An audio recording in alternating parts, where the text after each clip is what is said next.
Do you know what this gesture means? What do the Cohen's gesture and the alien mummies found in Peru have in common?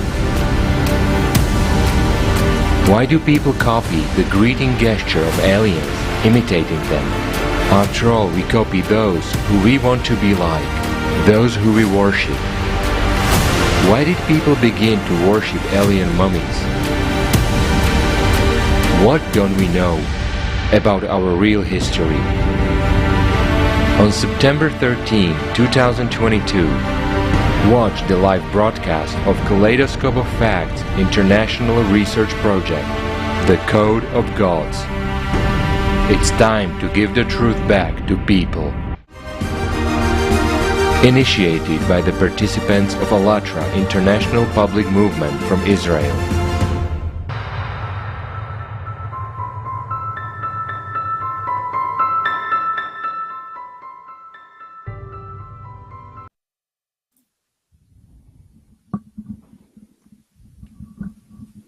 Hello, dear friends. How close a relationship do you think we have with alien races? How have these contacts influenced the development of our civilization? What don't we know about our real history?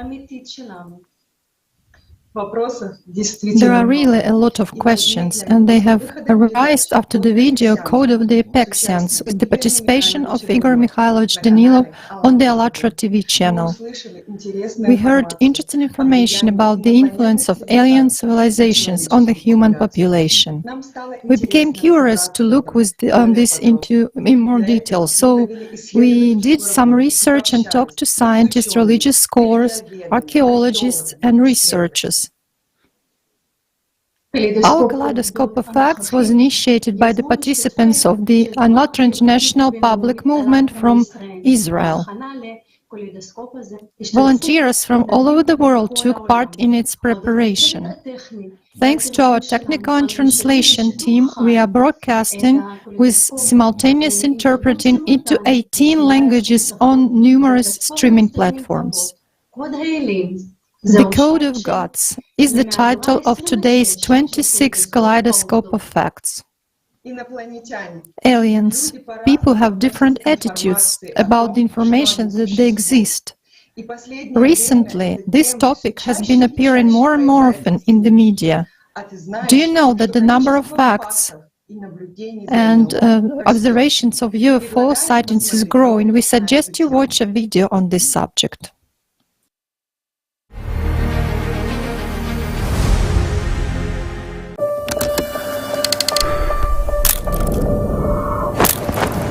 Who do you think knows the most about alien civilizations? Believers say it's proof of UFO activity. Oddly enough, it is the Pope and the Catholic priests involved in space exploration who know the most about aliens. Pope Francis and his predecessor Benedict XIV declared that we are not alone in the universe, and promised that all of humanity will soon learn of the existence of alien civilizations.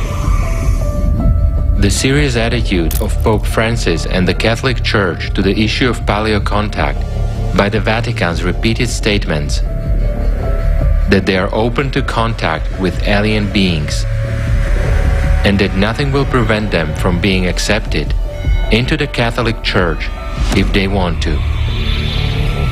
Even before 1800s, the papacy founded many observatories devoted to astronomical science. Now the Vatican Observatory is one of the oldest active research institutes in the world. Moreover, the Vatican has its own space program, which in terms of awareness and technological equipment is no worse than that of NASA. The Spicola Vaticana Observatory in Castel Gandolfo, Italy, is also directly subordinate to the papal throne.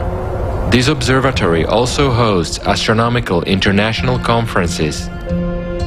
In 1981, The observatory opened the second research center in the American city of Tucson, Arizona. The Vatican conducts astronomical research using a modern telescope located atop Mount Graham in southern Arizona. This observatory is home to one of the most modern and powerful telescopes in the world. Do you know what this telescope is called? It's called Lucifer. Lucifer is a large near-infrared binocular telescope with a camera and a built-in field unit for extragalactic research, which is a cooled device attached to the telescope. It is cooled to minus 213 degrees Celsius, which allows operations in the near-infrared range. This gives the ability to observe the formation of stars and planets, as well as to observe very distant and young galaxies. It has a large field of view and high-resolution capabilities, allowing for a wide range of observations. It is interesting that in 1990, 27% of Americans believed that aliens had visited Earth. 10 years later, this number rose to 33%. In 2015, to 45%. The special services of different countries are monitoring the increasing occurrence of UFOs and unidentified aerial phenomena. In April 2020, the US published 3 videos of UFOs.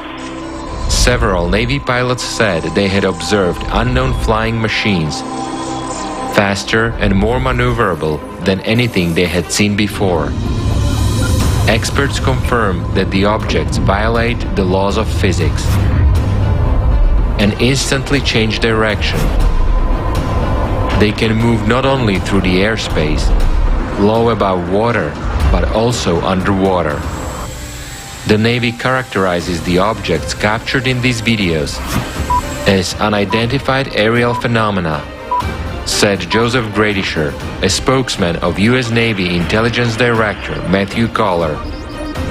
In June 2021, the U.S. Office of the Director of National Intelligence released its report, which examined sightings of 144 UAP, unidentified aerial phenomena, only one of which the investigators were able to explain.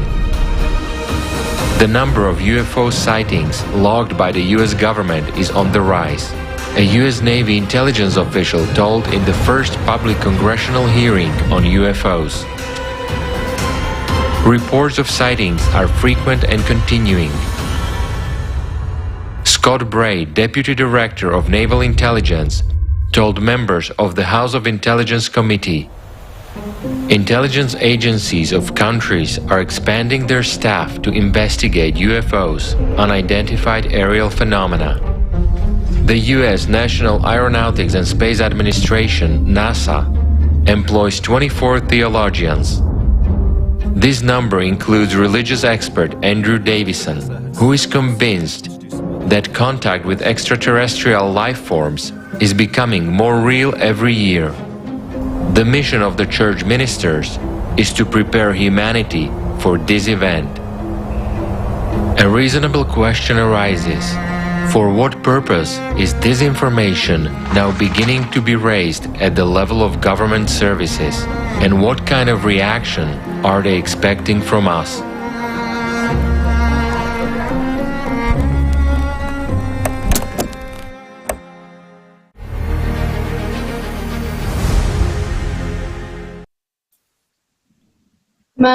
This is interesting. I thought clergymen were supposed to be more interested in God, not looking for contact with alien civilization.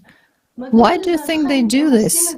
And why were we previously persuaded that aliens do not exist, and now we are being so carefully groomed for contact with them? What have the clerics been hiding from us for those years? Yes, I'm also surprised. Why have the facts about paleo-contact been brazenly denied, and the eyewitnesses of those phenomena were ridiculed, even if they were pilots who observed everything with their own eyes? To this day, a huge number of artifacts have survived, have remained, confirming the fact of paleocontact, which suggested that we now watch a video.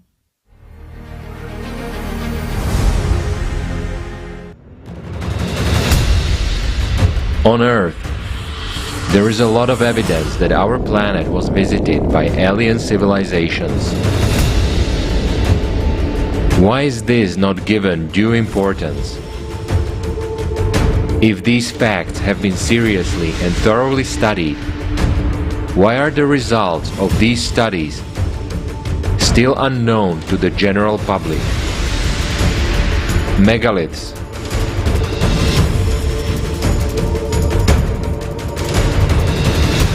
temples,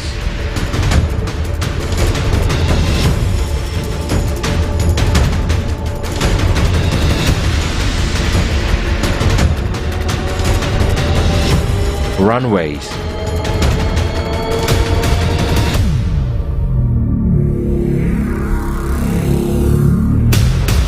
it is obvious that with the current level of technological development, we are not able to reproduce things that archaeologists find. Artifacts, figurines,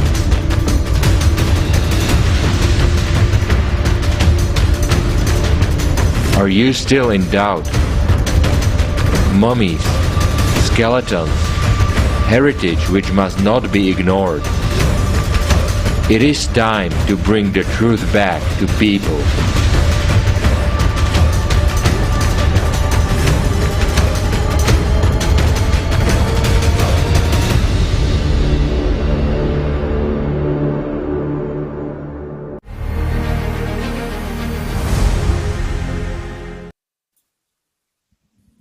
Megalithic structures, high technology, and geoglyphs that can only be viewed from a great height. And the latest findings of archaeologists simply do not leave any doubt about the credibility of paleocontact. Previously, scientists could not speculate, but now the DNA analysis of the found skulls and mummies was made. But first things first.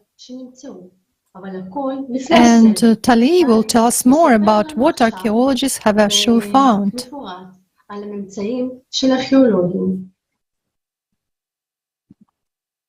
Thank you so much for letting me share this interesting information with you. So nowadays, very often we see reports that archaeologists find different objects, structures which are made by using technologies that are not yet known to our science and our civilization. The question arises, where did people who lived many centuries and sometimes even millennia ago had such high-tech devices from? One of the theories is that humans were in contact with other civilizations. Ancient cultures created mysterious geoglyphs all over the world. Huge images carved into the landscape and often can be easily seen only from sky, from top of the planet. And these pictures are drawn long before aerial traveling was a reality. The fact that these geoglyphs exist raised questions about their origins. Who were these drawings meant for? Who made them? And what was their purpose? The most famous geoglyphs, the Nazca lines, can be seen in the Nazca Desert in the southern Peru. On the basis of measurements of geoglyphs in Nazca Plateau, according to the scheme of Maria Reicher, a researcher, Alla Belequin, calculated that it would take 100,000 man-years to manually free from stones a total area occupied by 800 trapezoidal geoglyphs, 100 various spirals, 30 semantic images, and 13,000 lines and stripes. Modern satellites maps show that the geoglyphs extend across the entire 1,500 kilometers long Pacific coast of Peru. In the Atacama Desert in the northern Chile, a large geoglyph was discovered in the shape of humanoid figure with 3 fingers. We will talk about this one a little bit later. and it is 25 meters long. Before this find, the most famous humanoid geoglyphs were from Atacama. It was so-called Atacama giant, 119 meters long. It is believed to be an image of a god or demigod of the locals, which they created between 1000 and 1400 years before Christ. Some ufologists immediately saw a connection between the three-fingered geoglyphs and the famous three-fingered mummies of the Nazca Desert. By the way, it's only 800 kilometers from Nazca to Huara. And this image shows the Tarapaca geoglyph in the Atacama Desert in Chile.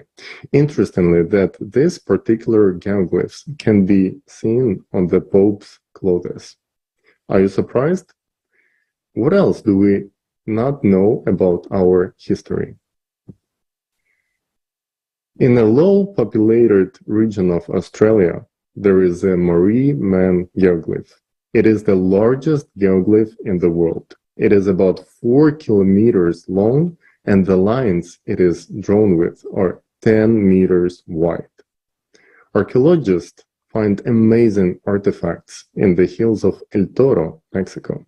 The age of the finds range from 1500 to 25,000 years.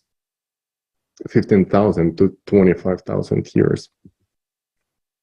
It all began back in 1944 when, during a walk, Waldemar Julsrud noticed several hewn stones and fragments of pottery that were protruding from the soil on the hillside. Waldemar had an excellent knowledge of Mexican antiques, and those immediately he realized that these findings on El Toro Hill could not be attributed to any culture known at that time. Julsrud became his own investigation, followed by his son and grandson. And at the end, Julsrud's collection amounted to several dozen of thousands of artifacts. Some say it's 33,000 and others say it's 37,000. Julsrud's collection included many anthropomorphic figures representing an almost complete set of racial types of humanity. So imagine it was including Mongoloids, Africanoids, Caucasoids, including those with beards, Polynesian types, and others. But the sensation of the century in his collection was the discovery of statuettes of two types. One group were the images of dinosaurs, and the other one, unknown flying objects. Also, of interest are the findings of the Hongshan culture, which emerged about 6,500 years ago in the lands lying between Inner Mongolia and the modern China provinces of Liaoning and Hebei. Its creators left behind extraordinary work of art in jade. Figurines with humanoid eyes have been found. And it is believed that was during the Hongshan era that the dragon cult was born in China. These unusual statues on the island of Nukuhiva in the Marquise Islands of French Polynesia in the Pacific Ocean baffled the most experienced archaeologists. They actually portrayed so-called gray aliens, the creatures with humanoid bodies and the head of a strange reptile with eyes that are huge and rounded and with those mouths that are sitting very low. And it is likely that they were considered some kind of demigods and worshipped. And these are the artifacts of the Olmec culture, civilization. The Olmecs were the first major civilization in Mexico, and they existed from 1600 to 350, year 350 before Christ. If I just wonder, where did the knowledge of these flying machines and the technologies that were made out of stone, and sometimes they were up to 20 tons, like where did this come from?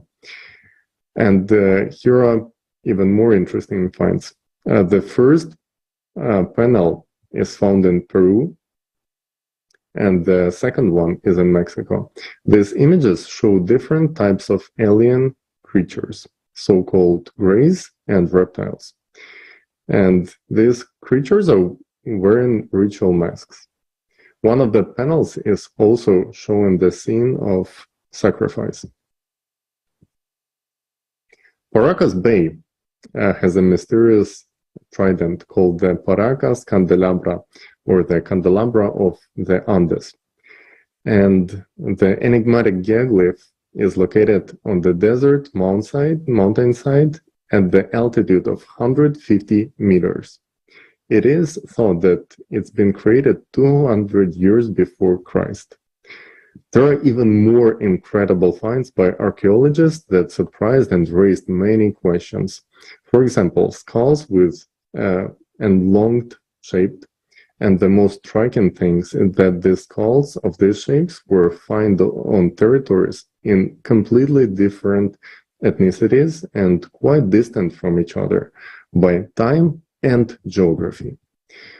Professor Konstantin Korotkov, he's a doctor of engineering, and we will let him to tell us a little bit more about this and elongated skulls. Please, let's watch a video.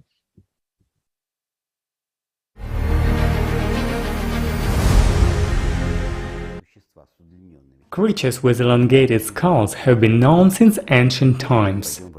If we go to the Hermitage and look at the statue of Nefertiti, her skull is elongated. And it was shown that many cultures purposely deformed the skulls of infants to make them look so elongated. It was a sign of a superior race, but it is shown that it is possible to distinguish between skulls that were deformed with planks and those that were natural. For example, during excavations in Crimea, we found a skeleton of a child with such a deformed elongated skull, and the child was an infant. Obviously, no one worked with him. The baby was born and died fairly quickly, and then, somewhere during the excavations, he was found. For example, in China, such an elongated skull was considered a sign of sages. Lao Tzu is often depicted with such an elongated skull. So it's clear that in ancient cultures, in ancient civilizations, it was known that there was maybe a separate race, maybe individual people with this elongated skull. And then they copied them. The volume of this skull is really larger than the volume of our skull. So it is logical to assume that the greater the volume of the skull is, the greater the thinking capacity is. Although there are a lot of nuances with energy, with the possibility of blood circulation. Though you know there were extra holes found in these elongated skulls, which indicate that there was an extra blood circulatory system. This elongated skull has its own characteristics. It has a different position on the spine. And when Galitsky and I were in Peru, we visited a museum in the town of Ica, where a lot of those elongated skulls are collected. And you can clearly see, they allow to examine them, that these elongated skulls have a different way of attaching a skull to a vertebral column, which apparently means it is a representative of some other vanished race.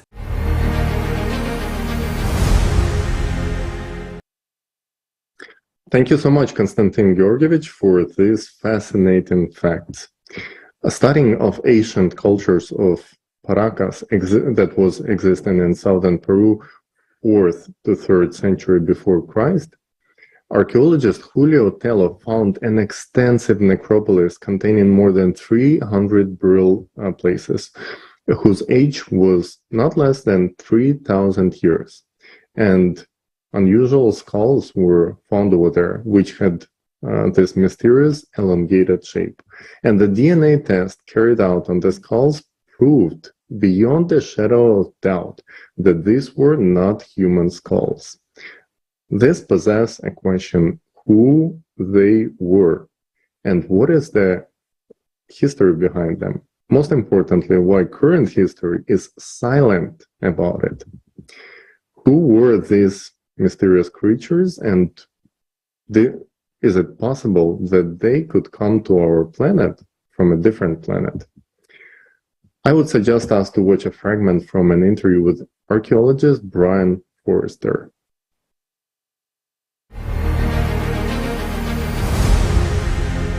Many different cultures from cranial deformation all around the world, Western Africa, through the Americas, through Europe. But the bracket skulls are special because we have a lot of evidence that they were originally natural in shape, so they were born that way. They were not initially the result of cranial deformation, but over the course of time, they bred normal people, and so that's when cranial deformation began with them. But some of the features that are unique are the lack of this suture that comes back this way. That does not exist in them at all, original ones. Also, there are two holes in the back of the skull for nerve and blood flow, which are not in a normal human being. And the eye sockets are up to 25 or more % larger than they are normal. And as well, the where the spinal column enters the bottom of the skull, it's 2.5 centimeters from where it should be. It's not at the balance point like it is with us. So that means, that indicates that their skulls were larger than normal, about 25% larger than a normal human skull.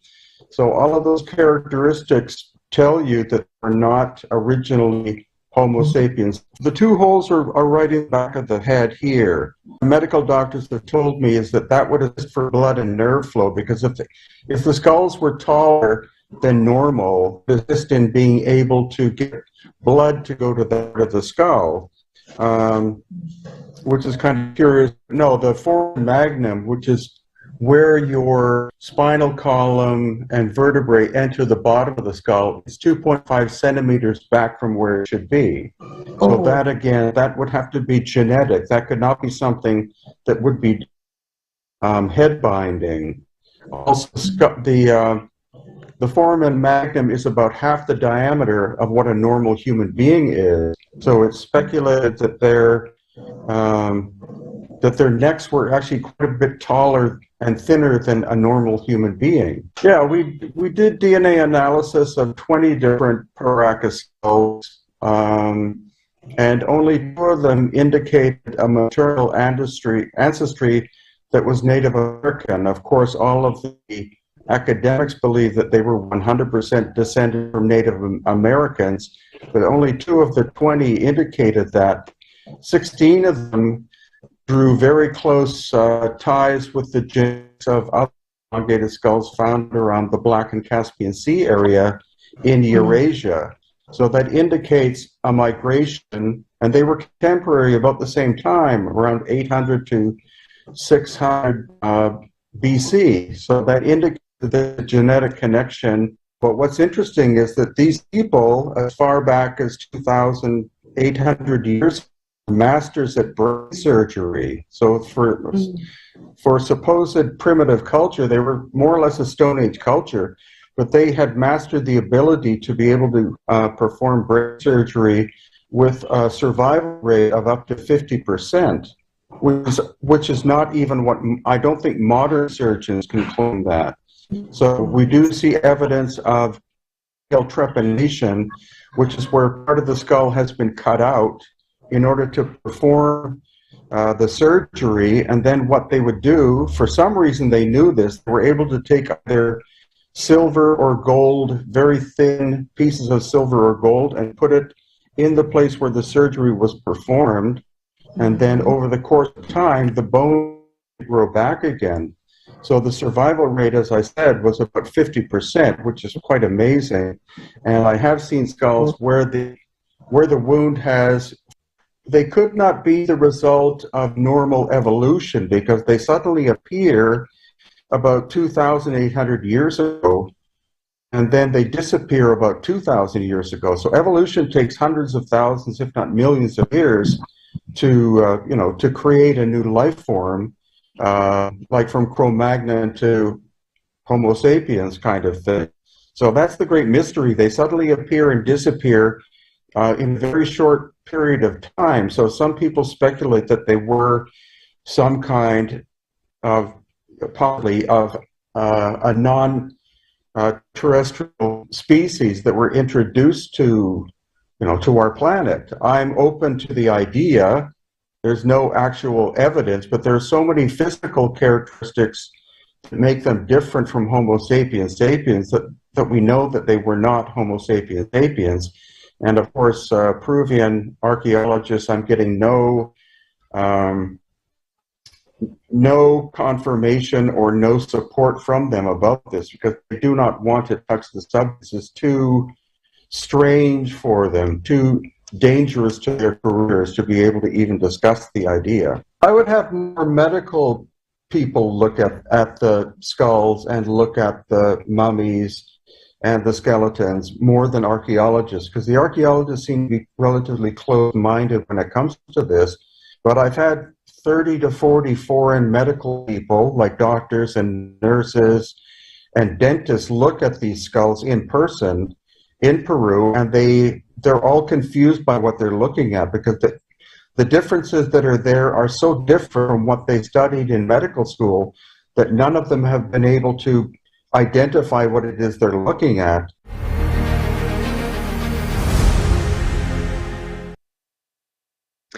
Thank you so much, Brian. Yes, indeed, we have heard many physical characteristics that distinguish the owners of these unusual and mysterious skulls from Homo sapiens.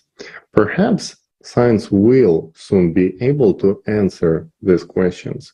Who these mysterious aliens are? More interesting facts to come from Monica. Monica, hello. Ďakujem, Tali. Thank you, Tali. To sort this issue out in one detail, let's go back to the Nazca and the mummies that were found there. This find received a very wide response in its time, and many scientists were involved in its study. I suggest to watch a fragment from the interview Konstantin Georgievich Korotkov.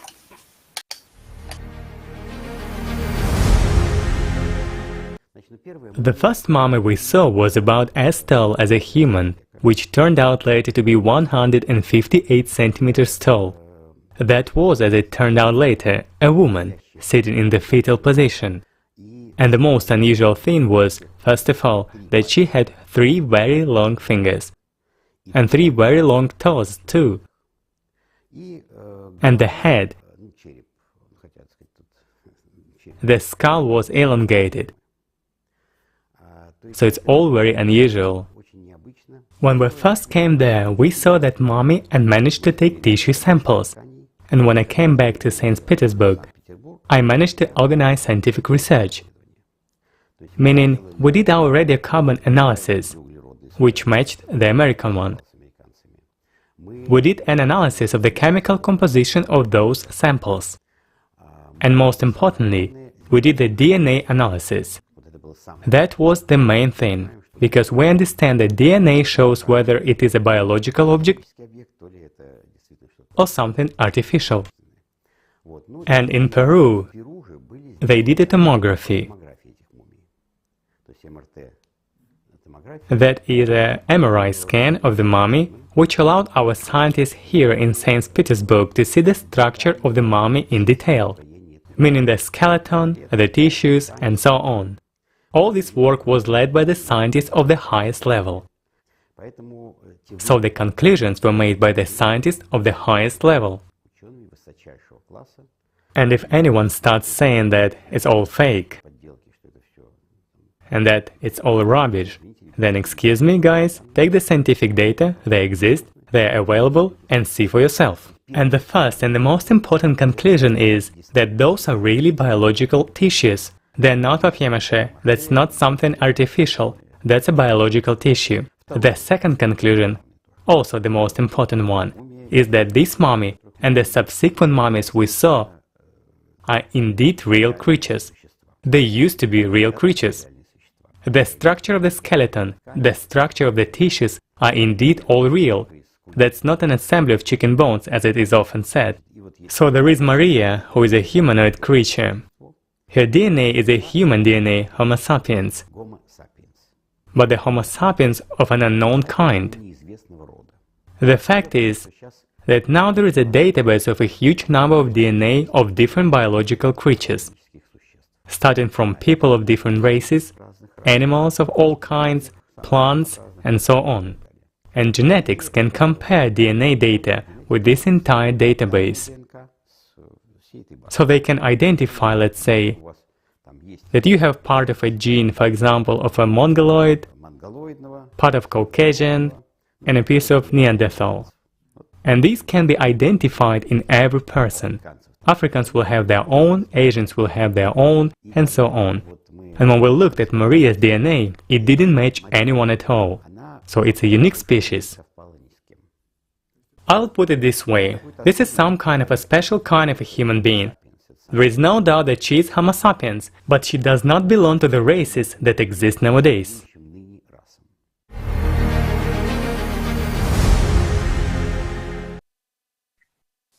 Ďakujeme, Konstant Georgievich. Thank you, Konstantin Georgievich. It is indeed an important fact that this mummy is not a fake, but a real biological object. It is interesting that the DNA of this mummy does not coincide with the general DNA database of all creatures on our planet. This mummy, Maria, was also researched by the historian and geographer Thierry Jamin. Thierry, please tell us more about your work and about the results of your research. We started in October 2016, and we have been able to examine a dozen mummified reptilian-type bodies, reptilian humanoids, and various hybrid-type mummies and smaller bodies. And what surprised me most of all in the results of analysis, which were carried out together with our partners from Gaia and Third Millennium colleagues in the United States and Mexico, it was the DNA results. Due to the weirdness of the results, I'll explain. For example, a human body of reptilian type, 60 centimeters long. The DNA results we made in Russia, the USA, Mexico, Brazil, and Great Britain show that about 15% or 19% of their DNA is the same with the Homo sapiens. That has been very incredible, taking into account the fact that, for example, chimpanzees share 98% of their DNA with Homo sapiens. And in that case, these little humanoid bodies have only from 15 to 19% of DNA in common with Homo sapiens. And as for the hybrids like Maria, a mummy approximately 1.6 meters tall or so, the results showed that it has only from 25 to 33% DNA in common with Homo sapiens. The University of St. Petersburg in Russia determined that 25% of the DNA was in common. Let's take banana, for example. A banana has 45% of DNA similar to that of Homo sapiens. Just imagine, 45%, and Maria has only 25% of common DNA. Besides, what surprised us is the fact that Maria's fingerprints on the hands and feet don't belong to that of Homo sapiens. We have spiral-shaped fingerprints when in Maria's case, the fingerprints are parallel. It shows that they don't belong to Homo sapiens, our species. Besides, what surprised us lately was the result of a chest examination made at some universities here in Peru. They discovered osmium in the alloy of metal implants. And you should know that osmium is the rarest metal on Earth. And it was very strange to find signs of the presence of osmium in the chest of Louise' mummy, for example. There are found 6 locations of osmium in Louise's chest. And for example, 1 gram of osmium cost €1,800 in February 2022. Because of the intellect of these creatures, they use technology, as the presence of implants demonstrates their knowledge. We also found medical devices on these bodies, indicating that they had more advanced medical knowledge than, for example, humans in Nazca times. And if we determine their level of intelligence, they're probably smarter than I am, that's for sure. The Mummy Maria dates back to the beginning of the 3rd century AD, which means it is 1,850 years old. We are talking about the Nazca period.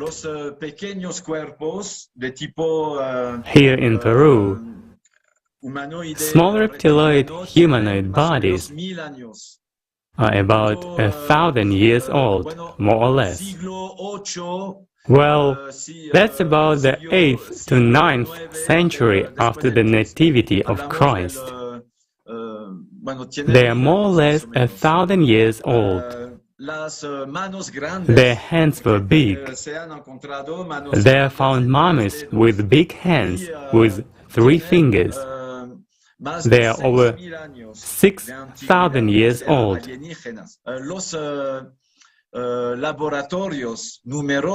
Numerous laboratories around the world can say and confirm that these bodies belong to unknown species, unknown to modern science.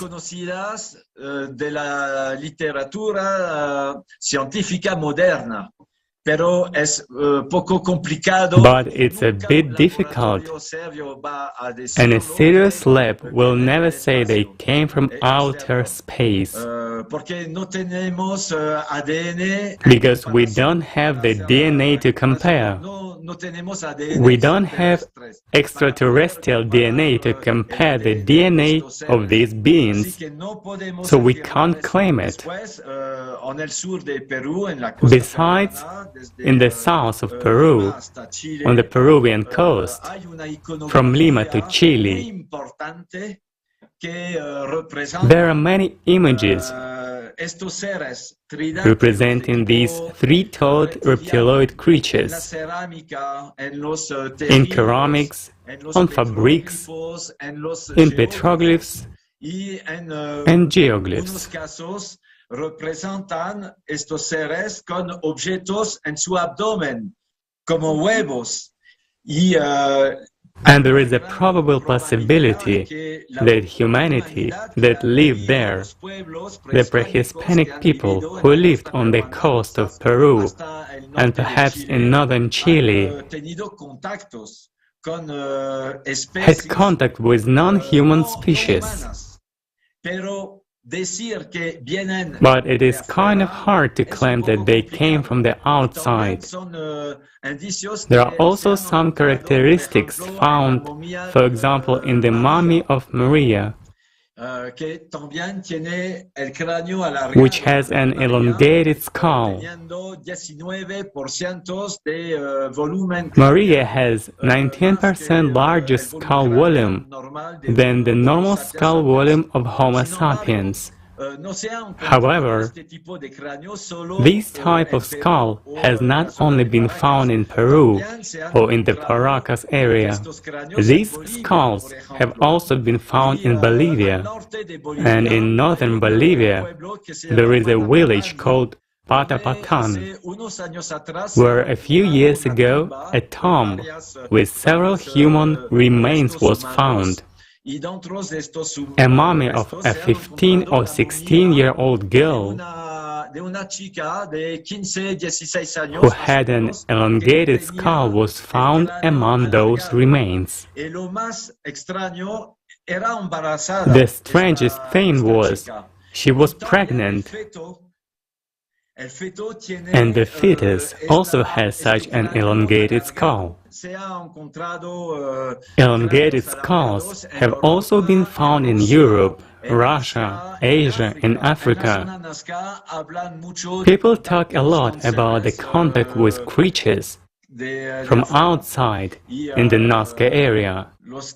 Of those friends who are listening to us, who may have already visited the Nazca area, in Nazca there is a kind of special atmosphere.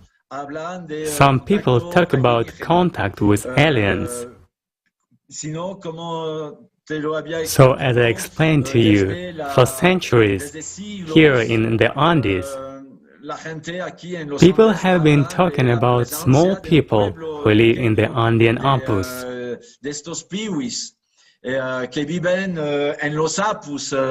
Apus are sacred mountains here in the Andes.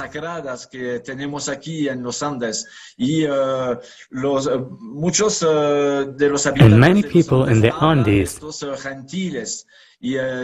talk about these gentiles, little creatures who live inside these mountains. Also, we at the Hikari Institute do a lot of work, especially in the Peruvian Amazon. And the natives of the jungle tell us a lot about different phenomena in the sky, and sometimes very strange things. They describe objects that look like flying saucers, that fly in and out of lagoons, etc. Also about electrical phenomena, which were also observed a few years ago as part of the archaeological research we were doing at that time. So in Peru, as well as in many Latin American countries, people talk a lot about these phenomena. I wanted to say that the case of the Nazca mummies hasn't been finished yet, and that today there are several universities that are studying this case. I understand people who don't want to see this case as real because it has a lot of consequences, religious, historical, archaeological, etc., etc. Sometimes it's hard for people to imagine that the history we know is not a real history, and that events in the past differ greatly from what we know. como decir, muy diferente de lo que... And we need to give it time. Hay que dar The discovery of the Nazca mummy is not unique. Mummies of this type have been found in Egypt, Mexico, and Iran.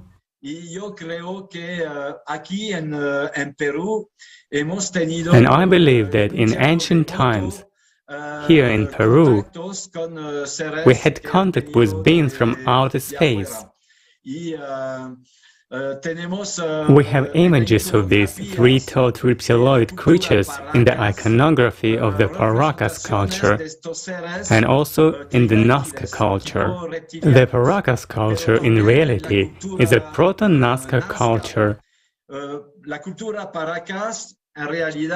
It is a culture existing before Nazca. And so we are talking about more or less 1,000-year era. So we might have had contact with non-human race here in Peru for a long period of time, for many centuries. And if we base on the artifacts found in the Tiwanaku area, as well as in Ecuador, we can assume that we had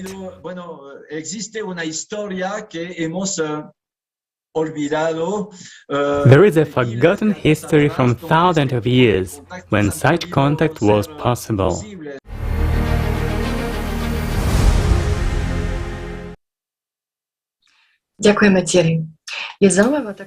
Thank you, Tali.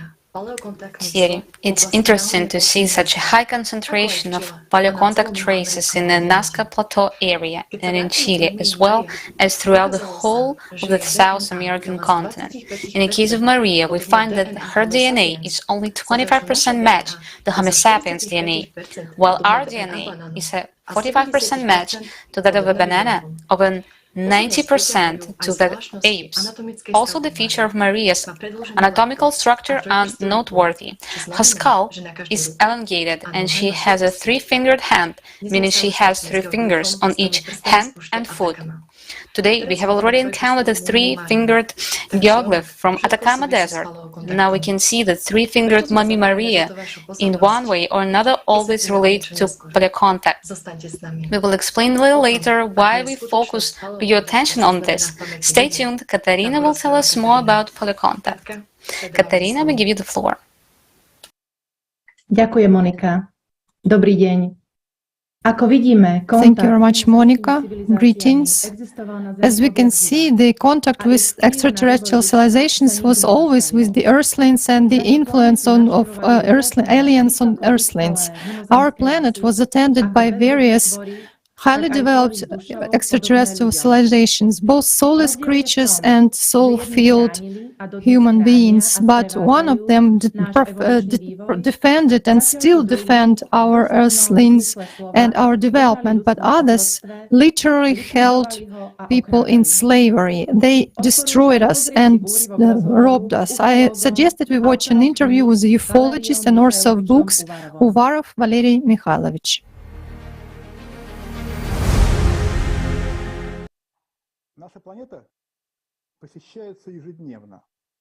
Every day our planet is visited by civilizations of very different levels of development. But notice that as a rule, now in our time, these contacts are either limited or deliberately hidden. They are hidden at the request of those who initiate these contacts. And this desire not to manifest itself actively into civilization is connected with the very historical events, the beginning of which is attributed to literally 20,000 years from now. The history of our civilization, the civilization that we represent today, and all the twists and turns of history that humanity has had to go through over the past 20,000 years, largely depended on the contact that happened approximately 20,000 years ago. Now it's very difficult to determine the exact date. But speaking of the significance of such a contact, it must be said that the significance is usually decisive. And our civilization back then, 20,000 years ago, being at a fairly primitive level of development, received a tremendous boost in its development. And we can read much about this in the surviving texts, and not only Sumerian ones, but both the Biblical and Old Testament texts actually tell stories that are directly related to that time, but external civilizations are nearby. And from their side, there can be a powerful auxiliary existence, especially since there are civilizations that are very close to us and they are interested in our evolution.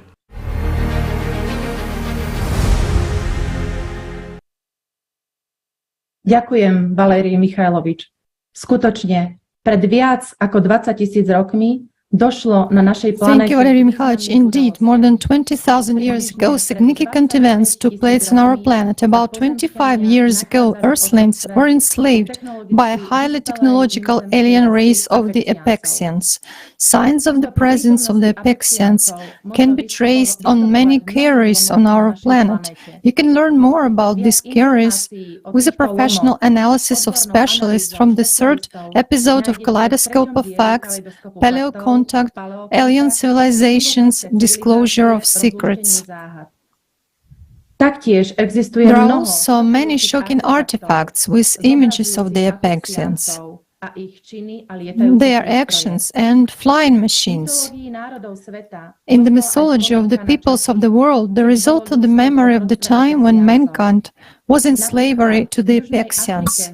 For example, in South Africa, there are legends of the Chitauri, reptilian creatures who came to the earth to enslave and exploit humanity. Chitauri is translated as those who dictate the law, or dictators. They are a race of creatures that resemble reptiles. Hence, they are called children of the serpent. The Nagas were represented as both friends and animals. Like humans, they were known as extremely temperamental creatures who caused illness and misfortune if anyone stepped on their tail, although on other occasions they were useful to humanity. According to the African legends, the earth was once covered with a thick layer of fog, in which the sun could only be guessed by the movement of the light. The rain always fell in a fine drizzle, and there were never any storms. The world was sheltered by endless forests, covered with endless forests, and people lived peacefully and happily, communicating telepathically rather than with words. Then the Chitauri descended upon the earth in terrible vessels flying through the air, resembling balls which produce noise and fire. By the power of whips of lightning, the Chitauri drove people together. They informed them that they were gods from heaven and people would receive many great gifts from them. They took away people's ability to communicate at a distance, the power to move objects with thought, but gave them speech in return. People found that speech disconnected them because the Chitauri gave people different languages, which led to misunderstandings. The Chitauri put others in charge of people to rule over them. Though these are your kings, these are your leaders, they have our blood in them. They are our children, and you must listen to them because they will voice our will. The Chitauri forced people to dig mines to search for minerals and metals. Then they removed the rain-carrying mist from the sky. And for the first time since the day of creation, people could see stars. The Hutu and Matsuri tribes of West and South Africa, peoples in Rwanda, tell us that their creator is Immanuel, which is translated as the Lord who is here. More than 500 tribes in many different parts of Africa describe similar creatures. They all have big heads, tails, and each of them is about 3 meters tall, and they have flexible fingers without joints. The homeland of the Chitauri is the Red Star, which the Zulu called the Ison Mkanyamba. The Red Star is in the background of the Hyad star cluster, about 65 light years from the solar system. Chitauri feed on human energy, the dark power that humans generate in wars, fear, horror, and torments. Nor will they refuse any food because they cannot physically handle solid food. They do not refuse blood. There is a legend in Burmese mythology that dragons or mighty serpents, nagas, once came down from heaven to instruct the first humans. They showed them how to extract gold and precious stones from the earth and water. Interestingly, today the Myanmar people consider their 2,170-kilometer-long river Irrawaddy as the body of a dragon, and the very shape of the country resembles this monster. Now I suggest us watching a fragment of the video with PhD of Geological and Meteorological Sciences researcher Kaltipin Alexander Viktorovich.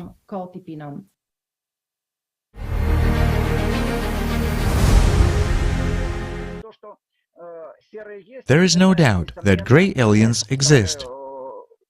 I compare them with amphibians, with one of the groups of amphibians or reptilians. It's a very interesting society which, according to my data, had a structure such as a termite mound, or an anthill, or a beehive. That is, there were some kind of queens, workers, drones, and so on. From my point of view, the Greys are just the workers of these amphibious gods. Just one of the groups of this termite mound, or beehive. Because I don't know how many of them there were. I mean, how many varieties there were, 5, 6, or more. The small groups that have survived until today, because the largest of them, of course, can no longer live on Earth due to gravity change. So the smallest ones most likely live in an energy substance now and require the energy of grief for their existence, which they are now actively using.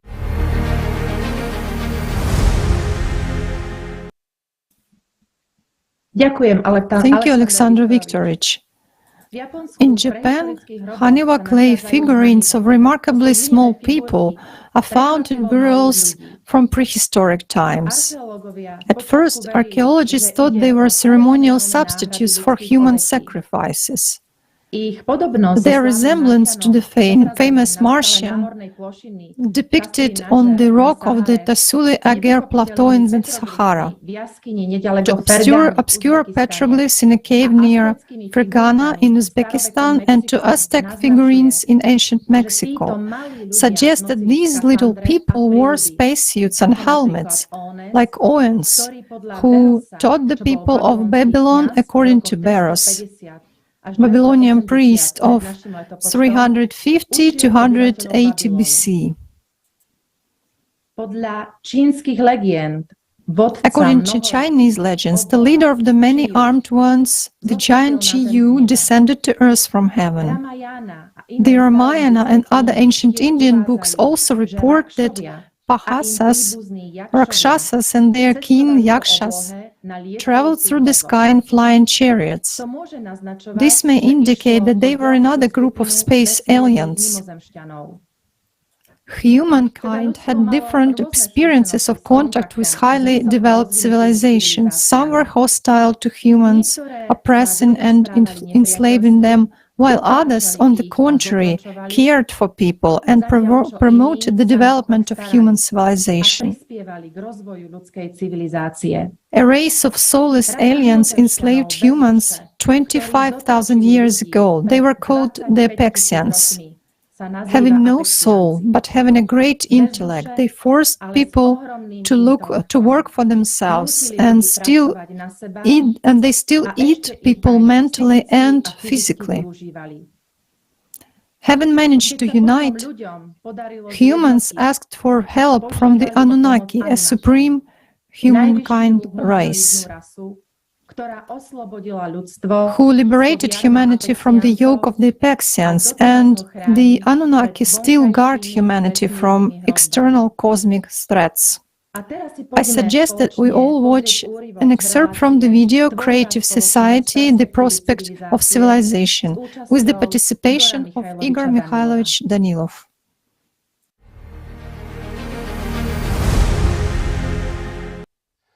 And look, the Apeksyans are at the fourth, while the Anunnaki are at the sixth. From our understanding, the difference doesn't seem to be so big. However, if we draw such a parallel, for our understanding, we as of today, with our technological capabilities, such weapons, a mass of knowledge and the like, we are early Neanderthals, who have just taken a stick in their hand. They haven't even figured out yet that it is possible to attach some stone to it. They have simply taken a stick. This is the level of our civilization. Of our interesting. But it is even incomparable. I even raised these Neanderthals much higher because otherwise there would be nothing to compare with. This is a huge gap. Why do the Apeksyans unquestioningly fulfill what the Anunnaki tell them? Because otherwise, the part of them that doesn't fulfill that will simply cease to exist.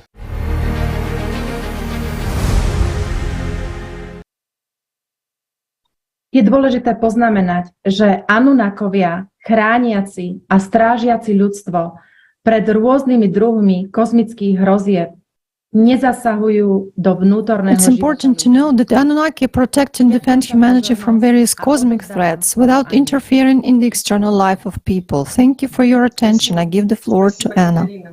We thank all our respected scientists for sharing such an important information. The facts are undeniably show that the parallel contact existed, and we also want to note here several points. Humanity used to have different experience with the highly developed civilizations. And if the Apeksyans actually saw only slaves and food in people, Anunnaki relieved the humanity from the ego of the Apeksyans, and they still protect humanity. And it's important that Anunnaki do not interfere with the internal life of the Earthlings. They provided people with the freedom of choice and an opportunity to develop evolutionary. Going back to the Apeksyans, despite the fact that they are on the fourth level of development as a civilization, they still remain animals. And their community is arranged in the same way as any communal animals. We will find out more about this from the next video.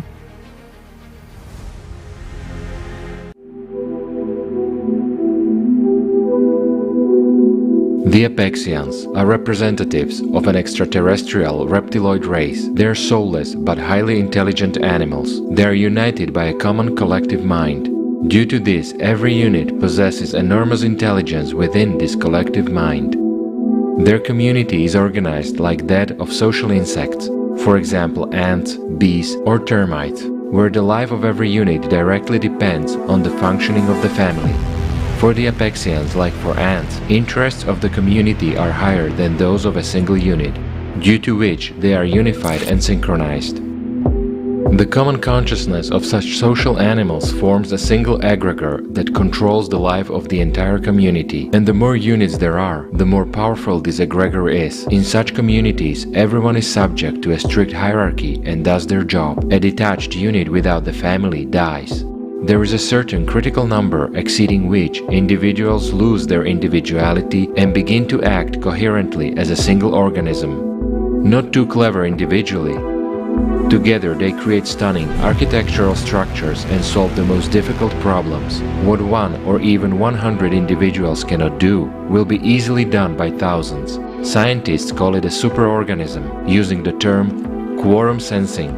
The Apeksyans, like ants, have a complex and well-functioning organization that allows them to combine and direct the efforts of thousands and even millions of units to the solution of the main task, meaning to ensure the existence and prosperity of their population, and for this they must constantly multiply and capture new territories. In the case when the number of units exceeds a certain limit and they do not have an opportunity to colonize, insects stop multiplying and begin to eat their relatives. But unlike insects, the Apeksyans are at the fourth level of civilization development.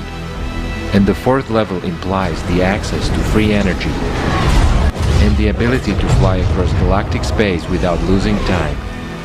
This allows them to move freely through the universe and colonize new planets, such as the Earth, for example. By capturing planets, the Apeksyans enslave and exploit their inhabitants. 25,000 years ago, humanity was enslaved by the Apeksyans. And if people had not united in time and turned to the superior human-like extraterrestrial race of Anunnaki for help, then probably the Apeksyans would have been continuing to rule us till now, seeing in us only food.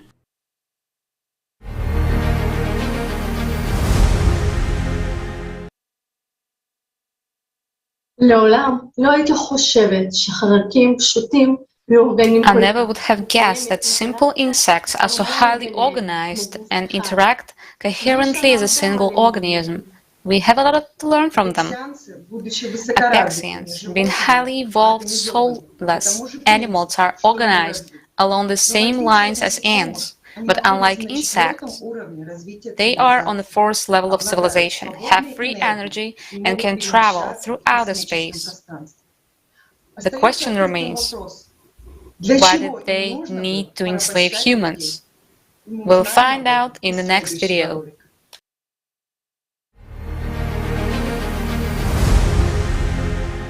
Do we people remember how 25,000 years ago we were captured by a high-tech race of extraterrestrial creatures, the Apeksyans? How they used us as slaves, making us work for themselves. Why would a high-tech race want to enslave those who are far behind them in technological development? What is so valuable that we can give to a high-tech race? After all, there are vast resources and billions of planets in outer space. What do they want from us humans?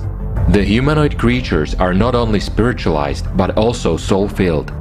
The soul is a source of the purest primordial energy, which underlines the creation of everything in the universe. The personality of a human being can choose at will where to direct that power. If that power is directed to the matter, it transforms into anti-ALLAT. This power, the power of our attention, is the most valuable currency in the universe. At the end of the 19th century, the anti-ALLAT, with a light hand of Sir Edward Bulwer-Lytton, was called the power of Vril. The term the power of Vril is first given in a fantastic novel, The Coming Race, in 1871. The power of Vril gives unlimited capabilities in the material world, from ordinary physical phenomena to the supernatural and magic. Everything is based on the power of Vril. All the energies which humanity knows about and does not know yet about is a manifestation of the power of Vril. The power of humans' attention is the most valuable currency in the universe. And one can get anything out of it if he knows how to do it right. The Apeksyans know the value of the power of humans' attention, and they know how to collect it, accumulate and use it. To effectively collect the most valuable currency in the universe, they created religion, built temples, and called themselves gods. It should be understood that religions have been existing as long as the mind has been existing in the universe. The Apeksyans tricked into worshipping them and introduced a cult of human sacrifice. Slavery was total back then. People worked hard at huge quarries, traces of which are left all over the earth, but the main point for the Apeksyans was a mental saturation, when they took prana out of people, meaning their vital energy.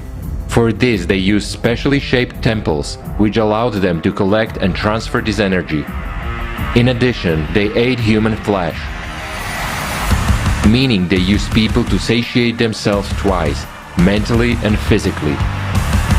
The Apeksyans kept people in obedience with carrots and sticks. Those who obeyed them and prayed most diligently, meaning invested the most attention in their images, they exalted over other people, bestowed material gifts and solved health problems. But those who disobeyed them, the Apeksyans punished in public and severely. Of those people who obeyed them unquestioningly, a special caste was formed that mediated between the Apeksyans' gods and the rest of the people. This caste still exists today. Why else would we people imitate our former slaveholders, copying their gestures? What is it that attracts us so much? Is it not that power which the Apeksyans had over human society? But do not think that the Apeksyans and their followers are to blame for the troubles of people. After all, each of us secretly seeks unlimited power. Evil is inside human beings. And in order to defeat evil outside, we people need first to overcome evil inside ourselves. Then humanity will be able to cope with all the problems appearing on our planet and defend itself against all sorts of cosmic threats.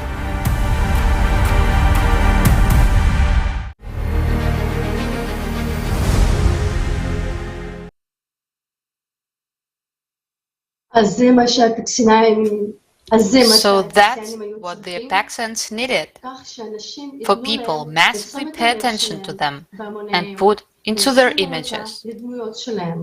And a lot of people don't even know what power they have, because the power of our attention is the most valuable currency in the universe. Learn more about the power of attention in the Telescope of Fact, the power of attention. The power of our attention is indeed a very valuable resource because it's been haunted for thousands of years. That's where the priests and mediators between God and man came from. That's how needed human sacrifices. And what we see today in religions, these rituals, ceremonies, forms of buildings are all the legacy of the Apeksyans. We are deceived to this day by their praxis. This is truly shocking information.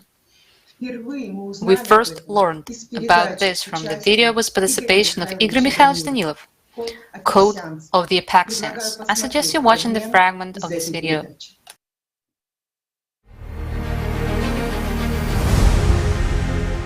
Let's just say, more than 25,000 years ago. Yes. As we know, the Apeksyans brought religion into this world. You see? Yes, and not only did they bring it, but why did they do that? It was actually done so that masses of people would purposefully invest their attention in images of the Apeksyans. They elevated themselves to the rank of gods so that people would pray to them and ask for what? Earthly, material things. So that people would ask for wealth, for health, the things that we can see and encounter people asking for in temples to this day. Yes, those are echoes. Echoes, right. But why do people not ask for salvation of their souls? Why don't they ask for their own salvation, for the sake of their personality? They rely only on the material world, on echoes of the knowledge which the Apeksyans brought more than 25,000 years ago. And it is clear that they used this tool to rob and deceive people, but not to lead them to God. Yet, how could they, being soulless creatures, having no soul, lead people to God, right? Let's say, heaven is not a zoo, and beasts, even very intelligent ones, do not belong there. All of us understand this very well. Igor Mikhailovich, why did they use such a method? Why exactly the establishment of religion? What for? All right, let's consider it. Let's consider a planet, doesn't matter which one, has been colonized. There are intelligent beings there. However, those beings are not only spiritualized, they are also soul-filled. Hence, they are a source of ALLATRA. what has to be ensured so that they pass on anti-allot to the Apeksyans? Because you and I also discussed in the previous video, in the previous video that it is the most valuable currency in the universe. In fact, this is true, friends. There is nothing more valuable. And for people to voluntarily give it away, something has to be invented where people get emotional and gather together. Shows, sports events. Yes, exactly. Some concerts. You won't arrange them every day. Is that logical? It is. In order to agitate the crowd. Yes, sort of massively. Moreover, it becomes boring and doesn't provoke such emotions if you watch it every day at home. Again, a person watches a concert, comes home, and doesn't feed the Apeksyans anymore, right? Yet a human was supposed to generate anti-allot all the time and invest his attention or pass it on to their treasury. And in order for him to do that, they had to invent something that would make him give it away all the time, like a cow gives away milk 2 or 3 times a day. Voluntarily, and so that he would want to do that. While in this case, there is a Homo sapiens, and he should do that voluntarily. Yes, he may be held under fear and emotions, but any fear becomes boring, and eventually, if you scare a person too much, he will stop being afraid and will put up with it. He will again stop giving his attention. So what is necessary? Well, considering the level of their development, the Apeksyans had already colonized millions and millions of planets by that time. And naturally, they had developed methods of working with humanoids like us, right? So they took the simplest option. They elevated themselves to the rank of gods, established a religion, and obliged everyone to pray to them. And not just to pray, but to assiduously pray several times a day and to attend temples every week. Again, we can see domed temples dating back to those times, right? Megaliths and many other structures that have remained since those times.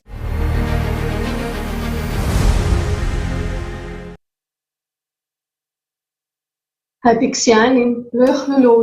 Apeksyans could not lead people to God because they themselves are soulless creatures. The main purpose is to take attention away from humans, so people were enslaved. The Apeksyans have religion as a well-owned scheme for enslaving humanoid beings. After all, religion has been around as long as there has been intelligence in the universe. It's a good thing that Anunnaki came and freed humans from the power of the Apeksyans and their religion. You can learn more about the high civilization of the Anunnaki and how they helped people from the kaleidoscope of facts, polycontact, and the truth about the Anunnaki. After the Anunnaki came, the Apeksyans were forced to leave the Earth, but their proxies, their priests, and their technologies remained.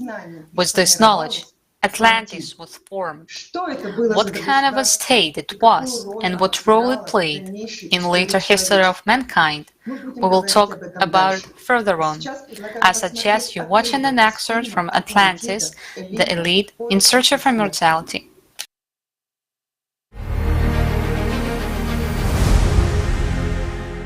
Did Atlantis exist?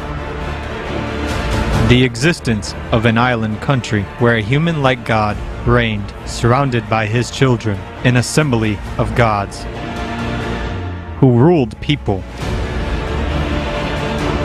had wonderful technologies, mysterious magic objects, possessed climatic weapons,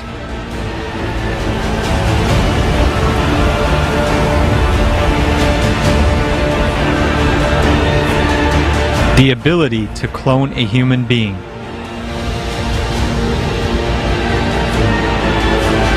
medical technologies prolonging a person's biological life beyond the species limit, meaning increasing life for a long time, the so-called immortality in the body for the selected ones.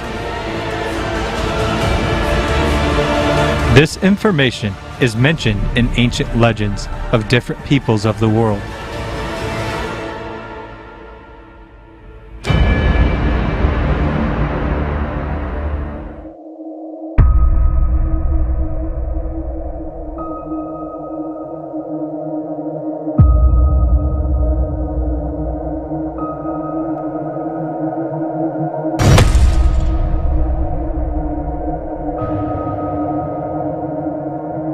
An earthly paradise, the country of gods, where supreme God reigned, surrounded by an assembly of gods.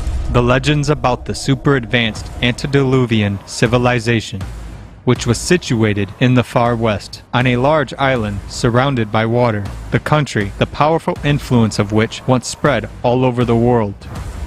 The country where El autocratically ruled with an entourage of his selected servants, the elite, and endowed his children with power over different nations, refer to very ancient times. Both nations of the East and peoples of the West, who lived several millennia ago, still maintain these legends. Each nation called this island state in their own way. For example, in the oldest Sumerian legends, it is the blessed island of the moon, the land of the living, where there was no disease and death, the gods' place of dwelling. The scene of the oldest Sumerian myths about the gods Enlil, Enki, Ninhursag, about the human Utnapishti who survived the Great Flood. These legends are embodied in the Sumerian epic about the hero Gilgamesh, as well as in the Babylonian poem Enuma Elish. It is precisely from these legends that much later, after many centuries, Hebrew priests borrowed stories about the heavenly Eden, the forbidden fruit, the expulsion from paradise, the Great Flood, and much more. In Celtic mythology, it is the Isle of the Blessed, Avalon, located on distant western islands. Its symbols are a glass tower or palace, miraculous apples that grant immortality, and so on. The word Avalon is originally found as a proper name in Welsh genealogy with regard to the mythical ancestor of the oldest dynasties of Britain. In Chinese mythology, the paradise of the immortals, Xian, it is located on 3 sacred mountains, Penglai, Fengshong, and Yingzhao, which swim in the sea ocean. It is mentioned that the immortal people, Xian, mount the clouds, riding the flying dragons. They have the garden of goddess, Xi Wangmu, in which peaches of immortality grow, Pan Tao. It is known that in legends, an immortal person, Xian, often has a guise of a white-bearded old man, and he is portrayed with attributes of immortality. And in the mythology of the Hellenes, that is, the ancient Greeks, this country was called Elysium, the Isles of the Blessed. Atlantis. Hellenes, about Atlantis. Atlantis.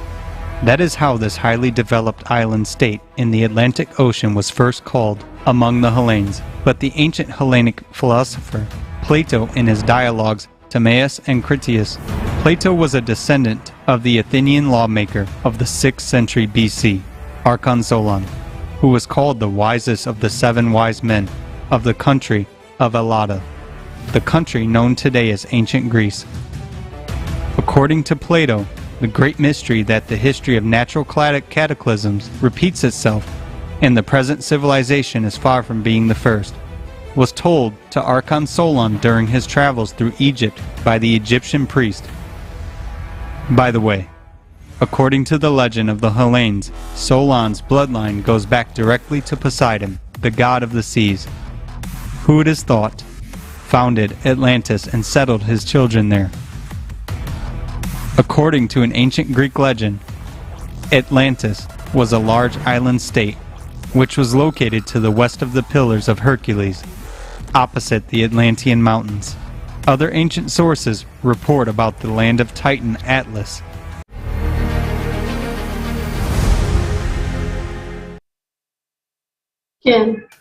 Yes, the number of facts confirming that the existence of Atlantis is huge. I think that after this information, no one will have any doubts about its real existence. And what do you think about it? Share your opinion with us in the comments.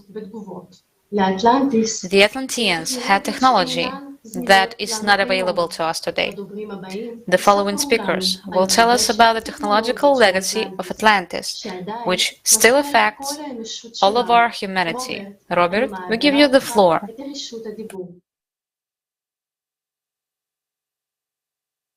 Thank you, Camila.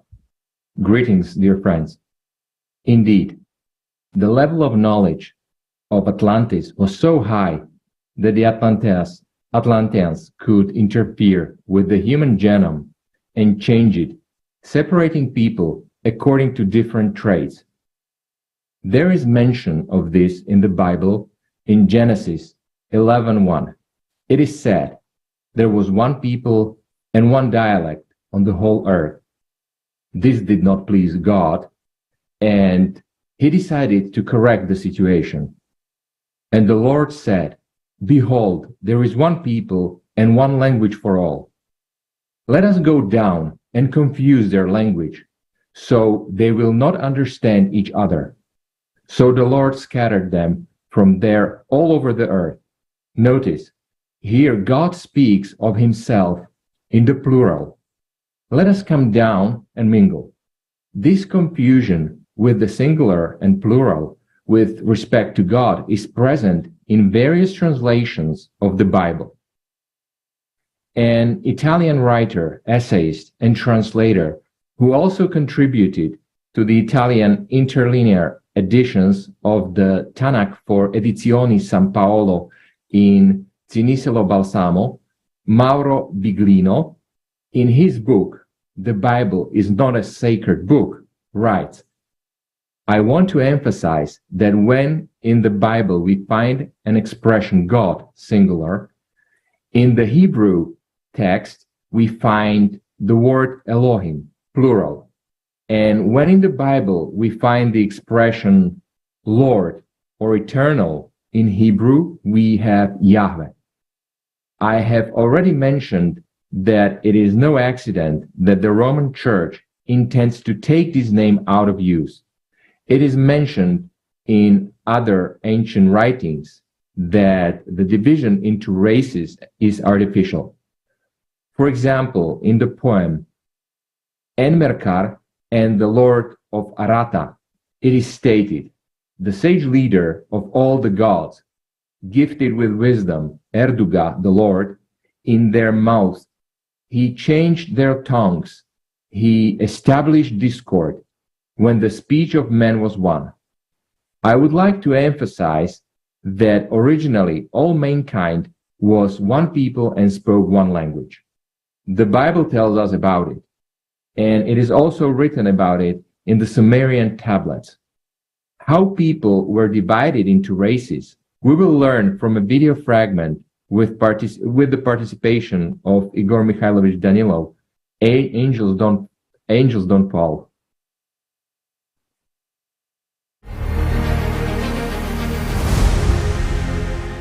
When El endowed his children with domains and appointed them gods, let's say about those people experiments started, those very genetic experiments and the like. After all, before that time people had no differences. But when did all this start?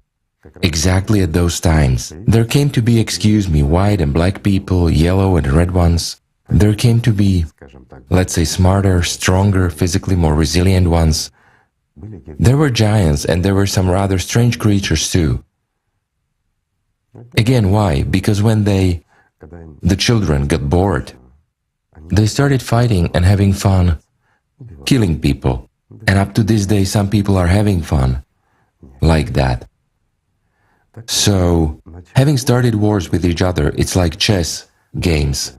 They wanted to strengthen their warriors. Since they couldn't develop technologically because El forbade them, as it would be a direct threat to his power. And it's clear that they had nothing sacred, and each of his children would strive to take his place, right? That's why they were not allowed to develop technologically, meaning to arm themselves or anything else. But they were developing, let's say, skills and breeding their people more enduring, more cunning and more crafty. Well, that's how it was played.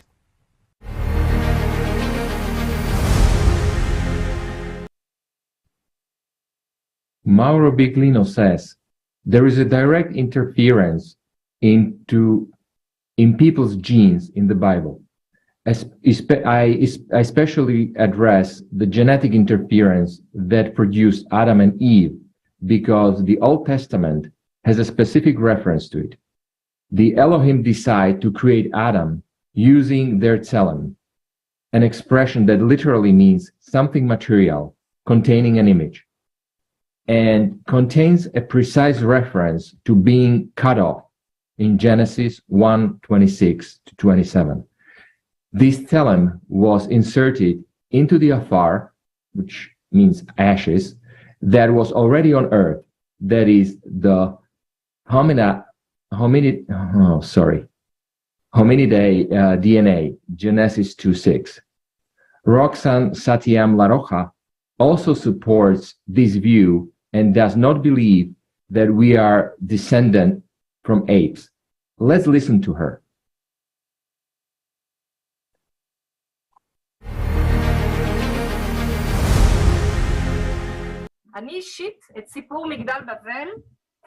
I personally relate the story of the Tower of Babel as a memory of an ancient time,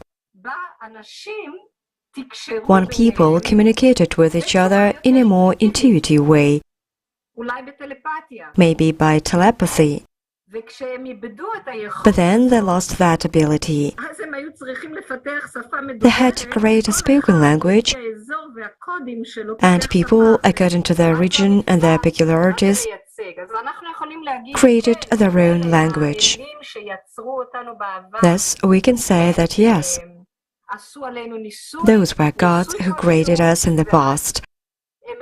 They conducted some experiments on us and then decided to change the experiment and manipulate us. Maybe, I personally believe after my experience that there was hybridization of humans. I don't believe at all that we evolved from the monkeys. Maybe on the contrary, there was even interference of creatures, even very similar to us, but much more developed, who were able to create Homo sapiens.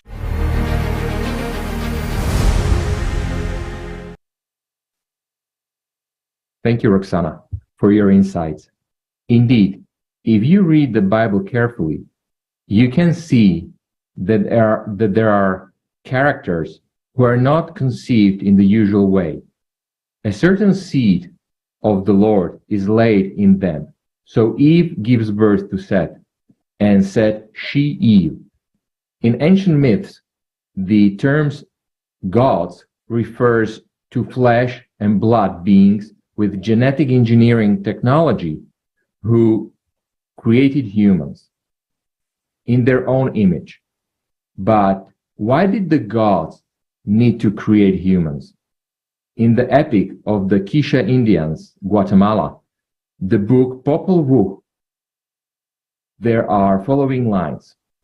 So let us try to create obedient, executive, respectful beings to feed and support us. From the earth, from the dirt, let us make human flesh, so that beings may appear who would call out to us, who would pray to us. The Sumerian poem Enki and Ninmah also speaks of the intervention of the gods in the creation of man. To them, it was just an entertainment. The gods began to compete in the creation of man, but before they did so, they drank heavily. It is clear that the rather drunken gods had several attempts to fail. They got people with weak hands. His hands are weak to take anything, or with poor eyesight. He couldn't see the light and he squinted his eyes. The next had a leg like a worm, crooked and weak. The fourth, he could not let out his seed. The fifth was a woman who could not give birth. Another Sumerian poem about creation, Enuma Elish, Elish from Hebrew means God, human, says the creation of man required divine blood, carrying a certain gene. In order to do this, the gods killed the captured Kinga. From the blood of the murdered man and the clay, they created humans. They tied him up and dragged him to Ea. They declared his guilt and poured out his blood. He created people with this blood. He gave them the burden of the gods and the gods' arrest. As Ea, the wisest, he created the human race. He put God's burden on them. This deed is incomprehensible to the mind. Note that Kingu has a common root with the English word king. This indicates that kings carry a certain divine, in quotation, code.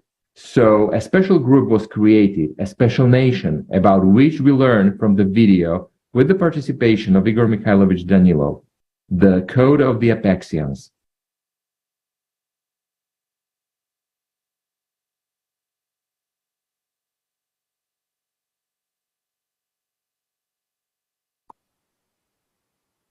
Can we have the video, please?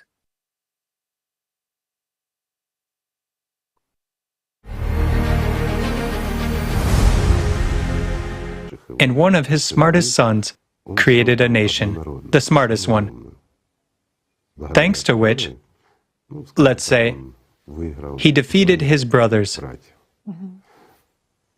in their games. Well, we know how it ended. What was this nation distinguished for? What made it peculiar? I'll try to put it gently, in order not to hurt or offend anyone. Friends, this can be verified and confirmed. In this nation, which is still dominant among all humanity today, this is really true. They began to dominate back then, and still do nowadays. During genetic modification, the Apeksyans genes, that is, the Apeksyans code, was embedded into them. 4 genes were taken from 4 Apeksyans females and were embedded. In other words, there are 4 types. And these genes are transferred solely via the maternal line. However, one more gene was taken as well.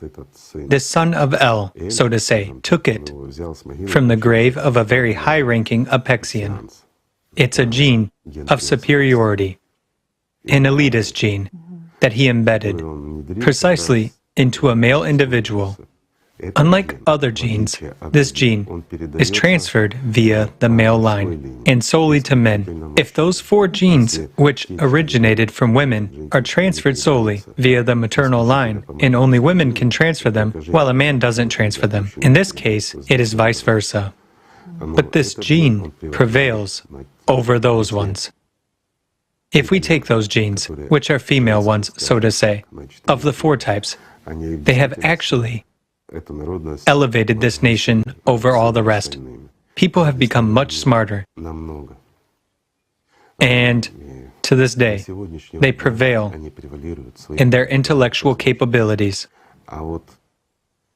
As for the gene, which is transferred via the male line, it is strikingly different because it has endowed men who have this gene with unusual abilities, I would say, mental ones. A simple example.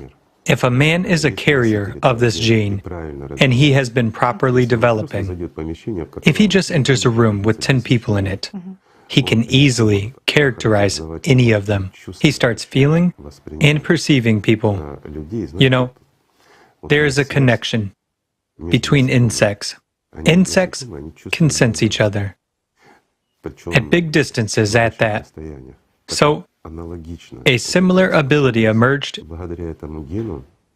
in those men thanks to this gene. It really makes them much superior to others. Why? Because they perceive, understand, and feel everything. Perhaps they also have the gift of foresight. Certainly, foresight. Of events and people. They perceive in a completely different way. Their consciousness works differently. It is much more productive, let's say. They will see what we won't see. Hence, they have such a gift.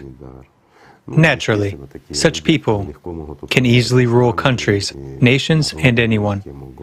Also, in the priestly class, these particular people are far from being the last, so to say.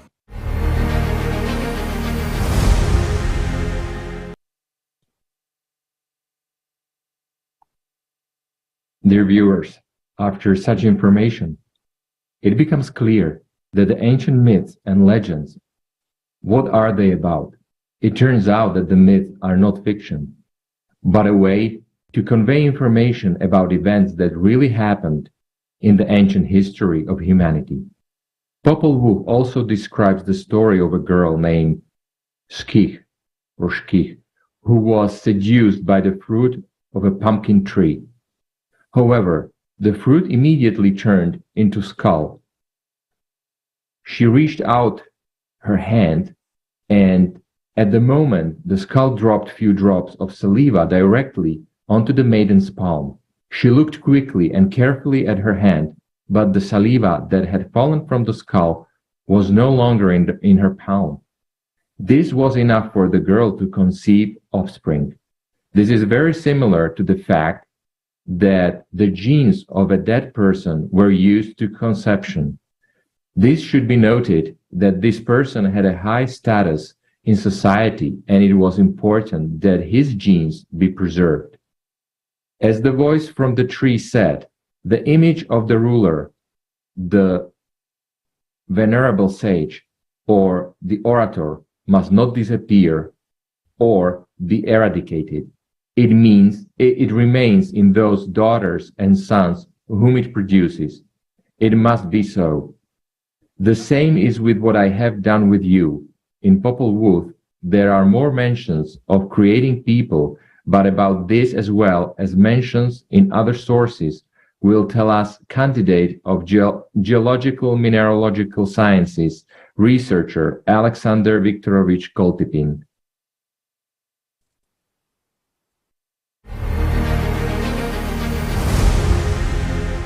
So, coming back to the origin of the Jewish people, not only the Jewish people, but the Semitic people. And the Semites, apart from the Jews, include the Arabs and the Mesopotamians, the ancient Indian people, the Chinese people, and so on. These are the descendants of these amphibious gods. They were different gods, which is probably why they used different appearances. How did they originate? It is clearly stated in Popol Vuh that messengers were sent to the countries of Pashil and Kayala, where the climate was so favorable, who stole the cobs of white and yellow corn, exactly white and yellow corn, milled them, and created human beings. It further states that these people had no fathers or mothers. This is what Popol Vuh explicitly says. The legends of the Aztecs, Maya, and others tell about this. The Bible often says that grains, some stones were thrown, from which people grew, and Berossus wrote a lot. The Sumerian epic says about it, that they used the genetic material of white gods and it was poured with the dragon blood. In other words, these were some mixed hybrids, in whom the genes of amphibians and white gods were used. I call them the new people, because in Popol Vuh they are called new people, created by the gods Tohil, Avalish, Tepeo, Kukumats, and many other gods. New people were created, for whom these gods foretold supremacy over the world, and it resulted in very different nationalities, most likely because different genetic material was used.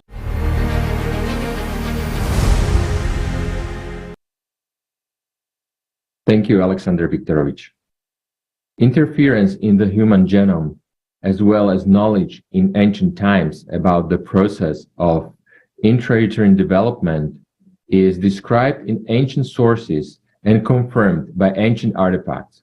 Thus, a detailed explanation of the development of the embryo in the womb is described in the Garbhopanishads, which translates to Upanishads of the fetus. This Upanishad was recorded 3000 BC. The first part of the Garbha Upanishad deals in detail with the body and its components. The second part deals with the process of embryo formation and development. The third deals with the causes of improper embryo formation. The fourth deals with the relationship between embryology and theological doctrine of human salvation. The fifth describes how the body acts as a kind of self-sufficient sacrificial mechanism. The Upanishad concludes with a complete list of everything contained in the body. The process of human intrauterine development and intervention in this process, not only described, but also depicted. In India, the temple of Tala Bhairava Nata Tamil Ndu, the stone carvings on the walls of the temple depict the process of pregnancy and fertilization. Today, it is impossible to observe this process without modern equipment, ultrasound, microscope, and others. The age of the temple, according to the official history, is more than 6,000 years. One of the most incredible artifacts is the genetic disc. This most ancient product is made of silica slate. It is practically and theoretically impossible to manufacture something similar on such material, even in our days. Both sides of it are covered with images of the fetus, intrauterine development from the moment of conception. But how did the details become known 6,000 years ago? Equally enigmatic is the Laladov plate depicting the spiral of evolution and a creation looking like an alien, and discovery is 12,000 years old. The result of all these interventions in the human genome was that people not only differed in color, but also in size. There were very large people, giants, as well as very small people. The book of Enoch says that the giants of Titans were 3,000 cubits tall. They were born of a union of angels and daughters of men. This description of giant is supported by artifacts, footprints of giant people, a large number of megalithic structures with doors and steps of great height. But the most convincing proof of the existence of very tall people are old photographs. The most interesting thing is that back in the 19th century, there were a lot of these photos. Now these photos have begun to disappear from museums and archives. There are also artifacts confirming the existence of very small creatures. Judging by the complexity of the constructions, these were intelligent, possibly humanoid beings. These tiny structures are found all over the world. As we can see, there is enough evidence to date that the diversity of a human population is the result of various experiments. But could these changes have arisen as a result of evolution? Let's listen to the next speaker, who will give us more information. Hello, Oleg. You have the floor.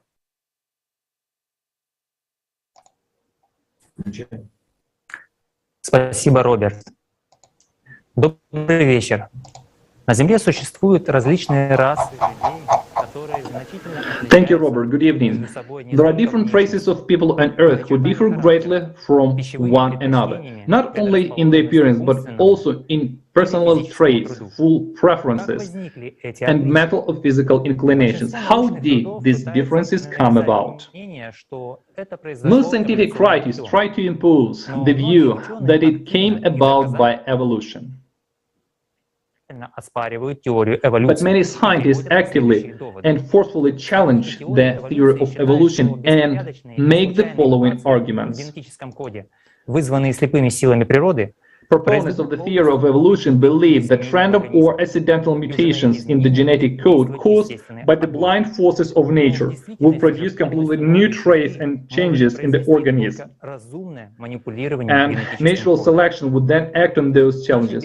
In reality, only intelligent manipulations of the genetic code can produce entirely new traits. Our biological bodies, including human beings, are made up of cells whose basic building material is protein. Protein, in turn, is composed of amino acids arranged in specific sequence. Is such a sequence possible by change? Scientists have calculated, if we imagine a protein molecule consisting of 288 amino acids of 12 kinds, which can have different sequences, it will be 10 to 300 different combinations, and only one of these combinations can form a useful protein. That is, the probability of randomly forming a protein in this example is 1 in 10 to the power of 300. And according to mathematics, a probability of less than 1 in 10 to the power of 50 is considered to be 0. Even if the number of amino acids in a protein is reduced to 20, then the number of possible combinations of synthesis of such protein would be 10 to the power of 18, an order of magnitude greater than the number of a second in 4.5 billion years, which is greater than the age of the Earth. That is, evolution simply did not have time to try all the options and choose the best one. The same applies to the sequence of nucleotides in DNA. The DNA change that controls protein contains about 1,000 nucleotides of the 4 types. So a sequence of 1,000 nucleotides can be lined up in 4 to the power of 1,000 of variations, and that number is truly unbelievable. The DNA molecule is highly ordered and complex, and the slightest random change will cause it irreparable harm. Any mutation is a breakdown in the work of genes, and the breakdown does not lead to an improved species, usually the opposite. When new cells form in our bodies, DNA of the old cells is copied. Therefore, new information can be added to the DNA molecule as a result of mutation. The DNA structure responsible for the genetic information can change their location within the molecule, can be damaged or lost. In addition, it is the germ cell that must undergo the change for the mutation to be passed to the next generation. For example, a human eye that has been mutated due to the natural factor may change shapes, but it will be not possible on the next generation. From the time of Darwin until today, there has not been a single case of one species changing into another by natural selection. For more than 60 years, genetics have been breeding fruit flies to prove evolution, but so far, new species or even an enzyme has been bred. The same applies to humans.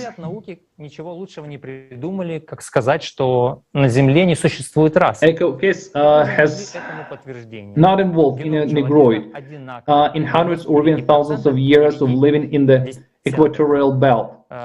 With the development of genetics, the fact of artificial gene interfered in the human population is becoming more and more evident.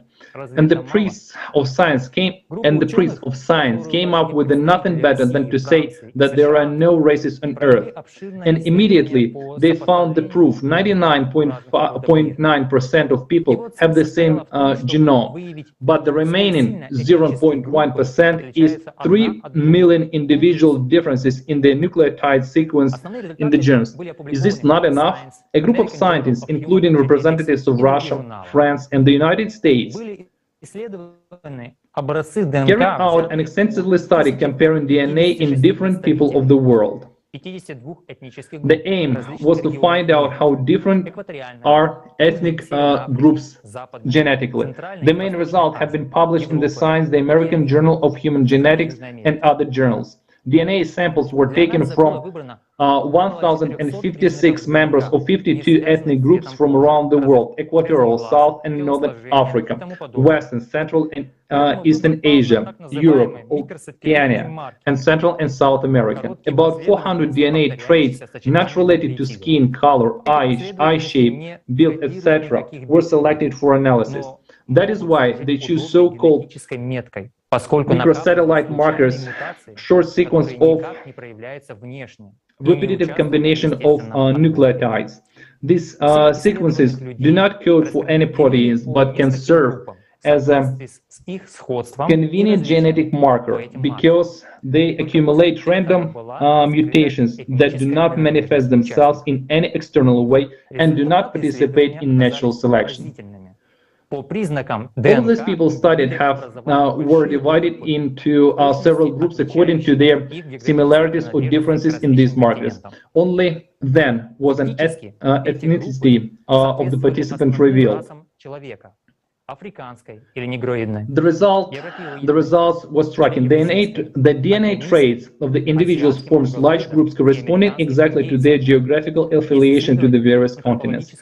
In fact, these groups correspond to the main human races: African or Negroid, Caucasian or European, Ocean, Asian Mongoloid, and American India. If one follows of the anthropogenetic classification of these people, the question arises: how exactly and when did the differences in DNA markers have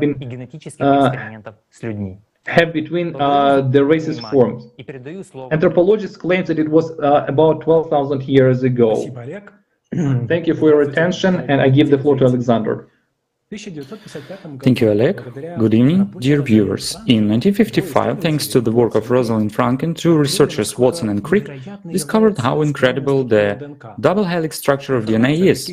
Information about features such as height, eyes, hair, skin color, and probably the entire body. The entire plan of the body is 206 bones, 600 muscles, a network of about 10,000 auditory nerve endings, about 2 million optic nerve receptors, 100 million nerve cells and 100 trillion cells in general are all programmed in the DNA of each cell. It's hard to imagine how compact this record is. If one tried to write down all genetic information or the genome on a paper, one would need a huge library of 900 volumes of books of 500 pages each. All this information is encoded on a certain section of DNA called genes, using a combination of 4 nucleotides. They are indicated by the capital letters A, T, G, C, adenine, thymine, guanine, cytosine. Nucleotides. The combinations of these letters in the DNA determine the structure of the organism, down to every detail. In fact, less than 2% of the human genome encodes certain proteins. So what is the other 98%, which is called junk DNA, made for? Is it really junk? Could that be where the secret of human complexity is hidden? The fact is that a specific set of nucleotides in the chromosomes are folded into holographic arrays. These structures emit radio waves and light similar to laser light. And there are studies by scientists who have proven that it is at the wave level of DNA programs that contain the majority of all information of a gene. This answers the question of why, when scientists try to make changes to the physical structure of DNA, these changes do not always become adopted, which means they are not inherited. After all, in order for these changes to take effect, they need to be made at the informational level. There should be a holistic understanding of the structure of our genome. Paleogeneticists have already determined the nucleotide sequence in the genome of Neanderthal Heidelberg and the needs of humans, and compared the data obtained with the genome of modern representatives of mankind living in the different parts of the world. The results of the comparison revealed facts that cannot be explained by the action of natural selection. For example, Asians have significantly more Neanderthal DNA than Europeans. In terms of genetic differences, the Neanderthal genome appeared to be more similar to Europeans, Asians, and Papuans than to Africans. Europeans and East Asians inherited from Neanderthals the genes responsible for skin color and the quality of nails and hair, and these genes were inherited from females, not males. A large section of the modern human genome has also been discovered, which includes the gene responsible for speech. These genes carry no signs of Neanderthal heritage. Scientists have identified 78 nucleotide substitutions, i.e. DNA letter substitutions, that distinguish modern humans from Neanderthals. These replacements were found scattered across different regions of our genome, but most of them were found only in 5 genes, the functions of which are responsible for creating human appearance and are also associated with the features of visual perception, human thinking features, and energy exchanges within the body. In other words, in nature, the changes should be distributed evenly throughout the genome. And here, the differences were clearly identified specifically in 5 genes. Thus, the above changes in the modern human genome cannot be explained by natural selection, which means that the changes were made artificially. And this in turn means that in ancient times, millennia ago, there were technologies to interfere with the human genome. The development of modern genetic engineering proves that this is not fiction. Today, scientists are creating transgenic animals, that is, animals that have been implanted with the genes of other organisms. For example, there are laboratory mice in front of you that have the luminescent gene of jellyfish in their DNA, which makes them glow in ultraviolet rays. The same transgenic fish are specifically bred and sold in pet stores. Do you think it is possible to introduce this gene into humans? Tell me what you think of the photo of the luminous monkeys. With the development of CRISPR-Cas9 technology, genetic scissors, such modifications can be performed in a normal laboratory. To explain in simplified terms, the meaning of this technology is the following. A special enzyme, Cas9, is injected into the organism being edited. This enzyme directionally cuts sections of DNA with the structure programmed by the researchers. The cell finds the cut DNA and will repair it by simply splicing the DNA together with slight modifications, or when the researchers introduce donor DNA. The cell will embed it at the site of the gap.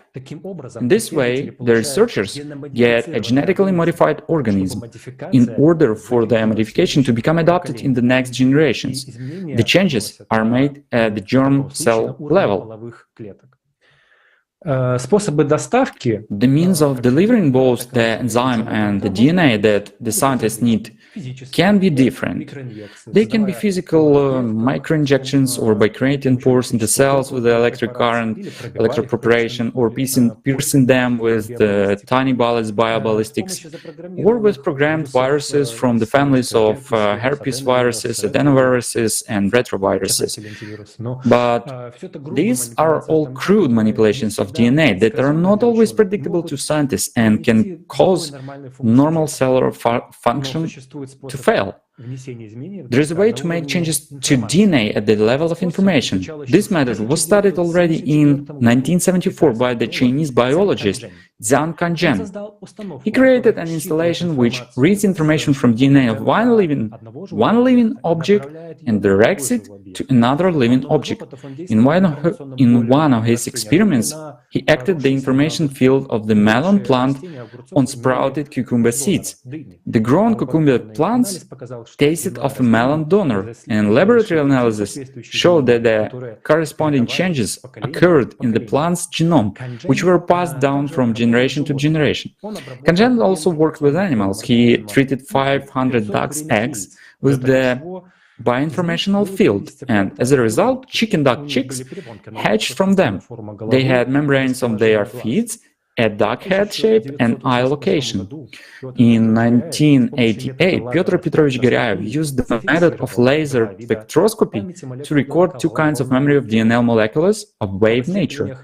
We have already several times highlighted the research of the Institute of Linguistic Wave Genetics in the field of quantum programming of stem cells that he founded in the previous issues of the previous episodes of the research project Kaleidoscope of Facts, as well as other international project of ALLATRA TV. While there are facts and researchers in this area, academic science at the same time refuses to recognize the achievements of wave genetics. But along with that, on August 25, 2022, Nature Journal published an article about a team of scientists growing a complete embryo from skin cells.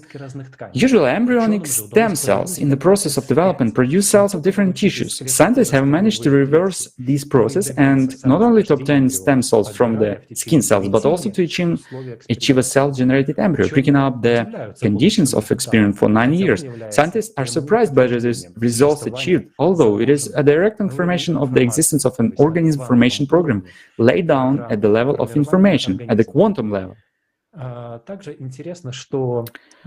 It's also interesting that at the moment the artificial uterus technology has been developed, which allows such embryos to be grown for up to 11 days. But the question appears, to what purpose is this being done and who is behind it?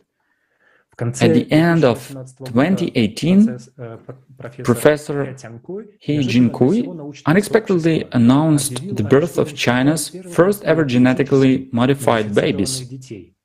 The twin girls' DNA was altered even before conception to make them immune to HIV infection.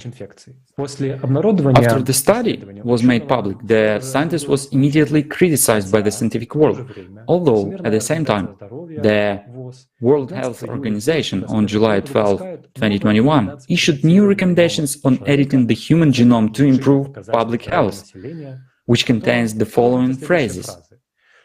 However, some risks exist. For example, with germline and heritable human genome editing, which alter the genome of human embryos and could be passed on to subsequent generations, modifying descendant traits.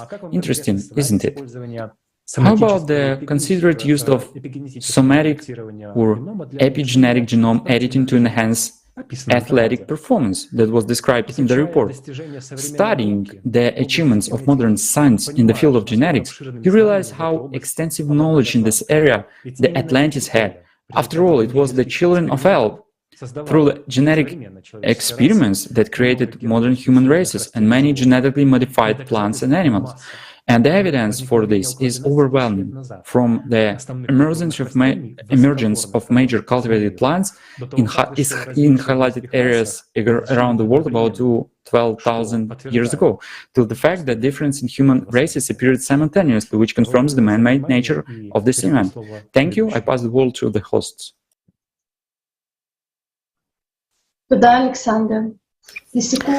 Thank you, Alexander. To summarize, I'd like to go back to Atlantis. The consumerist format in Atlantis reached a point of apogee, for El's children abused themselves by making wars among themselves, using people as puppets who obeyed them without question. In order to have supremacy in the world, they engaged in genetic experiments that produced races. And the smartest of El's children created a nation using the genes of the Apeksyans. This is really shocking information. It turns out that 19% of the genetic information is not at the physical level in the DNA, but at the informational level. There is nothing extra in the human body, but many programs embedded in us are just genetically sleeping. They can be activated under certain conditions, including when a person chooses whom to serve, God or the devil? Ufologist Valery Mikhailovich Uvarov will tell us more about that.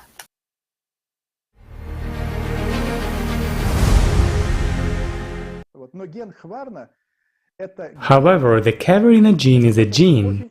I mean, it's quite a generalist concept too. Actually, we have a lot of genes in our blood. There are a huge number of unidentified, unknown genes that are called junk in medical science. But they will all be activated and turn on according to a certain program the moment we start following a certain path of our inner development.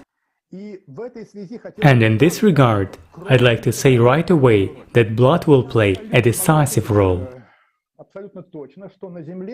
I can say with certainty that there remained, well, pessimistically 3%, optimistically 7% of people on Earth who are pure carriers of their gene, the carrier gene.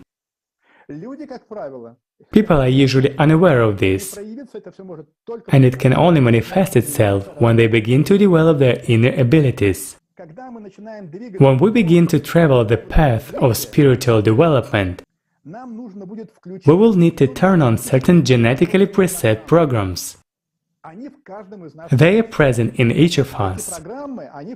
These programs are activated only when you are doing everything right on the path of your spiritual development.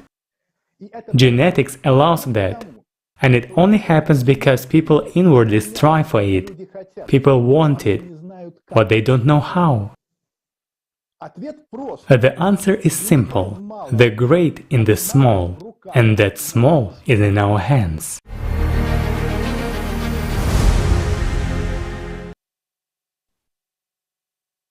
Thank you, Valery Mikhailovich. It's a shame that we don't realize what opportunities we have. And if we weren't so passive and lazy, if we took responsibility, society would be different. But unfortunately, for now, we live as consumers, just like the people in the time of Atlantis. They didn't want to change. So what happened is what happened. We will find out next how and why Atlantis was destroyed.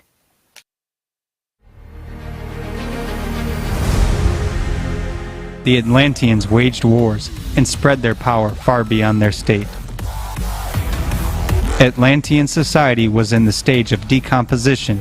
Selfishness, power, luxury, ambitiousness, corruption of morals. According to the legend, as a punishment, God sent down a severe earthquake and a flood upon them.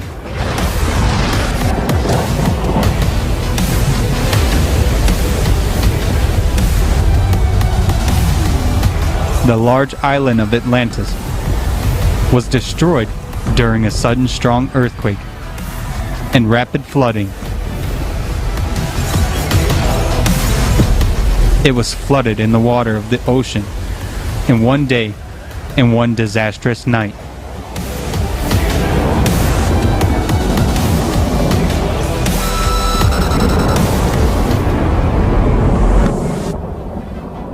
According to Plato, the destruction of Atlantis occurred 9,200 years before the time of Archon Solon. That is, 12,000 years back from present times.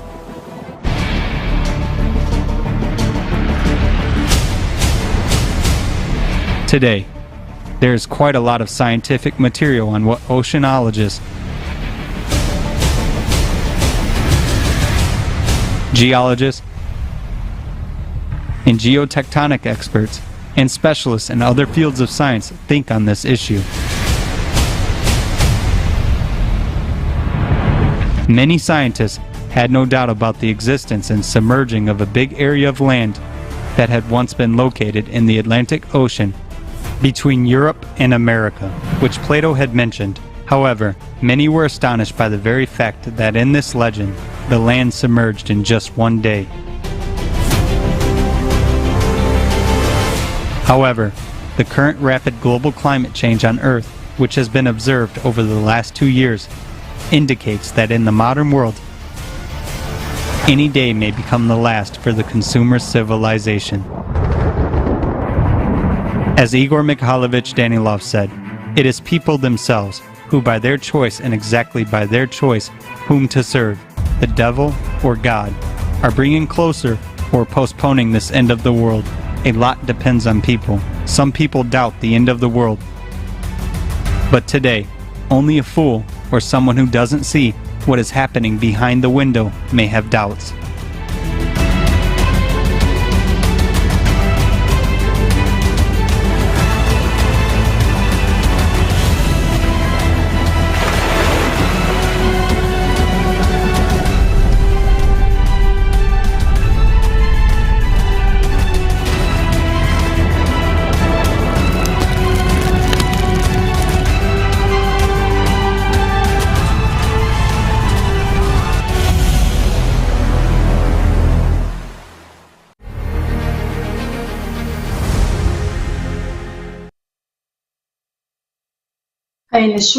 Humanity today is living in a time of global challenges, and it depends on our choice whether or not we and our children will have a future. We'll talk about the climate crisis in more details later, and I will give the floor to Ksenia. She will tell us about the traces of climatic and man-made disasters on Earth. Thank you, Camila. Good afternoon. Yes, the hypothesis of ancient atomic wars is supported by quite serious evidence. Archaeologists regularly find evidence of ancient nuclear disasters. Textiles, craters, and core show evidence of the use of nuclear and thermonuclear weapons in the past. Textiles are well-melted, transparent glasses with green or black color. They are produced by short-term exposure to huge temperatures of over 2000 Celsius degrees. The same layers of green glass appear in Nevada desert in the United States of America, whenever there is a nuclear exposure. Today, textiles are everywhere on Earth. Quite often, they are found in craters that are concentrated in the desert areas. No traces of meteorites have been found in any of those craters, but everywhere there is evidence of enormous pressure and temperature. This suggests that their appearance is related to the use of nuclear weapons. Scientists believe that the Hamshin created in Kazakhstan is only around 10,000 to 12,000 years old. One of the largest basalt crater in lunar crater is located in India, is filled with water. The lake itself is shaped like a regular circle, 1,800 meters in diameter and up to 170 meters deep. According to the official version, the crater was formed by meteorite impact, although no debris has been found. To the northeast of Dead Sea, archaeologists in the Jordan investigated the remains of ancient pottery. Radiocarbon dating showed that microscopic crystals of different minerals had stuck together as if they'd been exposed to high temperatures. It could only have happened as a result of the powerful nuclear explosion. Numerous facts indicate that human civilization experienced a global catastrophe about 12,000 years ago. I suggest watching a fragment of the interview with PhD in geological mineralogical sciences, Kaltupin Alexander Viktorovich.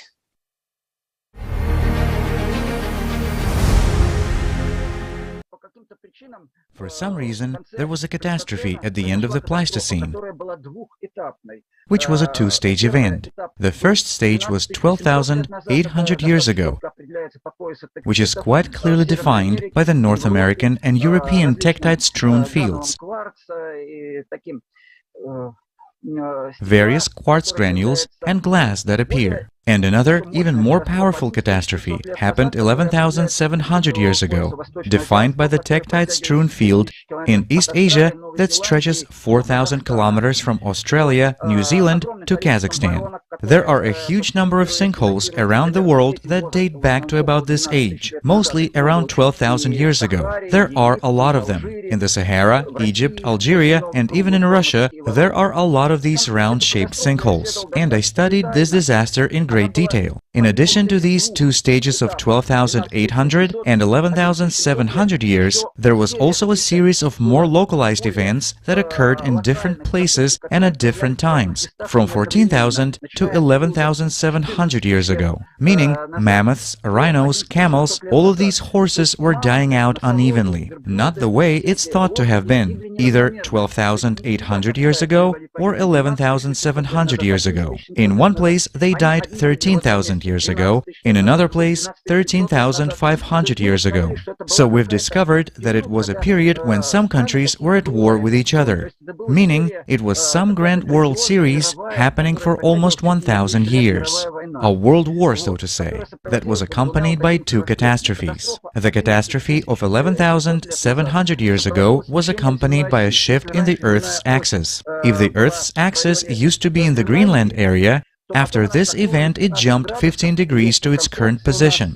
And we've even got the reconstruction in our works that we carried out, and the mathematicians worked in that grand group of ours. As a result, if there used to be glaciation in North America, there actually used to be a glacier as far as New York. After this catastrophe, North America became ice-free, and the temperature in Northeast Asia, where there used to be a bountiful climate, jumped 50 degrees at once. There was a glaciation. Before glaciation, there was a huge tsunami wave. According to our calculations, the waves were up to 3 kilometers high and washed away everything: mammoth bodies, uprooted trees. Then it all froze when the temperature... Velikovsky wrote a lot about it.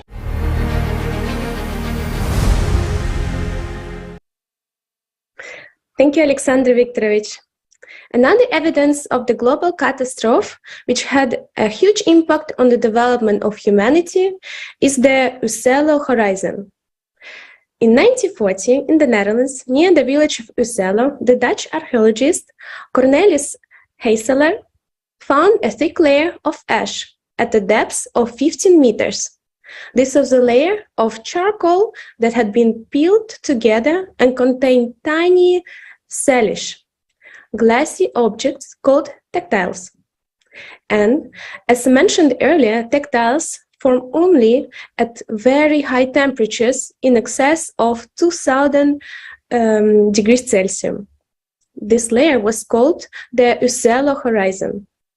It was later found all over the world in 10 countries and 4 continents in Australia, South Africa, India, and various parts of Europe. Such vast deposits of ash suggest a worldwide cataclysm that occurred approximately 11 to 13,000 years ago. And here's the question: how do we dispose this information? If we accept the evidence of global catastrophes that occurred in ancient times, then we would have to rewrite the history. Even though traditional science opposes this, we must do it if we want both us and the future generation to know the truth about our past. The history of terrible events of those times must be a warning to us so that it doesn't happen again. The past is the key to the present. Thank you for your attention. I give the floor to Anna.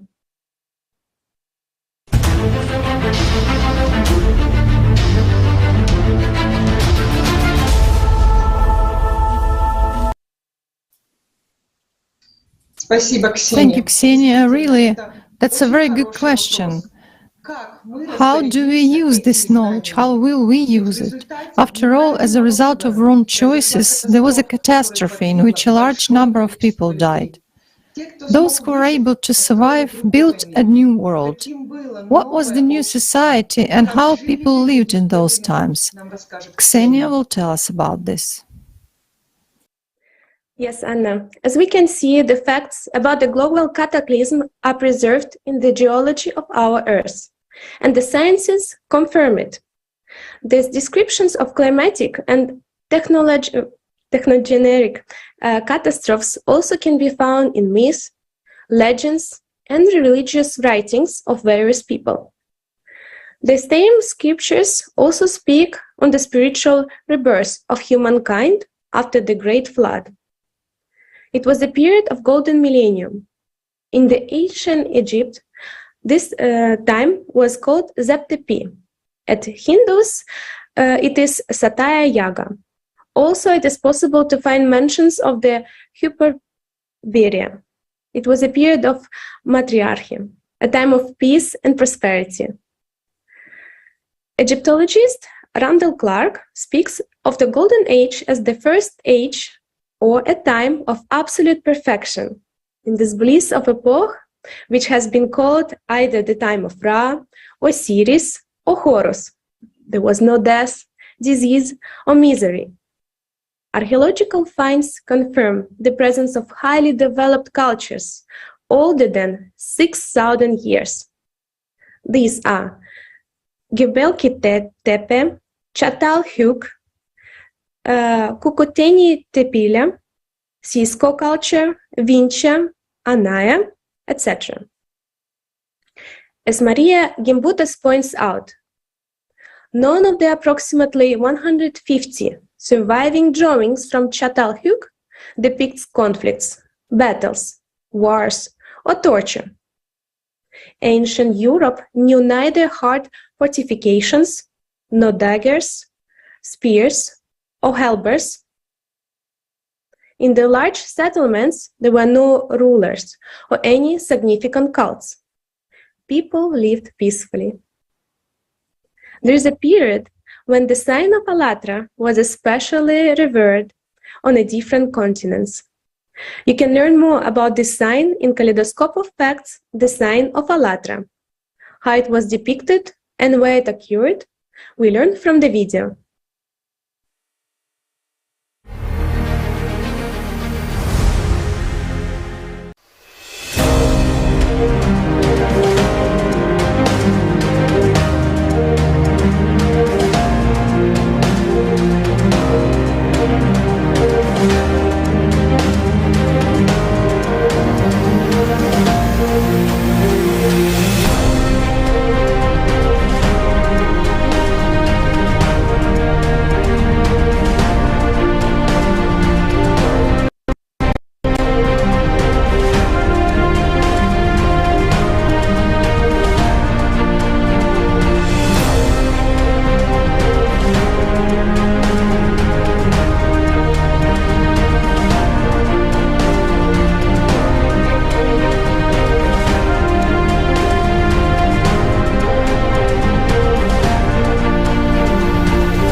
ALLATRA sign has been found in different corners of our planet, and this fact is impressive in its magnitude. What does it tell us? It shows that in ancient times there was civilization more advanced than ours, which had intimate knowledge about our world order and human destiny. The presence of ALLATRA confirms that the purpose of life of people of that time was spiritual transformation. People knew that God is one. It was the time of an ideal, fair society where freedom and equality prevailed and divine feminine was honored. There was no power and no castle-based social division.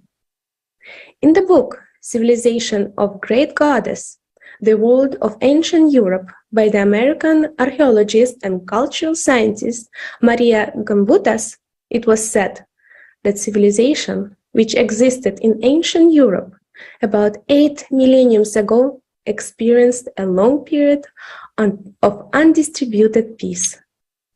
Maria Gimbutas believed that the generative capacity of any civilization is determined by the level of creative and authentic achievement, as well as the presence of intangible values and the freedom that make existence meaningful and joyful. Maria Gimbutas highlighted that it is a serious misconception and consider that the war is an integral part of human condition. Indeed, from the Bronze Age onwards, human life was often accompanied by fighting and building fortifications. However, this is not the case in the Paleolithic and Neolithic. A candidate in geological, mineralogical sciences, researcher Alexander Viktorovich Kaltupin will tell us about it.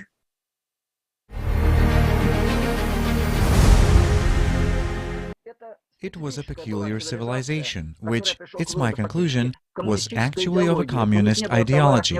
They had no goods, they had no property, they had tribal relations, they had matriarchy. Not that matriarchy, not of the goddess Cybele, to whom they sometimes attribute. This Dravidian goddess, a Semitic goddess, but particularly the goddess Danu, Aditi, where women had equal rights with men, where they got married only according to the custom of the Ghent harvest, by mutual attraction, no patriarchal relations, no parents that married girls off, meaning women were rulers, and so on.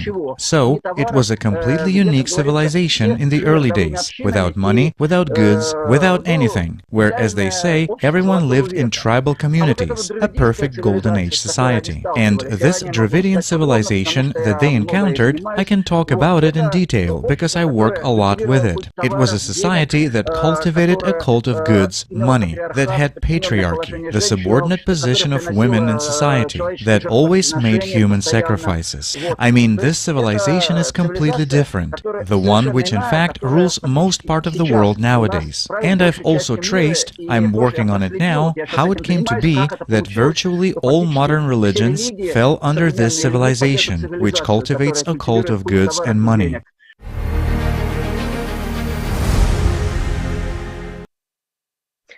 Thank you very much, Alexander Viktorovich. It is great that our civilization has examples of peaceful life without violence and wars, examples of a creative society. If our ancestors can do it, we can do it. We will learn about what happened after the Golden Millennium from the following speakers. Thank you for your attention, and I give the floor to Camila.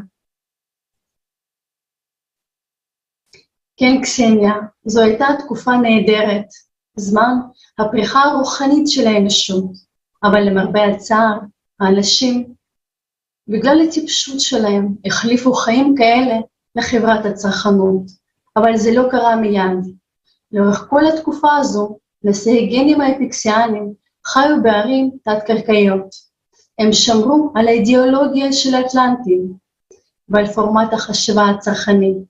הם השאירו את השלטון כפורמט של יחסי ציבור. הם שמרו את הידע של האטלנטיס ופיתחו טכנולוגיות גבוהות, שבזכותן הצליחו לשרוד במשך 6,000 שנה מתחת לאדמה. בואו נצפה בסרטון.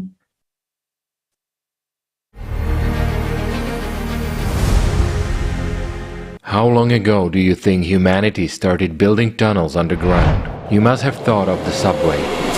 The British were the pioneers in the creation of subway. The first 3.6 kilometers long line was built and launched in London on January 10, 1863. Today, the longest tunnel created by modern humanity is in the Swiss Alps. The Gotthard railway tunnel. Its length is 57 kilometers. It is the longest tunnel taking into account modern technology. This is all that modern people are capable of. Modern humanity has something to learn from the distant ancestors who lived more than 20,000 years ago and built tunnels connecting the continents. NASA researchers, together with French scientists, discovered a whole network of underground tunnels and galleries deep underground, extending for tens or even thousands of kilometers. Some of these tunnels have high cleanliness standards, with perfectly smooth, as though melted walls, and precisely aligned corners. This suggests their artificial origin, using techniques unknown to us. The arrangement of caves forms entire cities with a perfectly designed infrastructure. Ventilation, clean water, the presence of schools, temples, pens for cattle, and all the necessities for life. They were intended to house a large number of people. Such cities are found under all continents. Cities are connected by ancient roads, huge tunnels. These tunnels run under the oceans, connecting the continents to each other, forming a single network. This underworld is known as Agartha.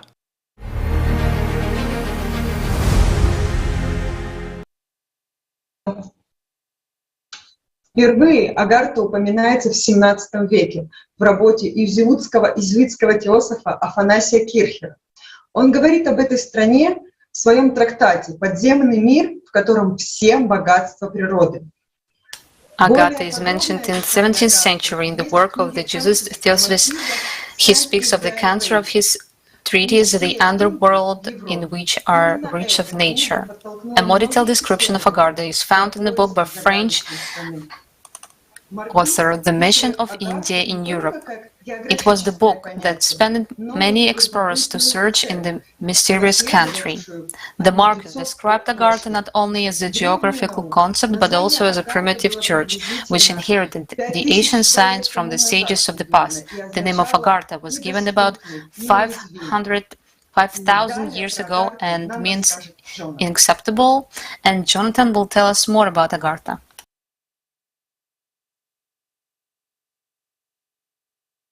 Thank you, Anna.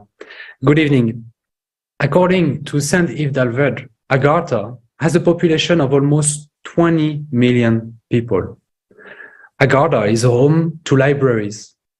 They contain a complete collection of all of the ancient sciences, but ordinary people have no access to them. These libraries are even under the seas. The archives of Agartha cover thousands of kilometers. Only high initiated have access to them. And for thousands of years, they have guarded all the secrets and spent countless hours engraving knowledge on stone tables. They know everything: the psychological composition of the planet and the cosmos, the secrets of the Earth's interior, the water basin. They know everything about living things.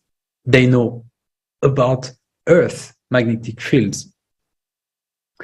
The stone cells of the libraries contain a special gas that revitalizes the air.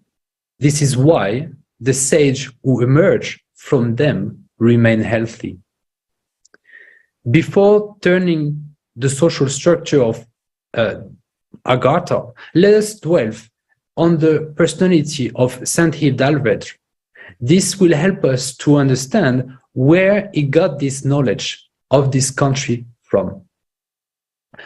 As a young Marquis joined the secret order of the Illuminati, he begins to study the writings of 19th century scholars and philosophers. His first experience is the esoteric and Kabbalist Frab d'Olivet, reconstituted Hebrew. His work culminates in the Mission of the Jews, where he says that the language of the ancient Jews has an hidden mystical meaning for Europeans. This book details the history of the ancient world from 8,600 years before the Christian era. Recall that this time is very close to the time of the destruction of Atlantis. From that time until today, initiated adepts have been secretly transmitting the law of the synarchy. The term was coined by the Marquis. The term means co-authority and co-governance. It is the trinary social hierarchy of authority, priesthood, initiated laymen, and heads of families, father and mother. It turned out that when there was a golden age on earth, the knowledge of power and governance was preserved underground for 6,000 years after the floods.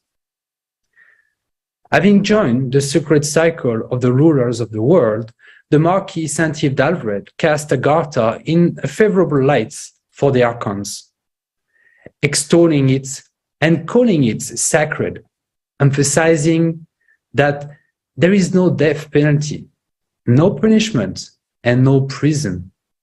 His description of power are very pathetic, and the hierarchy is confusing and contradictory. Thus, Saint-Yves d'Alfred says that caste and subject of rightful criticism for the Europeans are unknown in Agartha. And then he describes how the child of the lowest caste of the pariahs, that is untouchable, can be admitted on the sacred university and attain any degrees of hierarchy. Order in Agartha is monitored by the police services. The mere fact that there is a police services and therefore crimes suggests that all of this is not as smooth as Saint-Yves d'Alfred presents it.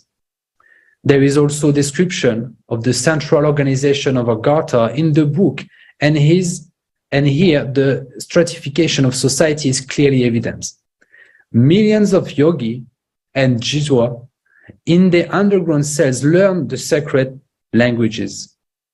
Above them, 5,000 managers, brahmas, pundits, and pandava. Between them, they are distributed function of teachers and policemen. Higher up are the Bhagwanda and or cardinals.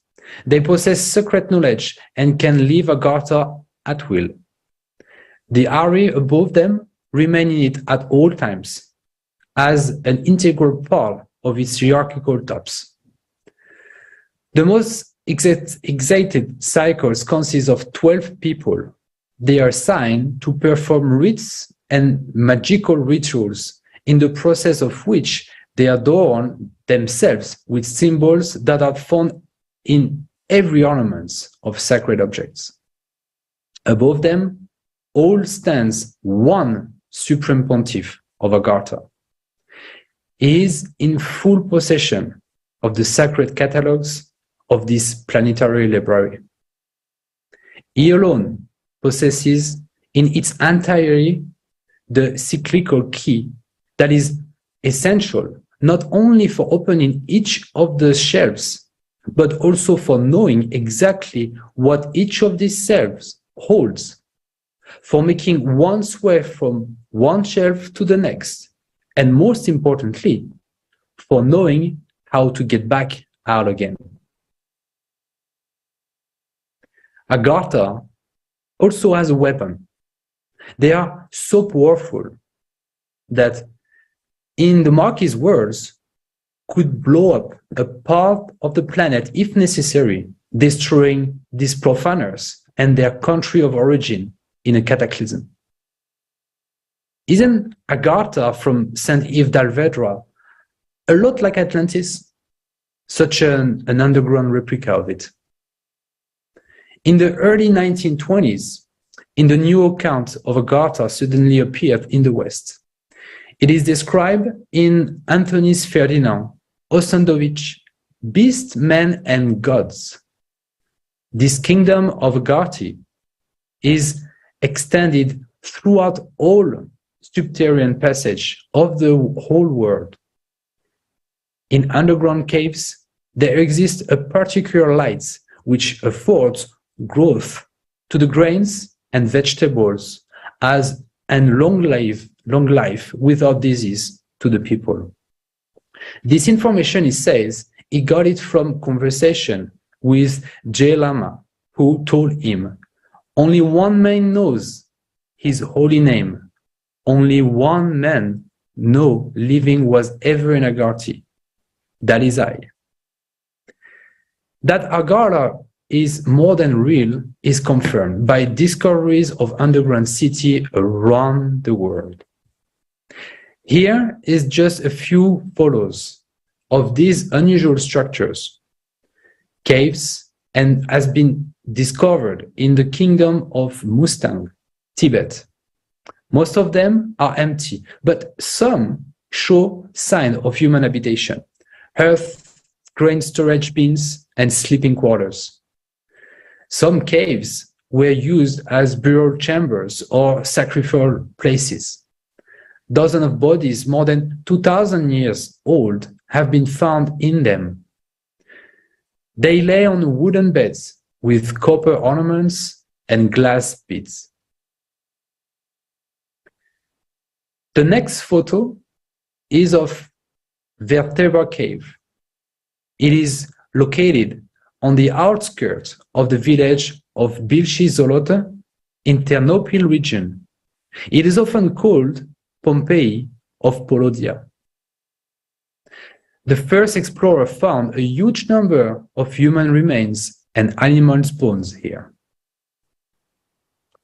Caves have also been discovered on the continent of Australia. One of them is the Rivi Cave, located in the Kimberley region, famous for its prehistorical artifacts.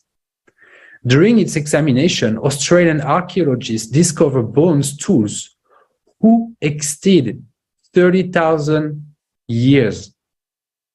At least 4 artificial founds claim to be the absolute oldest in Australia. The caves are of great importance for the Gunyandi people who inhabited this part of the Kimberley. They are underground cavities in the ice of Antarctica. This was stated by independent researcher Joseph Skipper. He even determined its coordinates and published a picture with a hole going deep down. Some tunnels are so long that they can reach the shore of South Africa and Australia, South America and Australia. But the most amazing are the caves of Kondana, located about 30 kilometers from the cities of Lonvala. Looking at the photos, it is very difficult to call this a monumental structure, a cave. This is an archaeological masterpiece, which is unrealistic to have been created manually and even more with primitive tools. This raises a completely logical question. Who created these caves?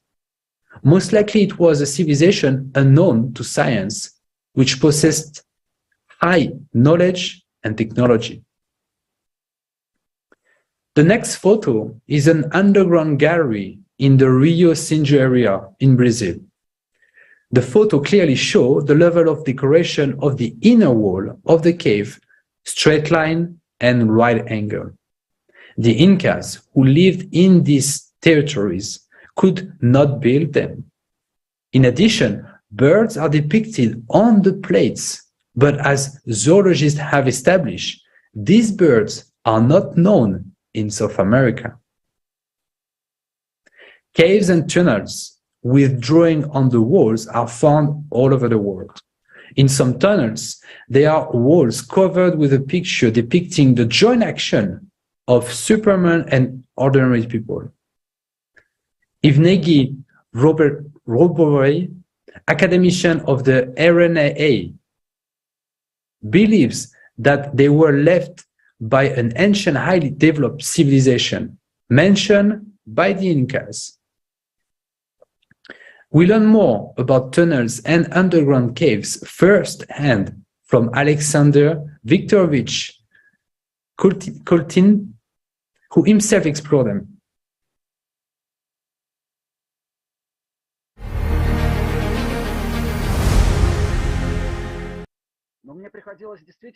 I had to travel really a lot to different countries and studied the underground complexes in Turkey and partly the underground complexes in Crimea, as far as they are there,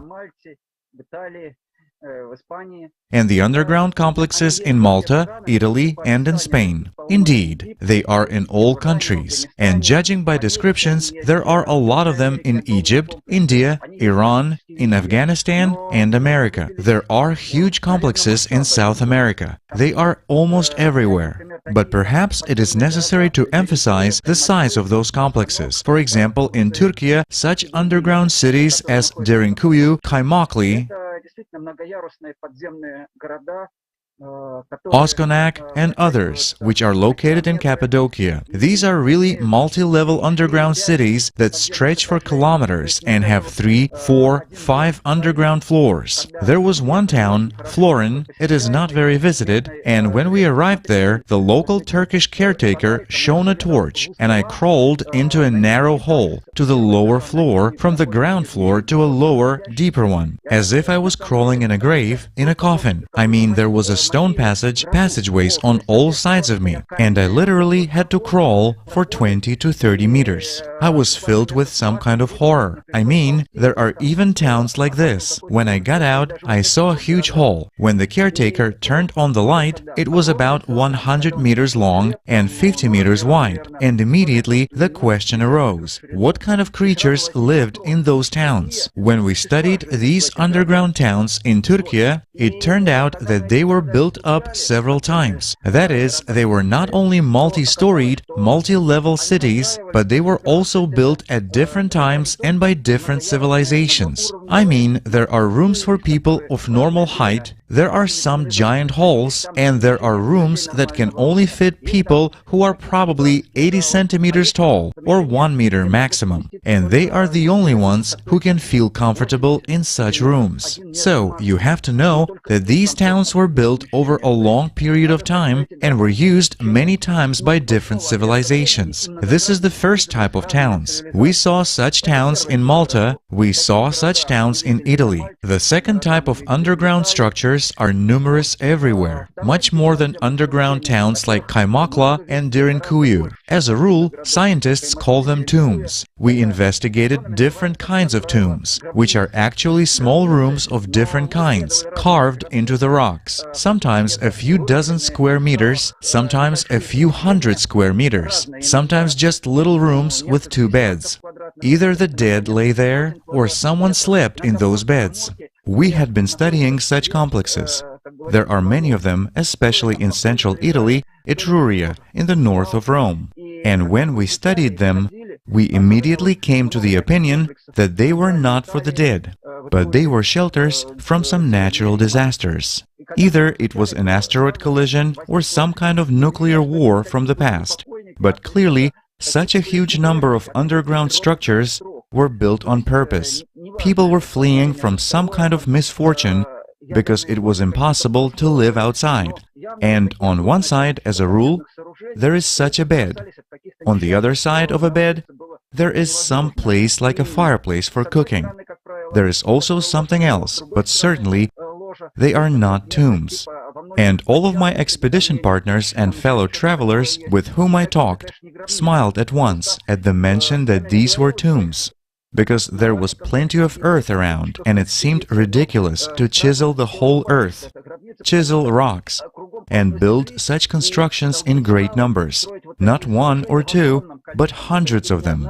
It just seems ridiculous. The same situation was with some graves. We saw a huge boulder, which was 100 meters long, 50 meters wide, and all hollowed out, with recesses like graves, like these stone bathtubs. Why would anyone need to chisel a stone? when there was a lot of earth nearby, and even more at such a time as they described. Several thousand years ago, that stone was lying exactly like this. This is the second type of structure. And the third one, which we naturally didn't see, in which we tried to penetrate and which is all over the earth, judging from the descriptions. Blavatsky described that these underground complexes were all over South America, from Chile to approximately Venezuela and Colombia. I touched upon it in my book on South Latin America. I called it, and even compared with the town in Popol Vuh and in Aztec and Mayan lore. It is called either Tulan or Chimastok, an underground city where civilization lived, when for a very long time there was no light on Earth. Different generations were born there and complicated surgical operations were performed. Different kinds of animals of an unknown kind were living there with people. Those were either ordinary animals or unusual ones, but it doesn't matter when it was, how many years ago that city was, but it's a huge underground city of some kind. There are similar cities. I found out the information, but it is closed and very difficult to find. Diggers are not allowed there. The entrances, especially here in South America, are all barred. On Easter Island, there are such underground structures on several levels. People used to go down there and disappear. That is why they close them everywhere. We have such a huge underground city in Ukraine, from the Dnipropetrovsk region to the Sea of Azov and beyond. Judging by what I have read about it in rare literature, it extends further to the underground Crimea and goes to Israel even further and further. In other words, there is a huge system of subterranean cities underground. When we tried to get in and see what it was all like, everywhere the entrances were closed. We tried to get into towns like that in Malta. In Malta, also in the beginning, there are sort of small hypogea. There are some kind of mines. They go underground to the height of 10 to 20 meters. We went down the stairs into the mine and then we found a door. Often it was some kind of closed landfill, and it was impossible to go further. Once we found something similar in the Sochi Nature Reserve, in the Caucasus. It was clearly some kind of underground structure, with fresh air coming from underneath, as it usually is in underground cities, and quite intensely. And I even had the impression that it was as if someone was closing the door from inside. Perhaps some civilization is living in these cities that we don't know about. There are many legends that some snake people live there. Many legends that some white civilizations live there. There is a huge number of stories that those who somehow penetrated, and in Britain there are such underground constructions, met some white people or some snakes living there. But what kind of underground city is it? Maybe some past civilization built it during cataclysms and really survived some nuclear winters there, escaping the consequences of asteroid collisions. I do not know. But such underground cities are everywhere. I was told they stretch from Georgia to Israel. There are descriptions that they even stretch under oceans. And it turns out that our Earth is not even like Swiss cheese, but something like a system of tunnels, which we can explore only in the uppermost parts. In the uppermost parts, sometimes it's not even related to these tunnels. A civilization simply built some other underground cities for its own needs.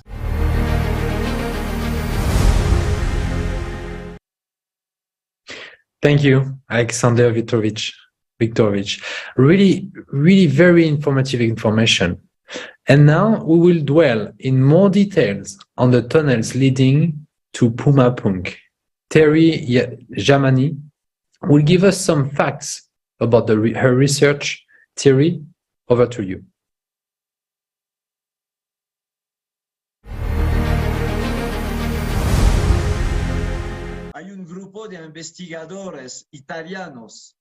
There is a group of Italian researchers who have been studying Tiwanaku,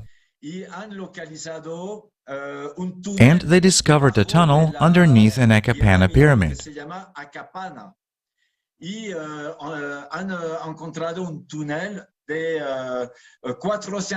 They found a tunnel 400 meters long that leads to Pumapunku.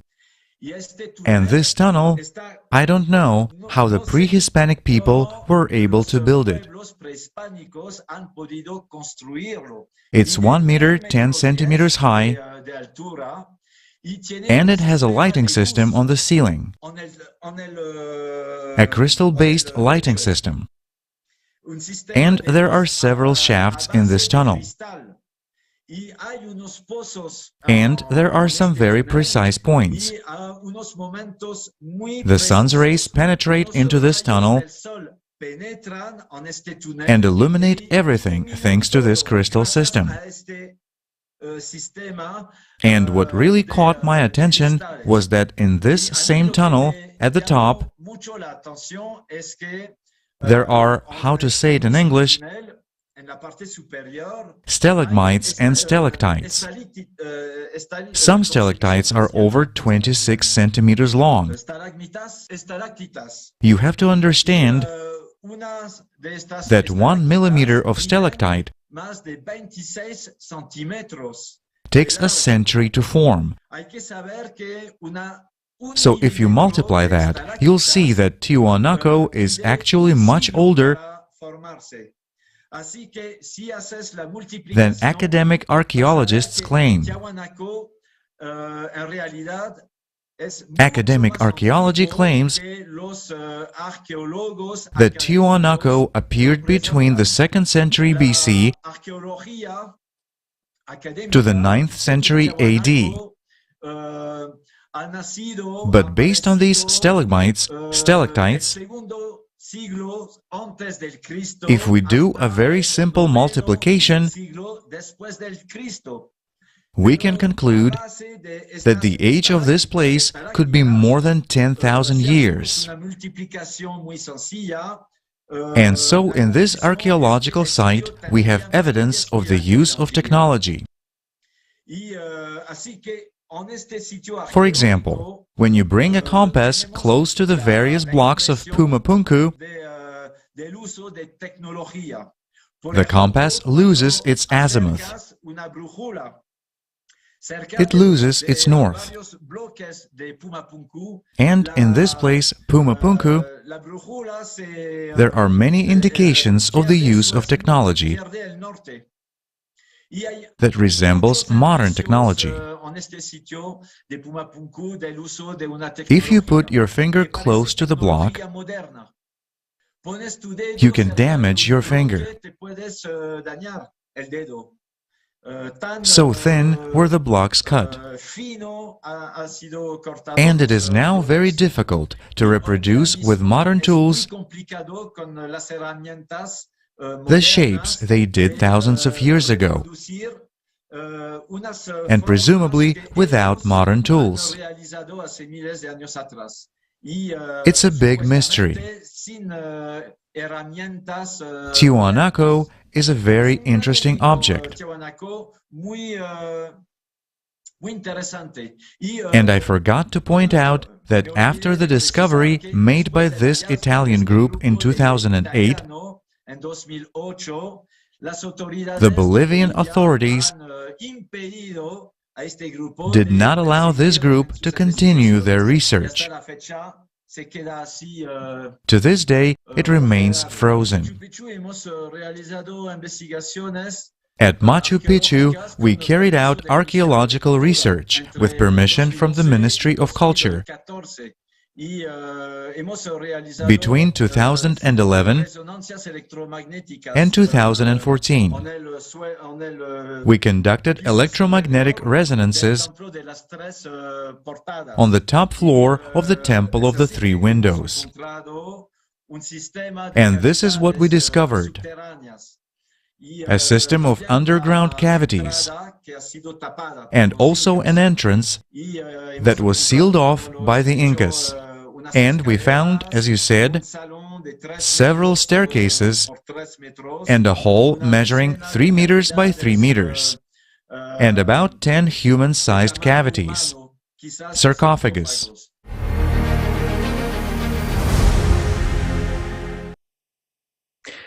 Thank you, Thierry.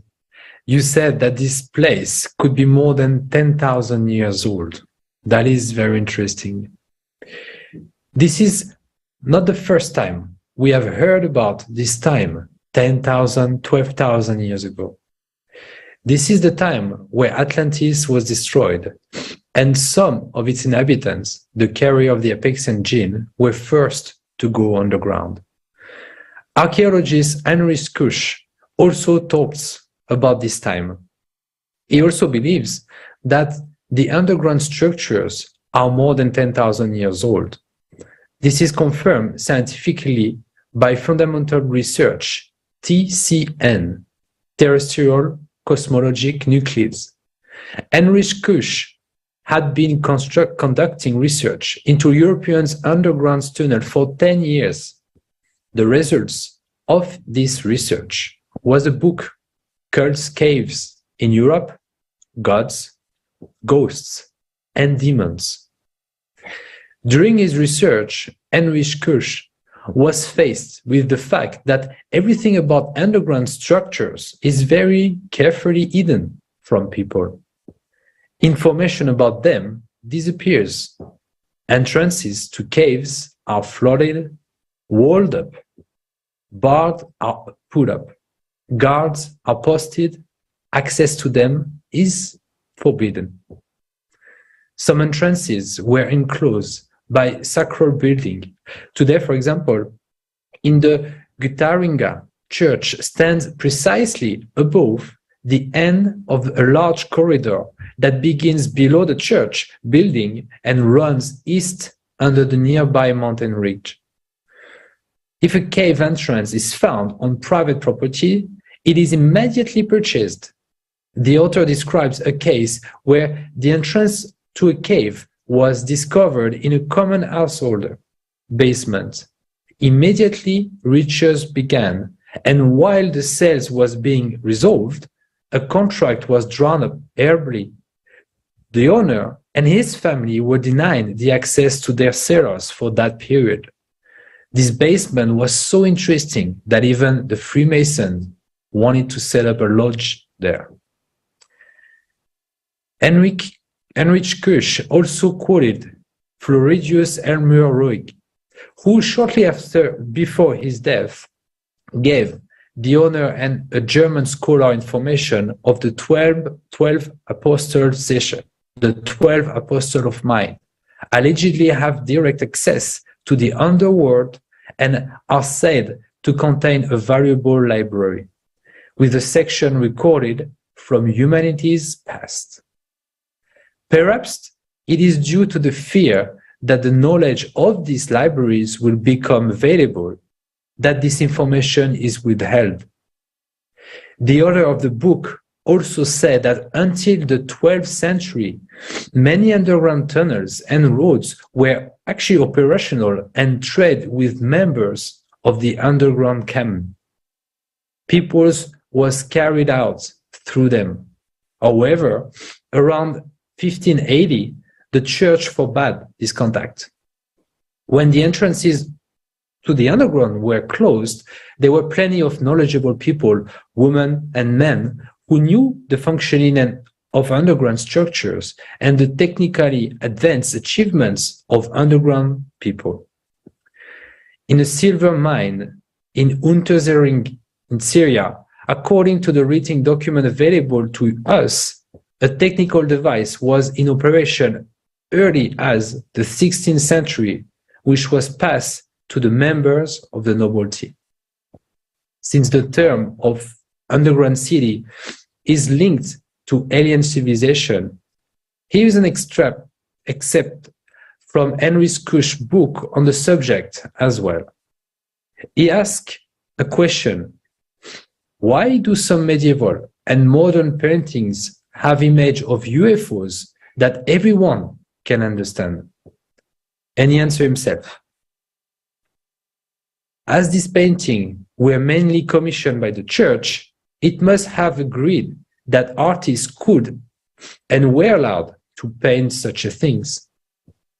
Where else does it mention about the underground lands of Agartha? Monica will tell us. Monica, the floor is yours. Ďakujem, Jonathan. Thank you, Jonathan. Indeed, in the mythology of different peoples, there are also stories about the underworld, which has many similarities with the kingdom of Agati. We can find references to encounters between people and descendants of Atlanteans in the legends of various peoples of the world. For example, in Norway, the subterranean inhabitants, which included Turses, Vitas, Roos, and sometimes Haldras, were surprisingly numerous. All tours had regular shapes, but were pale or blue in color. When the sun went down and twilight began, their life was just beginning. But in the tales of the Karelians and Nenads, these inhabitants are called Sehirti because at night they come out of the caves to hunt. In Africa, as well as in Melanesia and Australian regions, where myths about the mortal nature of man are widespread, almost everywhere are recorded stories that people were not created by a deity, but came out of the ground alone or together with animals. Polynesian lore speaks of the Manihuk, dwarves who possessed inhuman abilities and strength. Their abilities of megalith, their gaze made the blood curdle, and they could appear only in the dark time as they couldn't stand the sunlight. The peoples of Easter Island have a legend about the spirits of Aku Aku, who occasionally showed themselves to people. Despite their extreme thinness, these creatures were incredibly strong and able to move stone figures around the island to Maui. They had an extremely vindictive and vicious nature. On the subject of the caves, there is an interesting account of the 16th century Spanish chronicler Cristobal de Molina. He tells of a legend widespread among the indigenous Indian population about the Almighty Father of mankind, who, having completed the act of creation of all things on earth, went into his underworld. In Hindu mythology, the underworld, where supernatural beings, Nagas, live in opposition to the heavenly gods, is known as Patala. It is believed that this is where the secret text of Mahayana Buddhism, the Sutra Prajnaparamita, was kept, and then was brought to the surface of the earth by the ancient sage Nagarjuna. Many Sumerian myths reflect the notion that people used to grow underground like grass. The hoe myth tells how Enlil made a hole in the ground with a hoe and people emerged from it. A similar motive appears in the intro to the hymn to the city of Erid. The creator of culture in Sumerian mythology is considered to be Enki, the lord of the subterranean freshwater ocean. In the epic of Gilgamesh, there is confirmation that the Sumerians have lived underground since the time of Atlantis. The myth of the Sidra calls the new race of people black-headed. From under the earth the people burst forth and ran to Enlil, and he looked adamantly at his black heads. In Atlantean reality, the servants of El went underground and they continued to cultivate the way of life that was in the day of Atlantis. While living underground, the descendants of El retained their knowledge, their magical skills, and their skills in manipulating people. But they passed this knowledge only by inheritance. In extreme cases, they found successors. That is, they practically preserved and improved this knowledge, keeping it secret from people from generation to generation. When 6,000 years ago the spiritual decline of the society began, the inhabitants of the underground cities, the descendants of Atlantis, first began to go out at night, communicate with some chiefs, and reveal to them the great secrets of the world. Possessing knowledge and technology, they began to actively promote the ideas of omnipotence and strive to implement them. The imposition of such ideology undoubtedly affected the life of society. When the moment was right, the Atlanteans came to the surface. When mankind greatly increased in number and the foundations of the socio-economic formation began to emerge, the leader chiefs began began to appear. However, behind the apparent power were in fact knowledge keepers, or as they like to call themselves, chosen ones of the gods and spirits, who not only advised the leaders, but in fact skillfully managed them, forcing them to do their bidding. That is, by remaining in the shadows and skillfully manipulating the chief, the so-called chosen ones of the gods and spirits ruled the entire tribe. This group of special people was called variously shamans, znachars, sorcerers, priests, and so on. Their true name was archons. From the Greek, it is translated as chiefs, rulers. But if you dig deeper into history, you discover the true meaning of the word, which means rulers of the world. The chief of the tribe, who was a public person and responsible for his tribe, was under the authority of the archon. The archon, who was actually ruling the tribe through the chief, and always remained in the shadows. This secrecy provided great opportunities for the real manipulation of the people. And while the leader chiefs were often chosen by the tribe, the archon passed his magic art of real power only to his successor. That is, there was a special caste in whose hands the actual power was concentrated, and the more it strengthened its power, the more it forced the rest of the community to work for itself. It must be said that it was this backbone that later usurped the basic knowledge, thereby subjugating the rest of the people. This was the first elite of our civilization. I suggest you watch a fragment of the video, Atlantis, the Elite in Search of Immortality. The descendants of those who managed to survive after annihilation of Atlantis, to hide from retribution and to survive the subsequent times of the new spiritual formation of mankind, became keepers of the ideological heritage of Atlantis.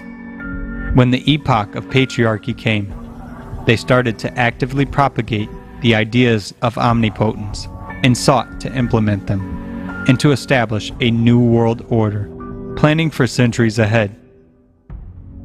Controlled by the patterns of consciousness, they played a game of the system in secret knowledge and secret activity. They established closed groups, clans, secret orders, organized initiations into the so-called Great Mystery of Mysteries, presenting the story of the country of El as fate of the selected ones, endowing their pridefulness with belonging to a supposedly dominant race of highly developed people, which in their opinion must rule over all people on earth, that is, to the servants of El, the elite. This can be clearly traced at different times in history. It was precisely on their initiative that there appeared stories, including the ones about Atlantis and the mountain of the immortal Olympian gods. This information was subsequently implanted into the minds of new generations as a pattern of behavior. After all, what is permitted to gods is what human pridefulness will invariably copy for itself as well. The descendants of the Atlanteans took many other initiatives, causing a majority of people today to have lost spiritual knowledge, to dream about immortality in material bodies, and not even to know that already for a long time they've been living under the aegis of El, and unconsciously seeking to imitate his elite. But this didn't happen immediately. The descendants of the Atlanteans waited for the time when the system would gain strength and would gain dominance in people's minds, the time when humankind's spiritual resistance will be weakened, because they knew the main thing, that everything starts with the human being and his or her choice.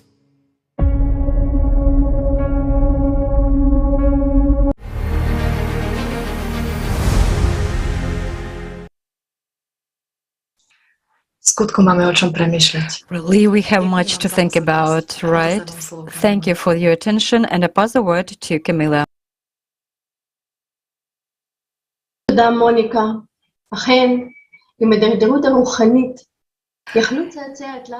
Indeed, with the decline of spirituality, the descendants of the Atlanteans were able to impose their ideology on the rest of society. The consumerist format began to dominate people's minds. Society was divided. Money and private property appeared. Having lost their spirituality, people were given a religion that was based on the same principles the Abeksyans had introduced.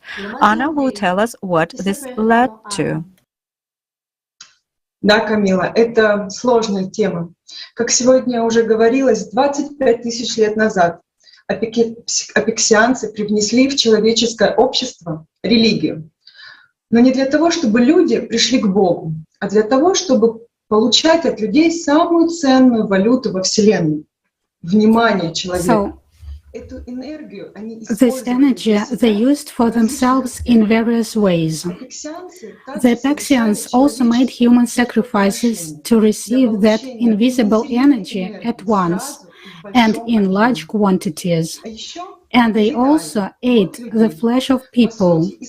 In fact, they used it twice for mental and physical feeling. It was like desert for them.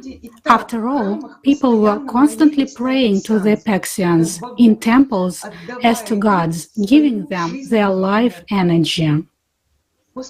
After the Anunnaki expelled the Abeksyans from the earth, allowing the people to live as they wished, the sacrifices ceased. But unfortunately, the sacrifice tradition was renewed in Atlantean times. The Atlanteans found Abeksyans' knowledge of how to use the most valuable currency in the universe to increase their power and for conscious rebirth. After the destruction of Atlantis, those who served El and his children went with this knowledge to live underground in a country called Agartha. This is not a myth. We can see a new upsurge of mass sacrifice in Sumerian times. The knowledge of sacrifices became relevant again. After all, what was their point? To appease the gods, to help realize some material goals in a supernatural way. Now and then it was called magic. Sacrifices in different religions and societies were very different, starting from harmless victims, household items, fruits or plants, and others, to the ritual killing of animals and birds. But the bloody human sacrifices were the worst. And in most cases, everything was done by priests to satisfy their own ambitions and to gain power in the material world. Sacrifice rituals are practiced in religions as well as in secret occult societies. And this despite the fact that the world community has long ago condemned human sacrifice and similar savagery of the priests of the distant past. The meaning of the Russian word "жертва," meaning sacrifice, is that which is devoured, destroyed or perished. The word "жрец," meaning priest, has the same root as the word sacrifice. In antiquity, priests were also called by this word, "жру" itself, meaning devouring. Isn't it a very interesting coincidence? If we follow the etymology of the related word, we will find that previously it meant one who boasts, reminds oneself of himself, exalts.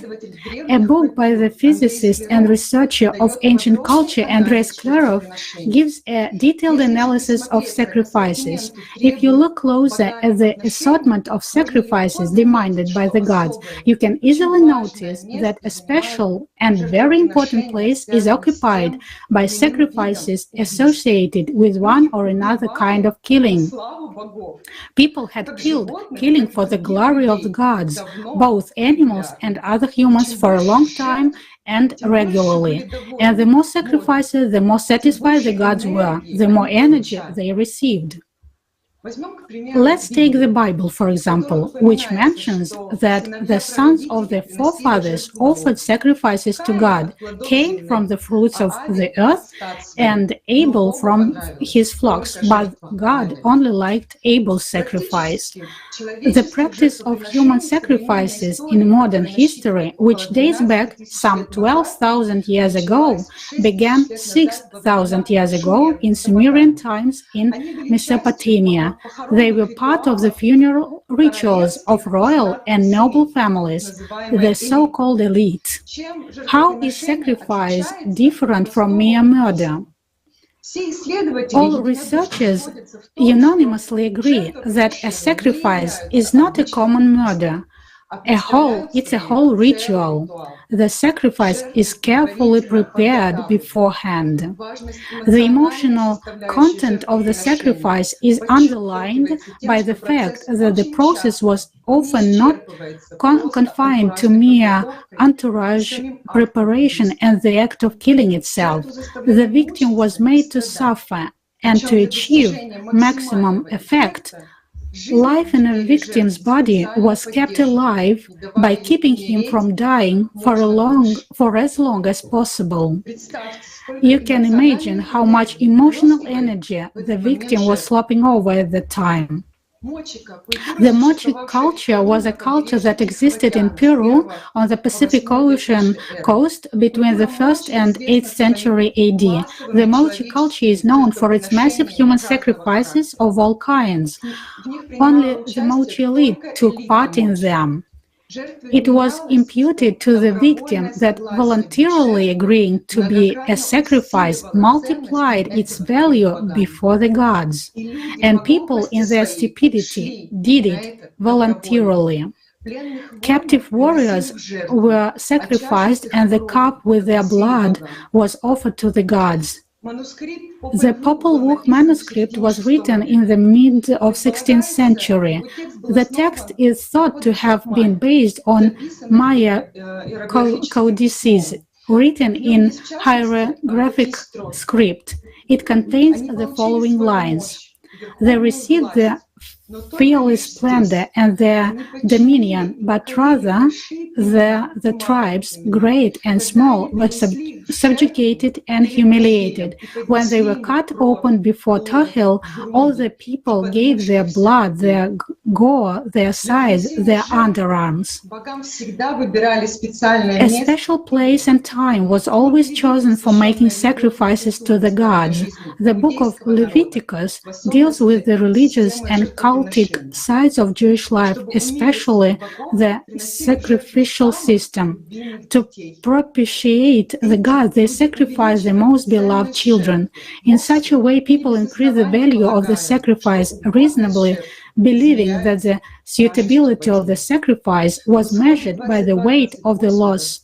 Exodus 22:28-29 says, "The firstborn of your sons you shall give to me. Likewise you shall do with your oxen and your sheep. It shall be with its mother 7 days. On the 8th day you shall give it to me." According to the biblical story, God called Abraham to offer his beloved son Isaac for a burnt offering in the land of Moriah on one of the mountains. Genesis 22:1-19. God said, "Then God, take your son, your only son whom you love, Isaac, and go to the region of Moriah, sacrifice him there as a burnt offering on a mountain I will show you." Abraham arrived at the place, built an altar, bound Isaac, laid him on the altar upon the wood, and had brought a knife to bear upon him. As for the burnt offering to God was to be first slain and then burned.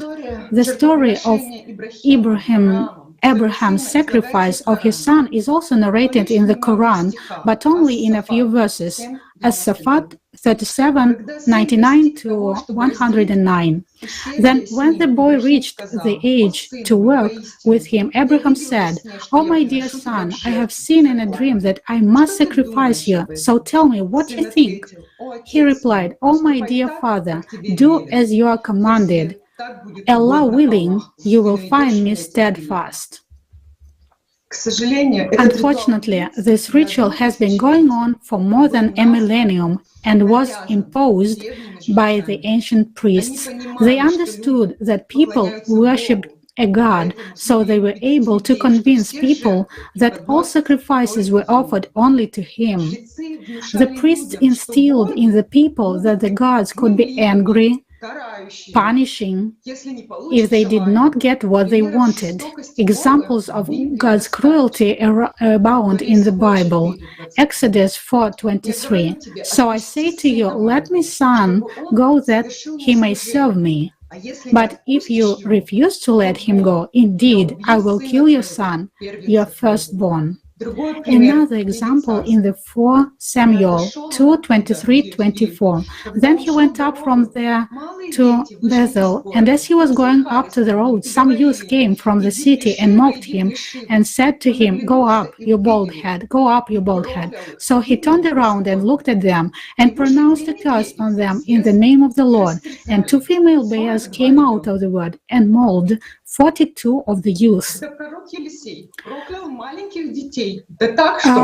How did the prophet Elisha curse the little children so that the little ones were torn apart by the bears? This is where the fear of punishment was instilled in the people. Do not anger God and the mediators between God and the human, and be afraid. Thus it was inculcated that man's fate depended only entirely on the unpredictable will and mercy of the gods. The priests intimidated people. Intimidated by whom?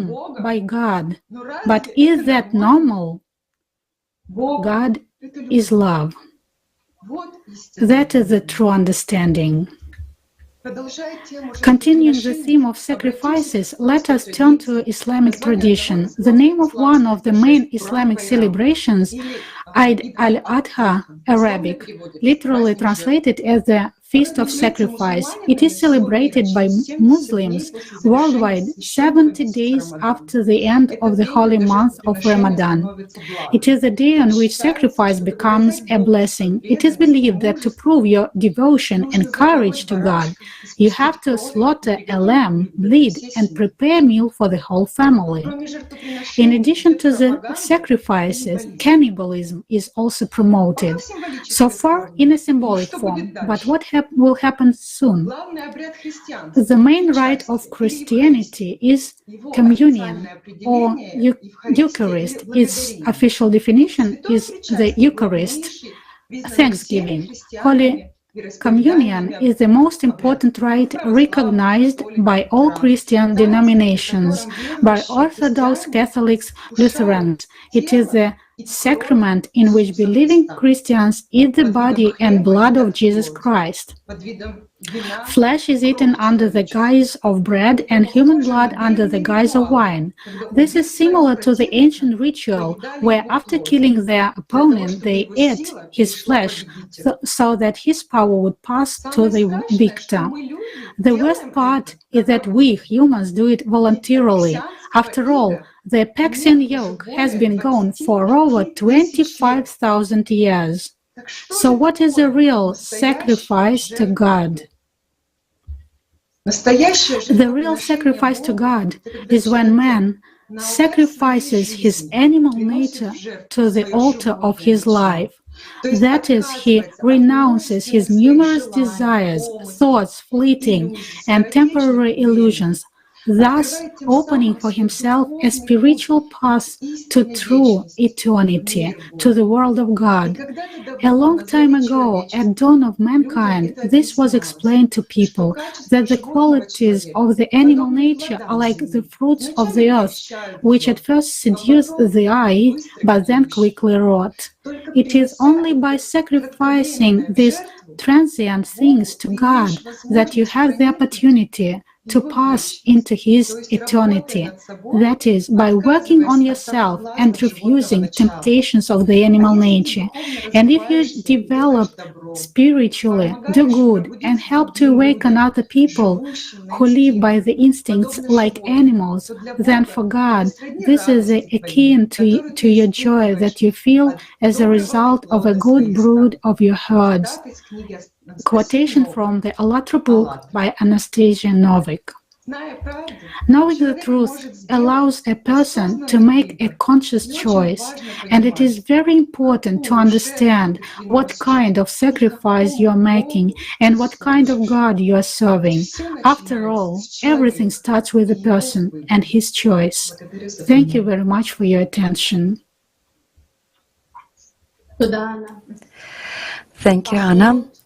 The responsibility for today's format of life is on all of us, because we have all accepted the consumerist format and have begun to live in it. We support it by our silence and inaction. We could change things, but for some reason we go along with what is forced upon us. In the 1950s, UFO religions emerged. The adherents of this religious movement believe that aliens are gods and that their appearance will allow mankind to overcome the current environmental, spiritual, and social crisis. In 2014, a church congregation of the cult of Cthulhu was registered. Cthulhu was registered in the United States. Cthulhu is a creature with a human body and a head, resembling both an octopus and a dragon, who we worship, where we are being led, and what is being forced upon us. We will find out in the following video. Modern marketing makes it possible to impose on people everything that is beneficial to the manufacturer and necessary to those in power. The main tool in this manipulation is the Overton window, through which the substitution of concepts takes place. Black can easily be made white, and evil can become good. All it takes is a little time and effort to turn everything upside down in people's minds. Through the media, concepts and phenomena unacceptable to moral and ethical human standards are gradually imposed on the public consciousness, and these concepts and phenomena turn from unacceptable into norms, which are enshrined at the legislative level. Lately, the topic of aliens has started to come up. Among them, grey men, the Abeksyans, are often mentioned. 25,000 years ago, these soulless creatures enslaved people and used them as food. But the modern movie industry shows them as charming cuties. It is also imposed on us that strange creatures that often look like monsters are our friends, and the use of alien characters in computer games causes a gradual habituation of people to their appearance. Images of aliens are also hidden in the paintings of Leonardo da Vinci. To see them, you only need a mirror. By the way, by looking at the paintings of the great artists this way, you can also see the secret signs of occult orders. But the worst thing is that children are also taught that the Abeksyans and various monsters are friends. For instance, a network of game parks for children called Babylon in Israel, England, Serbia, the Czech Republic, and other countries, where the same images of aliens welcome children in the rides. Along with imposing a loyal attitude to aggressive aliens, the Abeksyans, we are being prepared for cannibalism. They try to convince us that it is the norm, when people eat each other. This is being introduced again through the Overton window, so that we gradually get used to it and consider it the norm. We are offered confectionery in the form of human organs.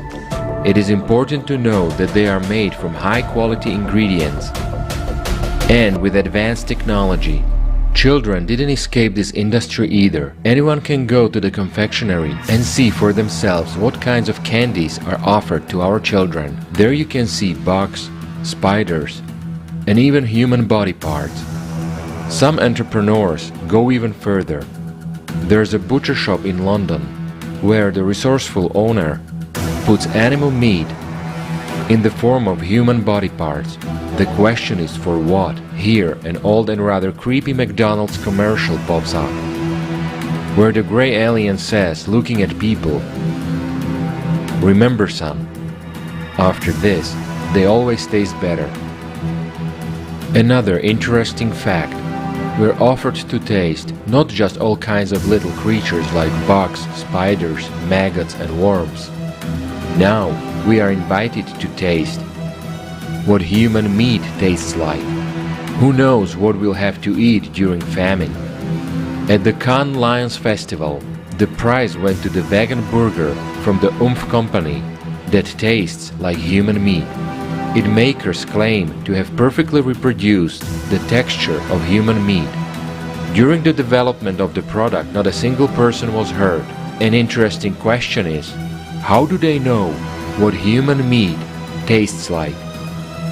And now we would like to ask the main question to all sane people. How long are we going to watch in silence how we are being dehumanized and turned into a herd of animals, and animals are usually prepared for slaughter by the owner? Will we stop it? It's time to declare that we are people and we want to live.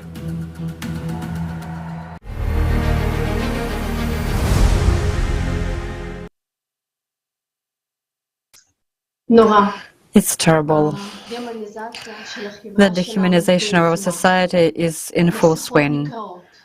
The masks have been turned off. All the dirt is coming to the forefront. I have to ask, do we really like all this? Do we want to live in such a world? What kind of future awaits our children then? These are good questions that everyone will answer for themselves. Everything that's happening has one root. We've forgotten that we are humans. We have forgotten why we're here and what our true purpose is. Today, each of us is given a chance to gain eternal life and not to go to hell. This topic will be covered in more detail in the next episode of the Kaleidoscope of Facts in October this year. Let's watch the trailer.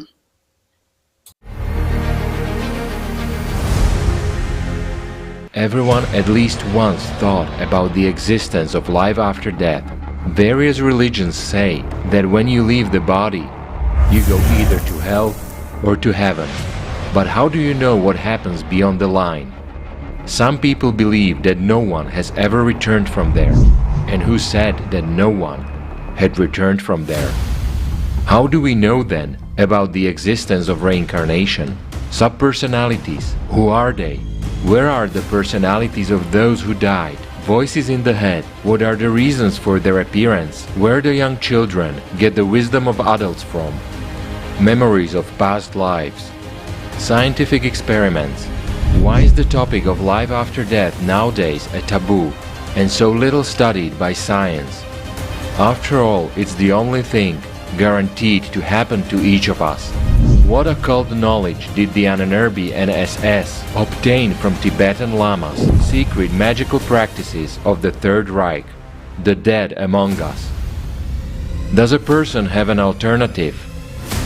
The law of ALLATRA, how to get out of the cycle of reincarnation and how not to go to hell. It's time to give the world back to the alive.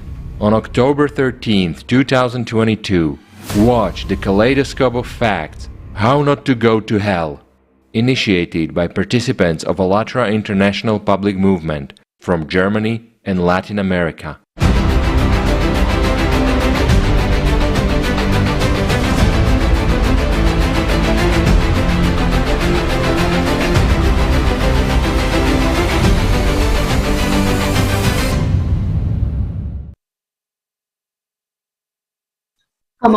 The essence of the consumerist format of society is that the dead begin to rule the living.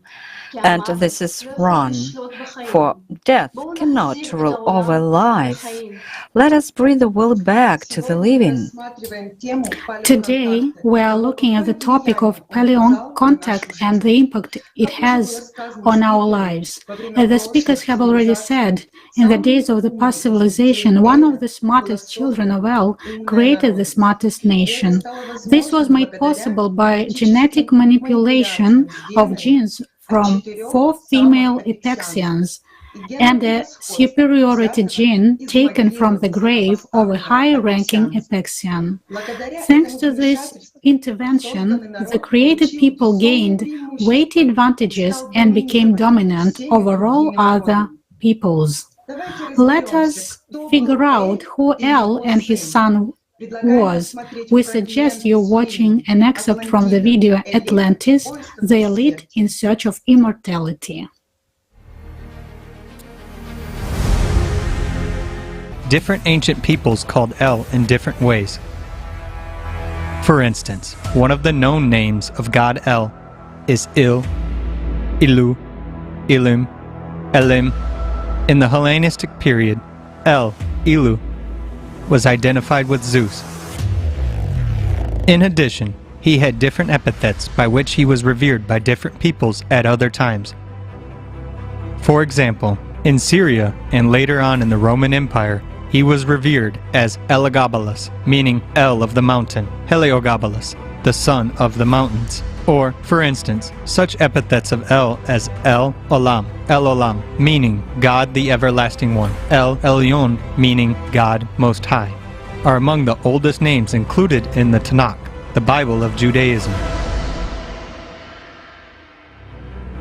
It is interesting that the local god of Jerusalem, El Elyon, was revered as the highest God, the creator of heaven and earth, and the Lord of the land, access to which was granted by him only on the condition of bringing tithes. El was, first and foremost, revered as a symbol of supreme power. He was considered the ruler of the world, the father of gods and people, sending down posterity to people, the king of the years, the lord of immortality. He was portrayed as a bearded old man in long clothes and a tall tiara with horns. El was depicted as accepting a sacrifice and blessing the sacrificer, and also in the image of a bull. Legends say that El lives near the source of the river, near the source of both oceans. He heads the council of all gods, his children. The gods act only with El's permission. The Ugarit list of gods mentions also El's father, whom El later on overthrows for the sake of his own power. But gradually, El himself loses this power too. In the first millennium BC, in the Judaic pre-Judaism pantheon, the image of El merges with the image of Yahweh, Yahweh. He was widely revered in Phoenicia. In other tribes, Yahweh is revered as El's son. El's image as a symbol of power, the supreme deity who heads the council of gods, is preserved in the Bible. In the Old Testament there are such words: God standeth in the assembly of gods. He judged among gods. In Hebrew, they sound like this: מזמור לאסף. אלוהים ניצב בהדת אל, בקרב אלוהים ישפוט. Moreover, Elohim is one of the names of Yahweh in the Old Testament in the plural. That is, it means not God Yahweh, but gods Yahweh. In the beginning, gods created heaven and earth. In Hebrew, in place of the word God, there stands Elohim. The word Elohim is found almost 2,000 times in the Bible and originates from the Pan-Semitic root El. El is also the ancient name of God in the Bible, of Judaism Tanakh. It's a collection of text included in the Christian Bible. In the Slavic Bible, it is traditionally translated by the word God in the meaning of being strong, powerful, at the top.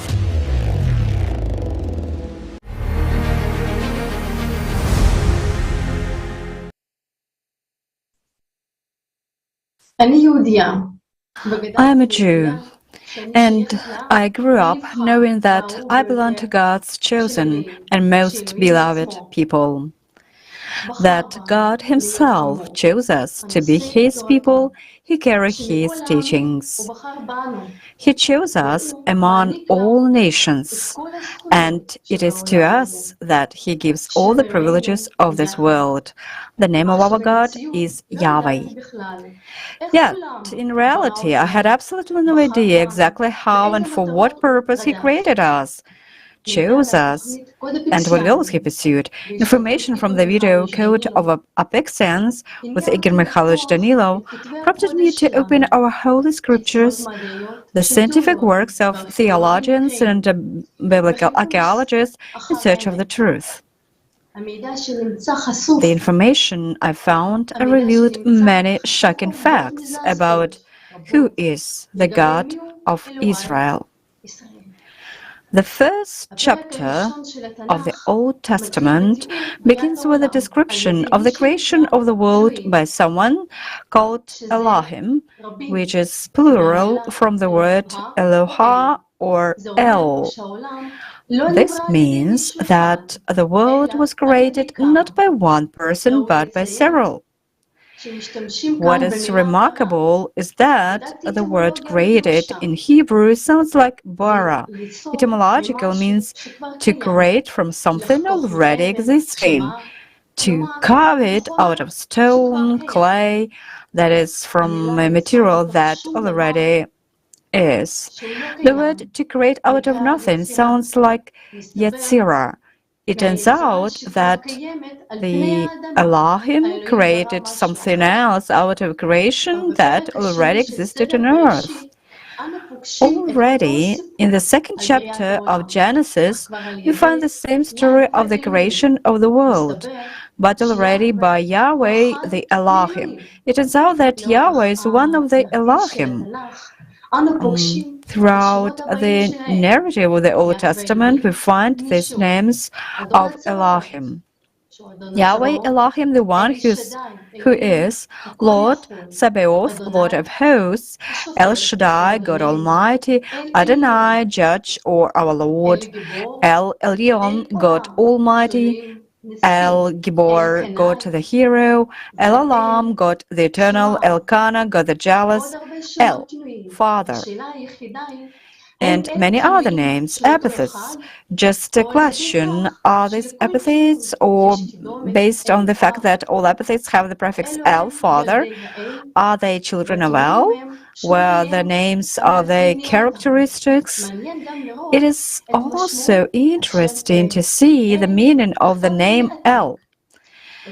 El is an ancient Hebrew script. The letters of the name consist of the letters Aleph, which is derived from Bull, also called Aluf, champion, and Lamed, which is derived from teacher, inspector, meant to lead the bull. So, who is he, El? The bull, the leader of the bulls? And what does he have to do with the one God who created all living things? Now, let us look at the God of the Jewish people in the Old Testament. This is the God who calls himself Yahweh, the Elohim, who chooses his people, makes an alliance with them, endows them with talents, and becomes their Lord. In Exodus chapter 6, verses 2-3, and God spoke to Moses and said to him, I am the Lord. I appeared to Abraham, to Isaac, and to Jacob as God Almighty, but my name, Lord, I was not known to them. In Exodus chapter 6, verse 6-7, therefore, say to the children of Israel, I am the Lord. I will bring you out from under the burdens of the Egyptians. I will rescue you from their bondage, and I will redeem you with an outstretched arm and with great judgments. I will take you as my people, and I will be your God. Then you shall know that I am the Lord, your God, who brings you out from under the burdens of the Egyptians. This raises the first question. How can an omnipresent and all-encompassing God be the Lord of only one people? What was Yahweh holding his people back with? In Exodus 19, verses 3-6, thus you shall say to the house of Jacob and tell the children of Israel, you have seen what I did to the Egyptians, and how I bore you on eagle's wings and brought you to myself. Now, therefore, if you will indeed obey my voice and keep my covenant, then you shall be a special treasure to me above all people, for all the earth is mine, and you shall be to me a kingdom of priests and a holy nation. These are the words which you shall speak to the children of Israel. He played on the weaknesses of the people by promising a better life and the title of the chosen holy nation. Yahweh promised, but didn't really care about his people. He showed impatience with his followers and was constantly irritated. At times, this irritation was so great that he was willing to punish those who were disobedient and dissenting. Yahweh was literally obsessed with the fear that his people would abandon him and start following the other Elohim. Elohim gods. So he constantly threatened them with death and mercilessly killed those who dissented. This was done in public, so that everyone could see what would happen to this disobedient traitor, thus instilling fear into the people. The book of Numbers, chapter 16, describes an incident when the elders of Israel, on behalf of all the people, were outraged and refused to follow Moses because they realized that Moses was deceiving them and not leading them to the promised better life. But Yahweh ruthlessly and demonstrably destroyed them and their families. And so that others would not do the same, he killed 40,700 more people who sympathized with them. Even then, all the people could have escaped from real slavery if they had not been afraid and supported those decent people. Or here is an example. Old Testament book of Numbers, chapter 21, verses 5-9. And the people spoke against God and against Moses. Why have you brought us up out of Egypt to die in the wilderness? For there is no food and no water, and our soul loathes this worthless bread. So the Lord sent fiery serpents among the people, and they bit the people, and many of the people of Israel died. Therefore the people came to Moses and said, "We have sinned, for we have spoken against the Lord and against you. Pray to the Lord that he take away the serpents from us." So Moses prayed for the people. Then the Lord said to Moses, "Make a fiery serpent and set it on a pole, and it shall be that everyone who is bitten, when he looks at it, shall live." So Moses made a bronze serpent and put it on a pole, and so it was. If your serpent had bitten anyone, when he looked at the bronze serpent, he lived. What kind of God is this who mercilessly destroyed his own people? And is it God at all? We see that God, Yahweh, used high-tech weapons to keep the people in total obedience. This proves again that Yahweh is not a spiritual God, but a man full of ambition, of flesh and blood. Yahweh brought the Jewish people out of Egypt not to free them from their so-called slavery, but to serve him, to seize foreign lands and spread his power on earth. Punishment awaited those who disagreed with this.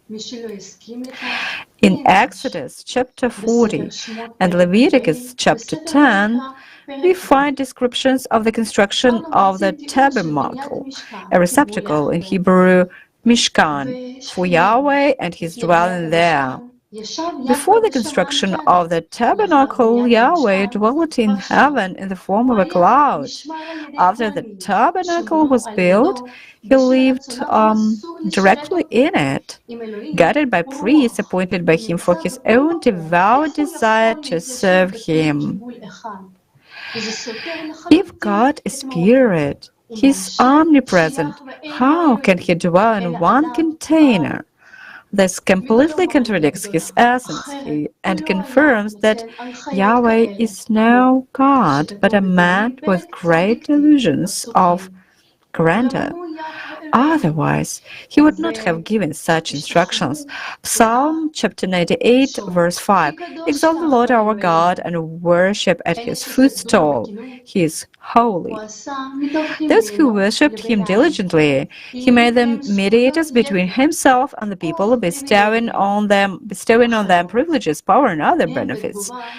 They, in return, as proof of their loyalty to Yahweh, could also sacrifice the most precious thing to human being, the lives of their children. In the book of Leviticus, chapter 8 describes the 7-day ordination of Aaron and his sons as priests, and in the next chapter, on the 8th day, Aaron offers the first sacrifices, while Yahweh, in front of all the people, comes out of the tent and personally devours them. The book of Leviticus, chapter 9, verses 23-24. Moses and Aaron went into the tent of meeting. When they came out, they blessed the people. Then Yahweh's glory appeared to all the people.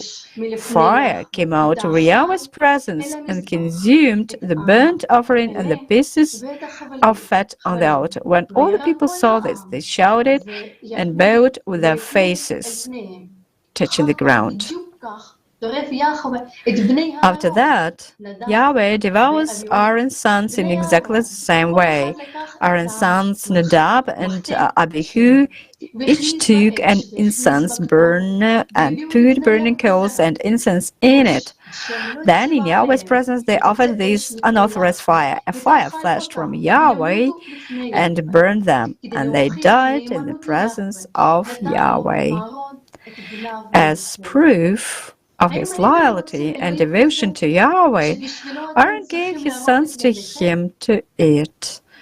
Would you want a God like that, for whom you have to kill your children? Now, let us look at the Jewish people today.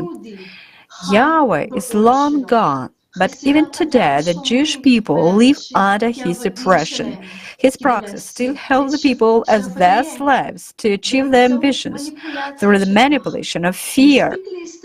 It is enough to look carefully at the conditions under which the people live, and everything becomes clear. They are still being ruthlessly exterminated for the slightest disobedience. Today, the Jewish people have a unique chance to learn the truth and get out from under the bondage of Yahweh, in which they have been for 12,000 years. It is now that a real, loving God has reached out to us, the Jews. This is a unique opportunity to accept it and follow him. Thank you. Thank you for your attention, and pass the word right now on to Anna.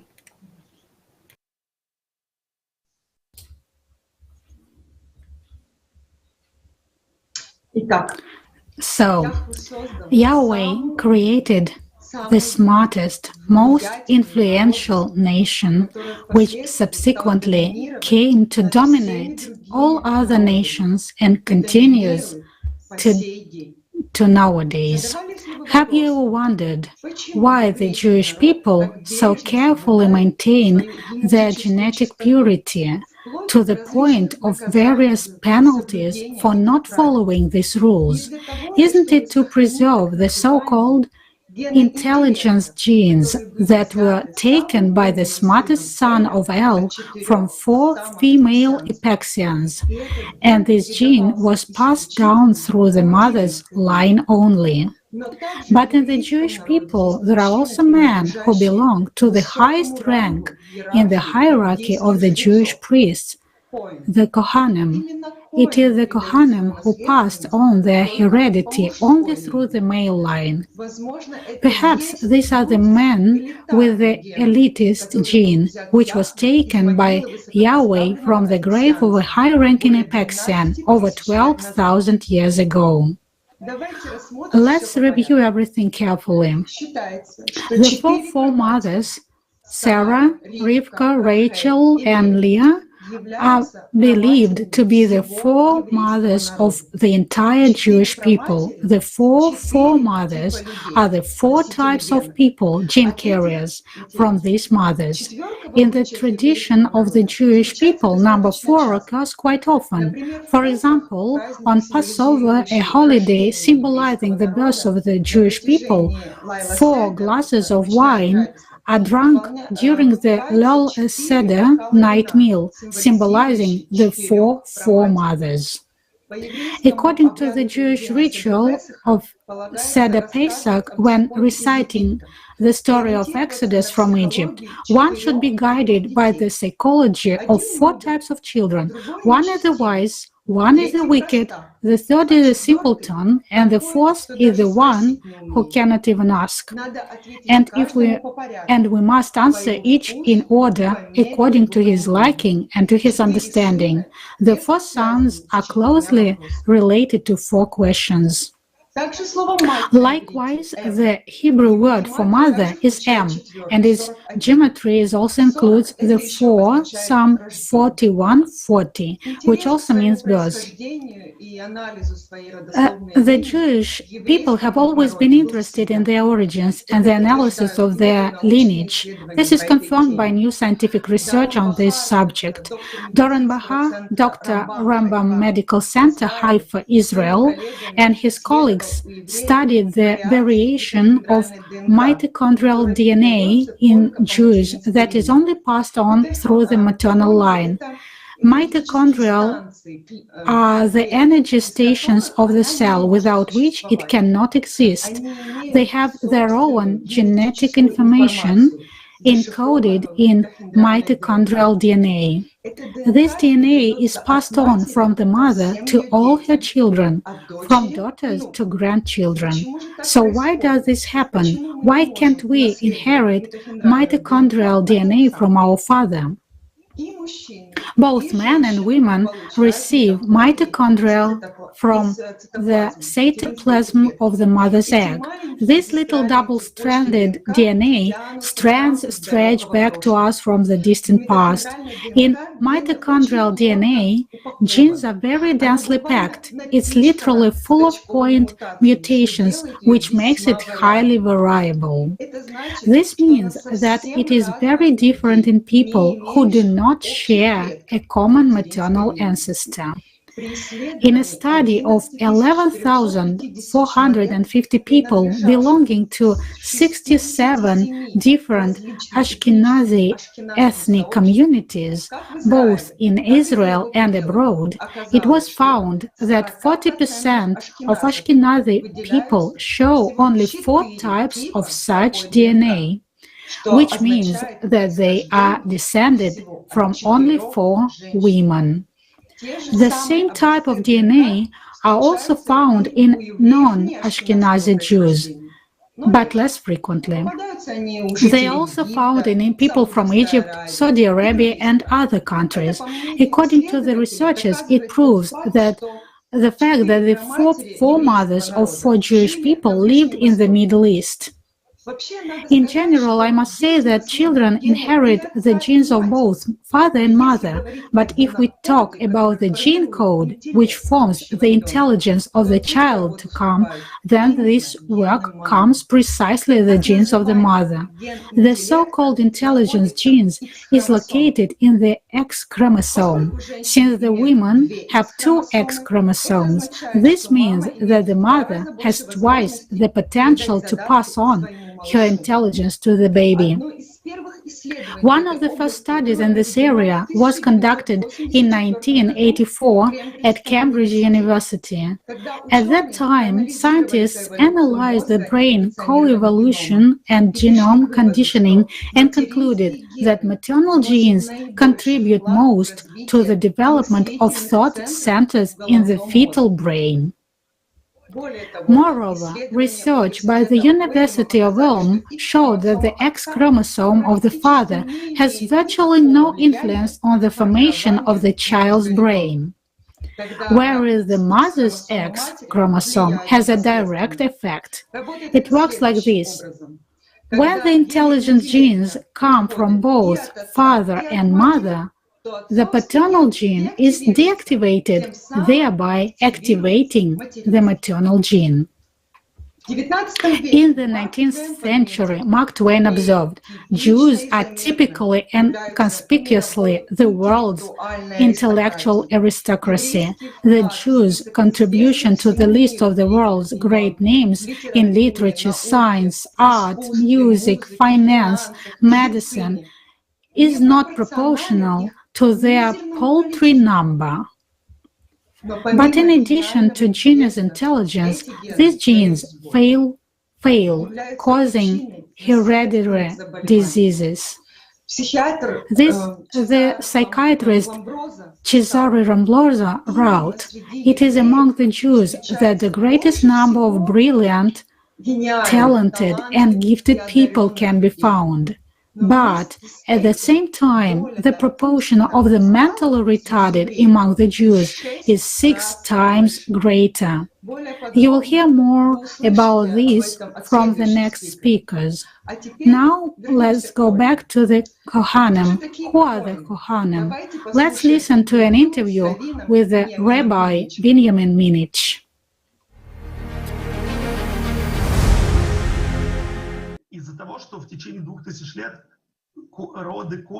Due to the fact that for 2,000 years the Cohen generations tried to preserve themselves more than others, it is true, in my opinion, that in some incredible percentage of cases it does reveal a common male ancestor for those who claim to be Cohen, and less so in the families who say they are the Levites.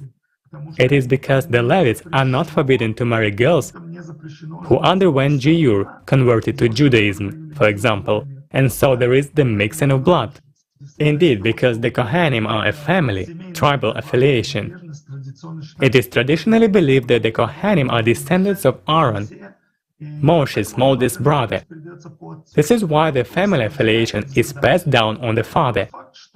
What makes things more difficult is the fact that the priesthood, the rights and duties of priests, is passed down not only through family lineage, but also subject to certain rules.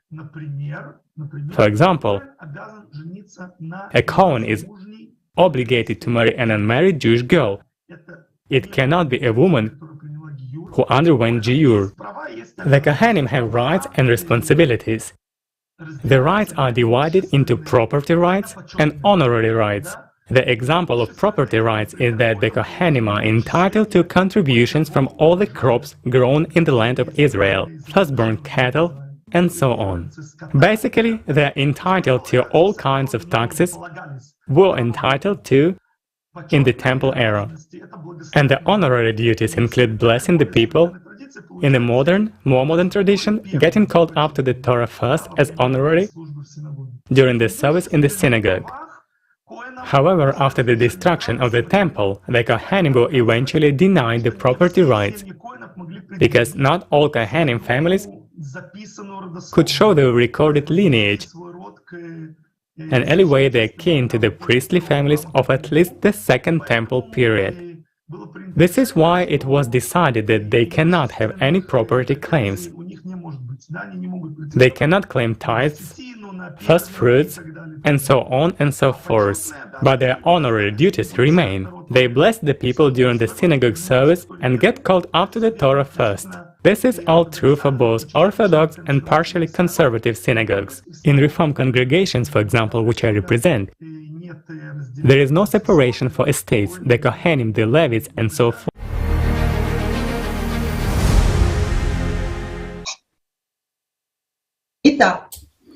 So, the Kohanim pass on their heredity only through the male line. Professor Karl Skoretsky is the head of nephrology and molecular medicine in the Faculty of Medicine in Haifa has been quoted speaking of the Kohanim lineage as in Jerusalem Post. The simplest, most straightforward explanation is that these men have the Y chromosome of Aaron. The number of Kohanim is not large in percentage terms, as David Goldstein writes in Jacob's Legacy, Yale University Press. It is 4 or 5 or 6% of male world Jewry. So where did the Kohanim lineage come from? Today, science is also trying to find out this. Anatoly Alexeyevich Klosov, doctor of chemical science, professor, the author of DNA, genealogy, the creator of the science that studies the migration of populations and the genetic history of mankind, says that Middle Eastern Jews, including the Kohanim and their descendants, belong to the haplogroup J1 and J2, and it turns out that these haplogroups belong to two different clans. Haplogroup J1 is Middle Eastern in origin. The mutation that defines that genus appeared in the ancestor of the genus about 12,000 years ago in the south of the Fertile Crescent. The haplogroup J1 genus includes Jews, Arabs, and Bedouins descended from this common ancestor. The haplogroup J2 is also of Middle Eastern origin, and the corresponding mutation that defines the genus, according to experts, also appeared in the ancestors of the genus about 12,000 years ago. But it appeared in the north of the Fertile Crescent and unites mainly a different composition of descendants. These are, for the most part, people from the Mediterranean and adjacent territories, contiguous in any case in genealogical terms. These studies are very interesting. They indirectly confirm that it was more than 12,000 years ago that the ancestors of the Kohanim family appeared. As described in the scriptures, the Kohanim were mediators between God and people and performed the sacrifices in the temple. There they blessed the people, showing them the right way. Where did this come from, and who was that God who needed material and human sacrifices? The gesture of blessure, the Kohanim, or as it is also called the Balkan salute, is also noteworthy. The fingers of both hands are folded so that the five-fingered hand visually becomes a three-finger hand. This blessing is also called Birkat Kohanim, priestly blessing. The Talmud says that when the Kohen stood on the platform in the temple and blessed the Jewish people using the inexpressible name of God, so that the divine presence rested over the joints of their fingers. Therefore, it was said that if anyone looked at the hands of the Kohanim, at this time their eyes would become clouded. According to Jewish law, the Kohanim should concentrate by blessing the assembly, praying to God to bless all the Jewish people. For their part, the assembly should concentrate on receiving the blessing. So that no one is distracted, the Kohanim cover the faces and hands with talit. This custom forbids even a quick glance at the hands of the priests, in remembrance of the times when blessing was given by the sacred name of God, and even a glance would have been dangerous. You must agree, these are unusual rules of conduct during prayer, and the gesture of the Kohen's blessing with 2 3-fingered hands raised is also unusual. But if we assume that all these rules existed 25,000 years ago, when our planet was in slavery to the Abksyans, who brought religion into our world and appointed themselves gods, it must be said that the Abksyans have knowledge and methods that are beyond the control of humanity, and that is how they and later their followers from among the submissive people conducted the so-called divine services. Considering all this, the rules of conducting the worship of the Kohanim no longer seem so unusual. And due to recent archaeological discoveries in Peru, such as the three-fingered mummified hand of an alien creature, as well as the three-fingered creature itself called Maria, we can assume whose heritage we still see in this tradition. It is also interesting that the three-fingered gesture of blessing, the kohen, is today in the greeting marks and emoji reaction in every cell phone. In today's world, men, presumably of the kohen lineage, not often are priests in the temples. These men are notable for their amazing organizational skills and their ability to see, sense people, and anticipate their mood. They are carriers of the so-called superiority gene, as they say nowadays, with a fine sense. Usually, they are advisors to public leaders of various countries, religious and other influential organizations. They are skillful leaders and organizers, so-called gray cardinals, really ruling the world. Thank you for your attention. I give the floor to Camila.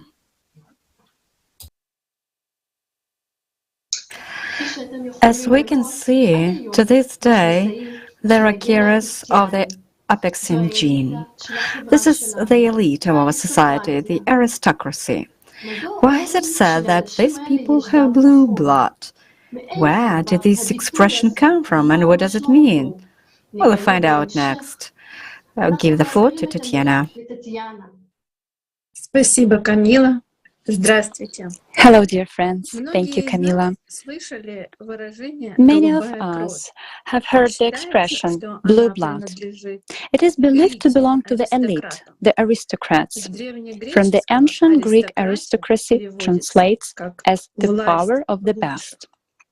The blue blood served as a sign of chosenness and confirmed the right to kingship.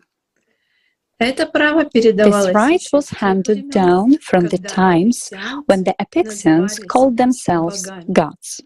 These gods had blue blood literally, not figuratively.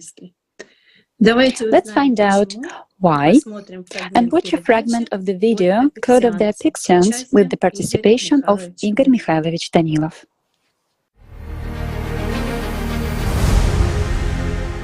But who had blue blood? It was believed that those who were kings, the elite. While it is really the elite. Well, if we look at this honestly, they are the elite of the modern world, but they do not have blue blood. They merely have the code of those who had blue blood. You see? Friends, this is exactly because the Apeksyans are a race that belongs to the universe, so to say. They reside and have been residing in interstellar space for quite a long time. Meanwhile, our blood is very tightly connected with the electromagnetic processes that take place on this planet. Therefore, iron is prevalent in us. Therefore, our blood is red. Because we are very connected to the electromagnetic field. But if we as people, as earthlings, go beyond, at least our planet, I mean somewhere farther, or better yet, beyond the solar system, then what will happen, literally, after a few generations? Adaptation. And our blood will become?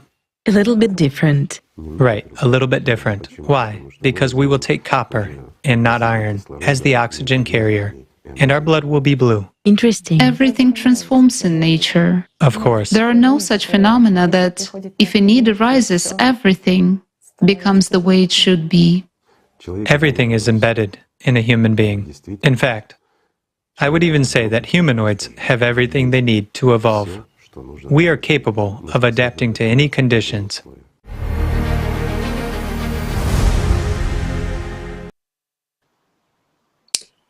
But humans, under terrestrial conditions, can only have red blood.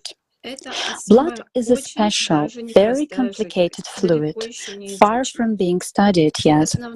Those basic forces, we can say energies, the combination of which leads to the formation of the material structure of this liquid, are among the basic elements in the system of matter programming. One of the main functions of blood is transportation. Blood carries oxygen and other nutrients to the cells and removes carbon dioxide. Oxygen is the basic element needed by the living organism to function and provide energy. Hemoglobin is a compound of protein and iron. It is this compound that gives our blood its characteristic red color. Since Abksyans spend most of their time in interstellar space, their blood is blue because copper is the element that carries oxygen. This is because in the absence of an electromagnetic field, copper is better suited to carry nutrients in the body. Instead of hemoglobin, they have hemocyanin. What is hemocyanin? Hemocyanin is a copper-containing functional analog of hemoglobin, which turns blue when oxidized by oxygen. There are organisms on Earth that have blood of a different color than red. These are cuttlefish, octopuses, crabs, and some kinds of insects.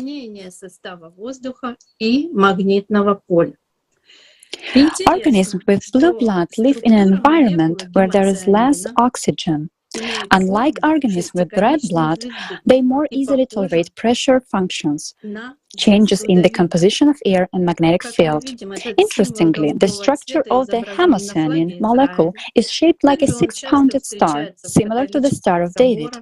This blue-colored symbol is depicted on the flag of Israel. It is also often found in Catholic cathedrals, on paraphernalia, and in the clothing of Vatican ministers. This is a very interesting coincidence, isn't it?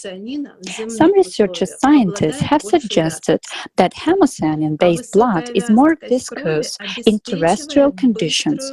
The high viscosity of blood ensures that bleeding stops quickly. Apparently, this is rooted in our memory and has come down to us in the form of medieval legends about squads of knights with blue blood, whose blood clotted and wounds healed faster. It is interesting that the Inquisition made bloodletting of the condemned to execution to check the color and coagulation of blood, in order not to execute an aristocrat, a carrier of blue blood, by accident. At the same time, we understand that too thick and viscous blood is a problem for the body's pump, the heart. After all, the thicker it is, the harder it is for the heart to pump it through the vessels. Therefore, there must be a balance between the viscosity of the blood and its flow. Some researchers believe that the gods from heaven needed food containing copper to maintain the necessary concentration of this element in the blood. And supposedly, that's why the gods taught people how to farm and brought crops like wheat and corn to earth. They taught people to grow crops and give some of it to the gods. But this is an incorrect assumption. In terms of copper content, cod liver comes first, cocoa beans second, meat third, and whole grain products only fifth. If you analyze the molecular composition of the same wheat, it has 25 times more iron than copper. Doesn't it seem strange that a high-tech race, able to instantly move from one arm of the galaxy to the other, needs primitive ways to get food? The Abksyans are at the fourth level of civilization. using replicators, a construction device that can create anything, including food, from elementary particles. They have no question of keeping their bodies in proper shape because they have the technology to restore health. And let us remember that the Apexyans used to eat human meat, but not to fill their bodies with copper, but because it was a delicacy to them. The sacrifices they made were necessary for them to obtain the most valuable currency in the universe, the power of human attention. By killing people, they took their prana, their life energy. They knew how to do it. After the expulsion of the Apexyans from Earth by the Anunnaki, a new turn of human development began. It was the era of the Atlanteans. Humans practically approached the creation of the creative society.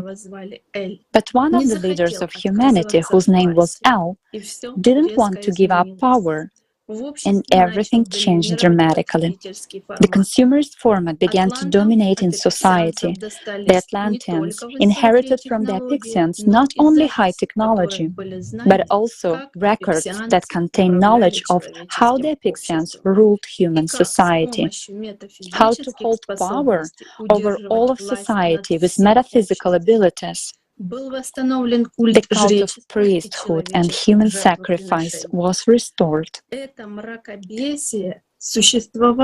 This obscurantism existed until Atlantis and its leaders were destroyed in a flood. The Atlantean followers, the children of El, who were created using the genes of the Apexyans, went underground, carrying with them the knowledge, the legacy of the Apexyans and the Atlanteans.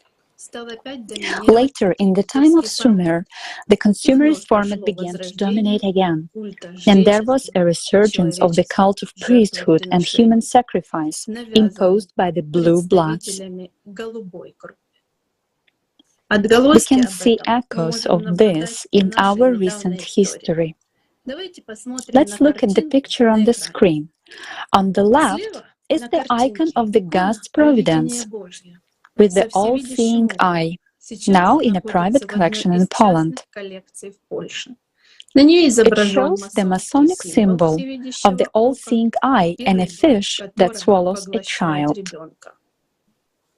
In the center of the picture is the ancient coat of arms of Milan, which used to belong to two ducal families. This coat of arms is called Visoni, the emblem of the Visconti family. There is no exact version of their region dating an interpretation of the coat of arms.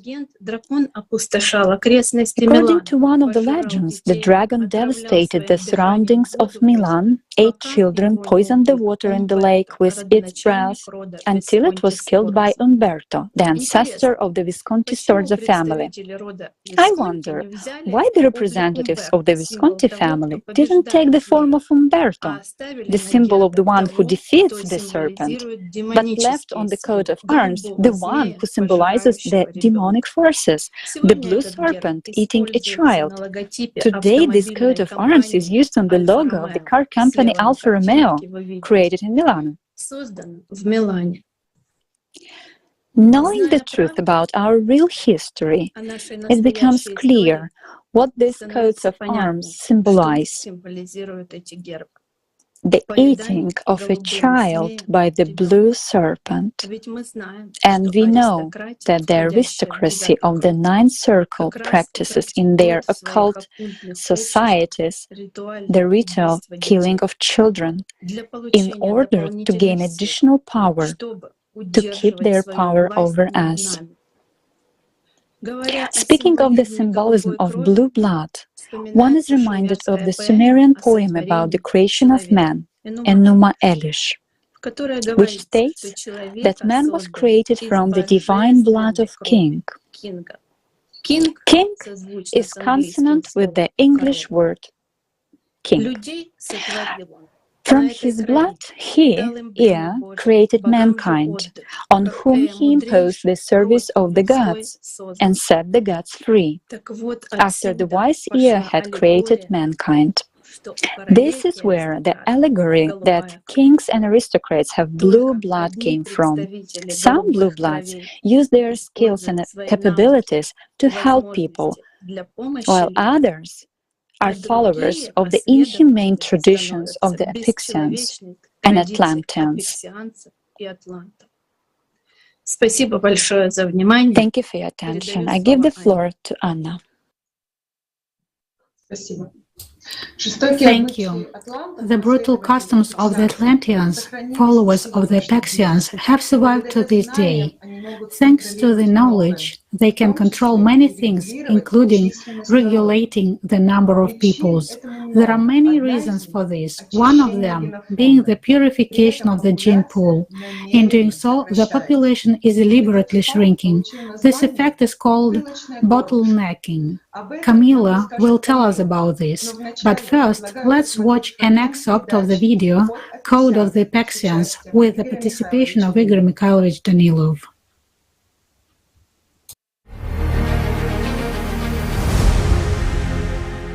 Of course, there is a side effect of that too. They have a lot of various genetic diseases. The immune system suffers. If some carriers have a very high intelligence, then unfortunately, because of intermixes, as a side effect, exactly the opposite thing happens. The gene is present, everything is present. However, a mental weakness develops, or a lot of such pathologies that, God forbid, as it is said, what can you do? One has to pay for everything. Again, precisely the accumulation of these, I would say, broken genes. Bugs. Right. In programming. Yes, it led to the fact that this nation went through the so-called bottleneck more than once, where their population sharply decreased. This is also a way of self-regulation. This is natural, of course. Again, we observe the same thing among ants. If you create conditions for them, their number will reduce dramatically, right? It all depends on conditions. This is also due to the Abksyans gene, because the Abksyans are also part of the system, and it turns out that the system always regulates its processes. For sure. But there is good news. In the creative society, it is possible to resolve all these genetic issues. It is possible, but for that, the creative society should be built, in which those people would be extremely helpful to the entire community, I think. Also, in the creative society, genetics can be developed to such an extent that there would be no need for the bottlenecks. Plus, the growing population of this nation would only be a plus.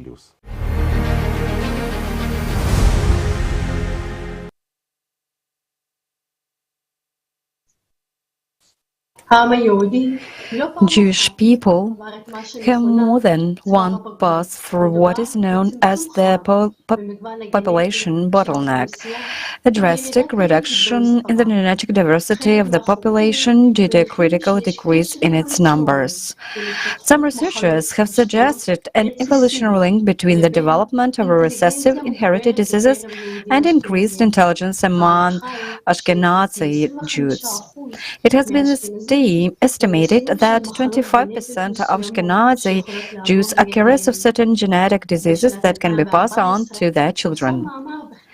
In 2014, journal Nature published an article about the full deciphering of the DNA of 128 Ashkenazi Jews. The scientists' conclusion was that Ashkenazi Jews went through a bottleneck of 250 up to 420 people 25-32 generations ago.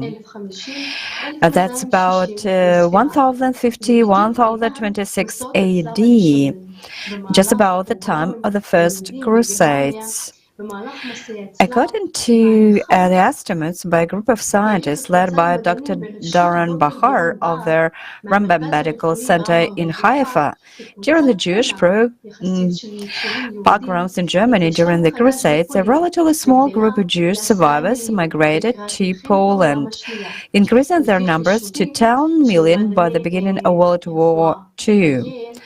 Medical scientists from Yale, the Albert Einstein Institute, the Hebrew University of Jerusalem, and the Sloan Kettering Memorial Cancer Center in New York, who studied the genetic formula of Ashkenazi Jews, estimate that the total number of this group was about 350. Because of the small size and insularity of the community, Ashkenazi Jews have a markedly increased risk for a range of genetic diseases due to the fact that the population has increased again, but the genetic diversity has not been restored.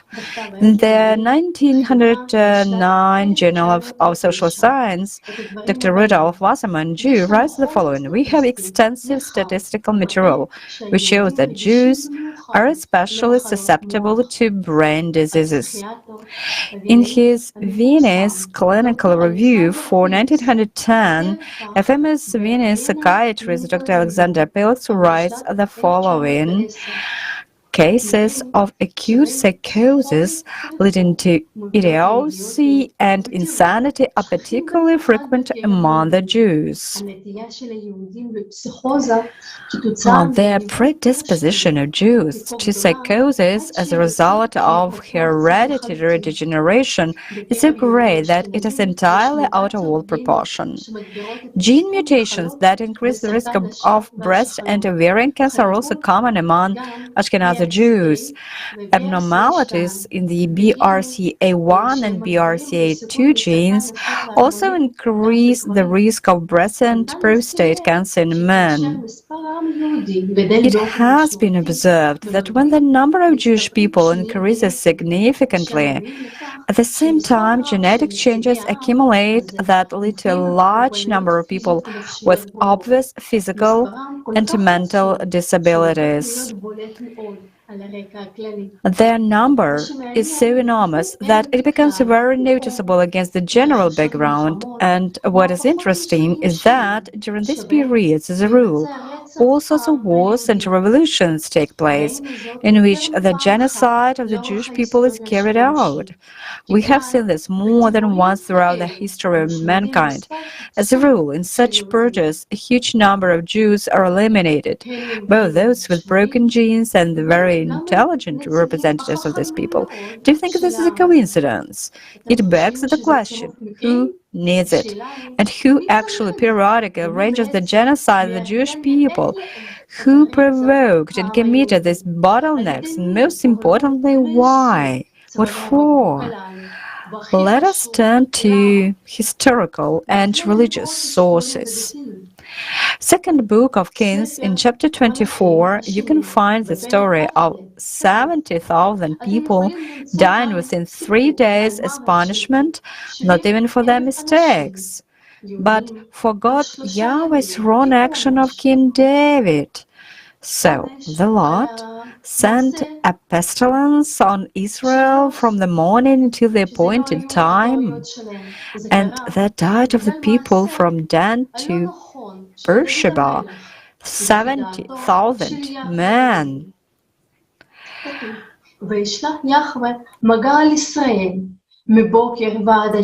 Book of Numbers, chapter 16, God Yahweh destroys 15,000 people for inconvenient questions. The Spanish Inquisition of the 15th century, directed against the Jews, led to the mass repression of the Jews of Spain and their expulsion from Spain. They were deprived of all civil rights at the legislative level.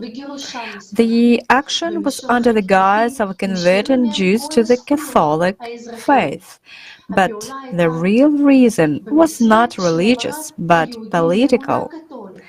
Spain which had been engaged in wars to conquer territories, was in economic difficulty. The treasury was empty and the country was in severe economic crisis. The treasurer urgently needed capital, money, while the Jews had huge financial capital due to the fact that for several centuries, under the protection of the caliphs, Muslims, they were given their freedom to develop. They numbered 600,000 at the time, the largest Jewish community in Europe at the time. They were leading financiers, merchants, landowners, merchants, artisans, doctors, and craftsmen. Many of them became indebted to the Jews, and many people became at that time indebted to the Jews, and there was no way to pay back the debt. So after the expulsion of the caliphs, the Inquisition took a hard look at the Jews. The Jews were an easy and quick way to get enriched. It is from where flowed into the treasury a flood of long-awaited funds squeezed with blood from Jewish families by the ruthless machine of the Catholic tribunal. The Jews were expelled from Spain, allowed to take with them everything they owned except finances, precious metals, stones, books, carpets, and other valuables. In all this history, especially shocking is the role of Thomas Torquemada, the founder of the Spanish Inquisition and the first great inquisitor of Spain.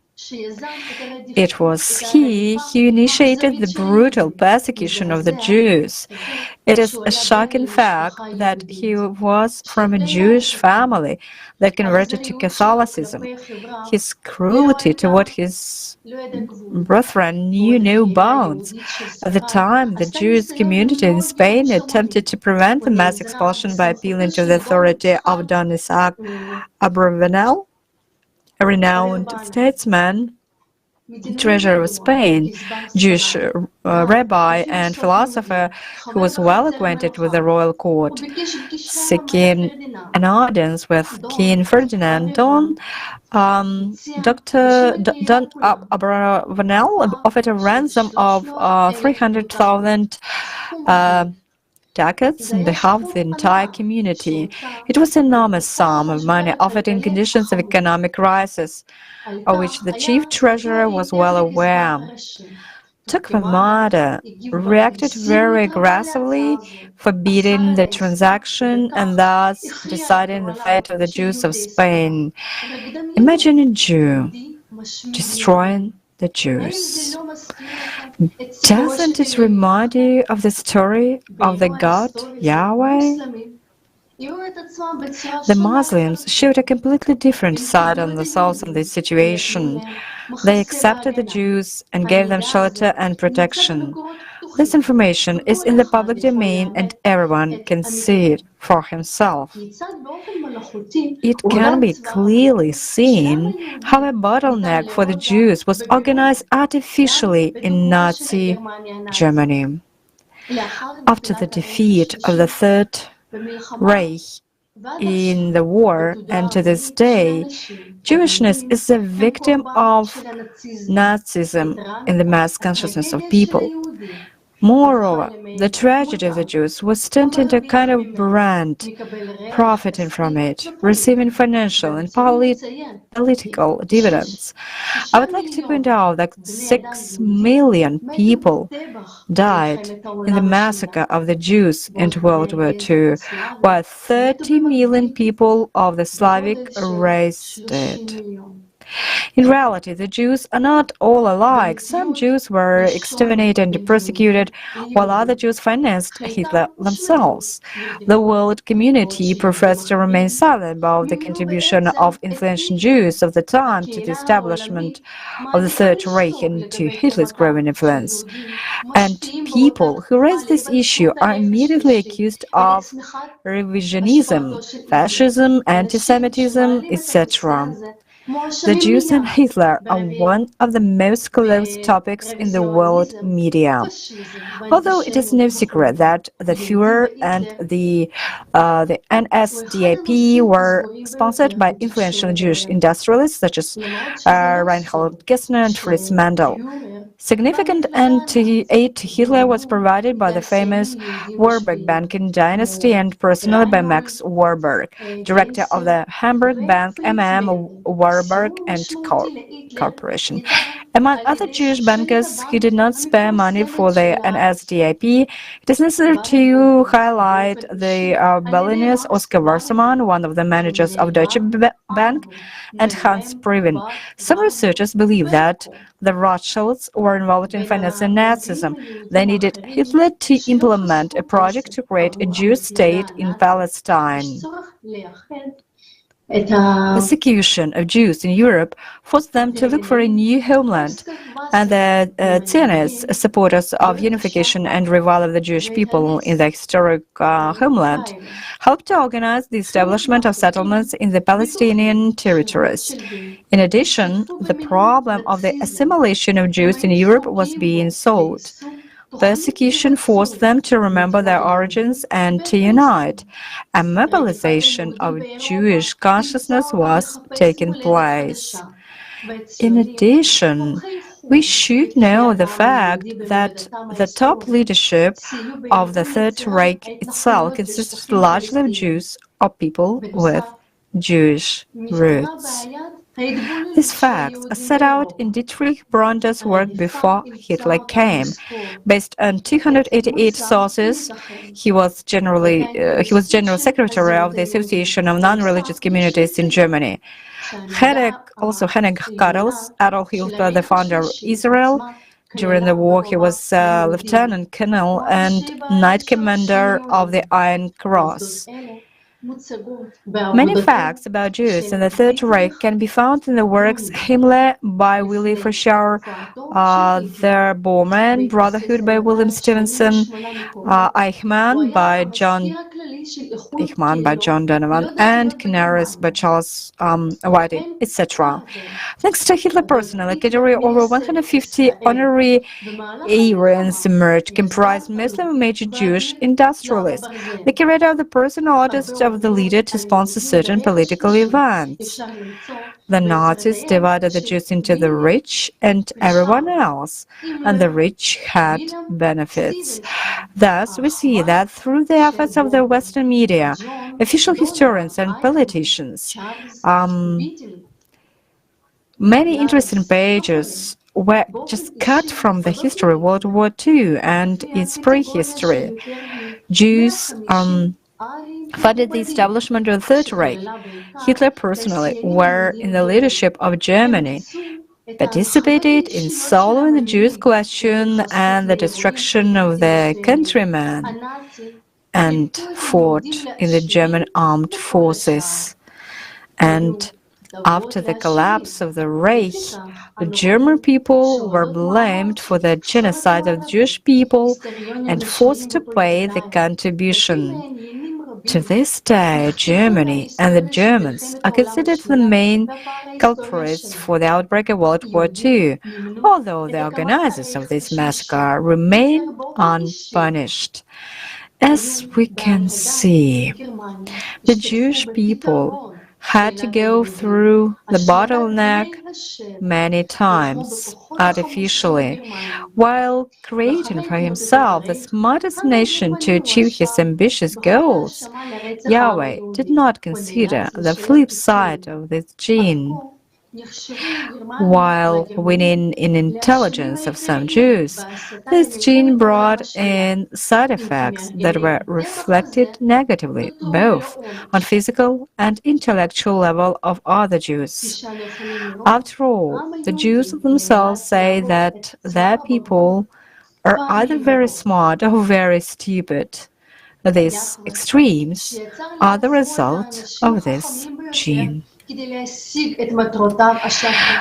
When the number of Jews with broken genes exceeded a certain number, genetic purges were arranged in order to hide this defect and maintain the image of the chosen people. When you examine the history of the Jewish people, you will see that from the time of their creation until today, enormous efforts have been made to keep them as their slaves. For this purpose, unfavorable environmental conditions were artificially created. At the same time, the work was done to create a bad name for the Jews.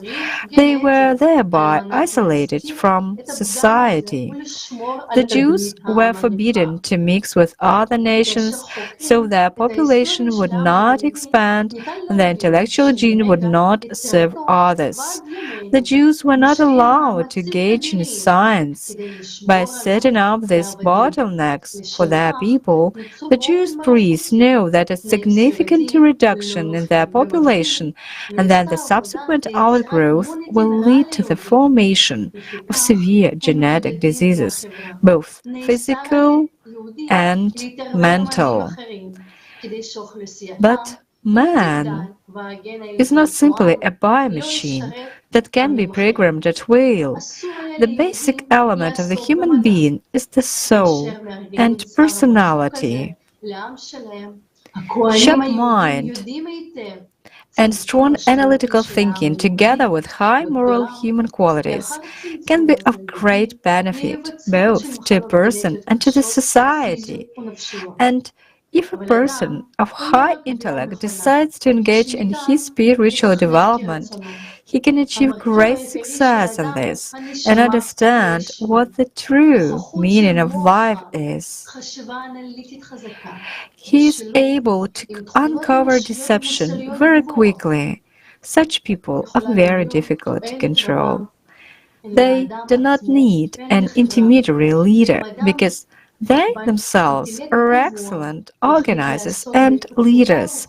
They have a need for unification and organize themselves into communities and act together.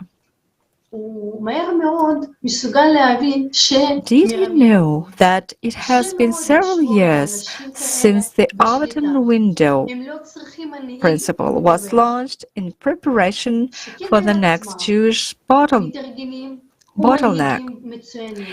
In 2014, global brand Zara launches a collection of children's striped sweatshirts with a yellow star of David. After public outcry, the product was removed, but the memory remained in people's subconscious. In 2019, global brand Louis releases a pinstripe suit exactly reminiscent of the costume of concentration camp prisoners. Again, after public discontent, the product was removed, but in people's subconscious the memory remained. These are just small examples of the many that exist. What do you think they do this for? Is it not in order to blame these people for all the troubles during the next crisis and to destroy them en masse again? After all, today our entire world is on the brink of annihilation. By eliminating these people, the Jews, we as humanity would be deprived of at least 25% of all human intelligence. It is the people of this ethnic group that could be of great use to all of humanity. Without them, our chance of survival drops considerably, for we as humanity have a tremendous opportunity to build a beautiful new world for all. Of course, as always, everything is by people's choice. Everything is done by people's choice. Each nation has its own unique skills that it can apply to build the creative society. לכל אומה יש את הכישורים הייחודיים שלה, שיכולה ליישם כדי ליצור חברה יוצרת. אחרי הכל, זה מועיל לכולם. רפואה בחברה יוצרת תאפשר לא רק לפתור בעיות עם After all, it is beneficial for absolutely everyone. We mean the creative society. And medicine in the creative society will not only solve the issues with prolongation of life, but also correct all the genetic errors. Now giving the floor to Anna. Indeed, it's time for the truth.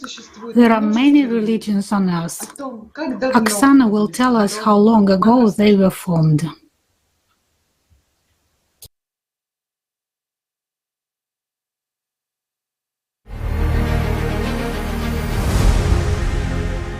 Shalom.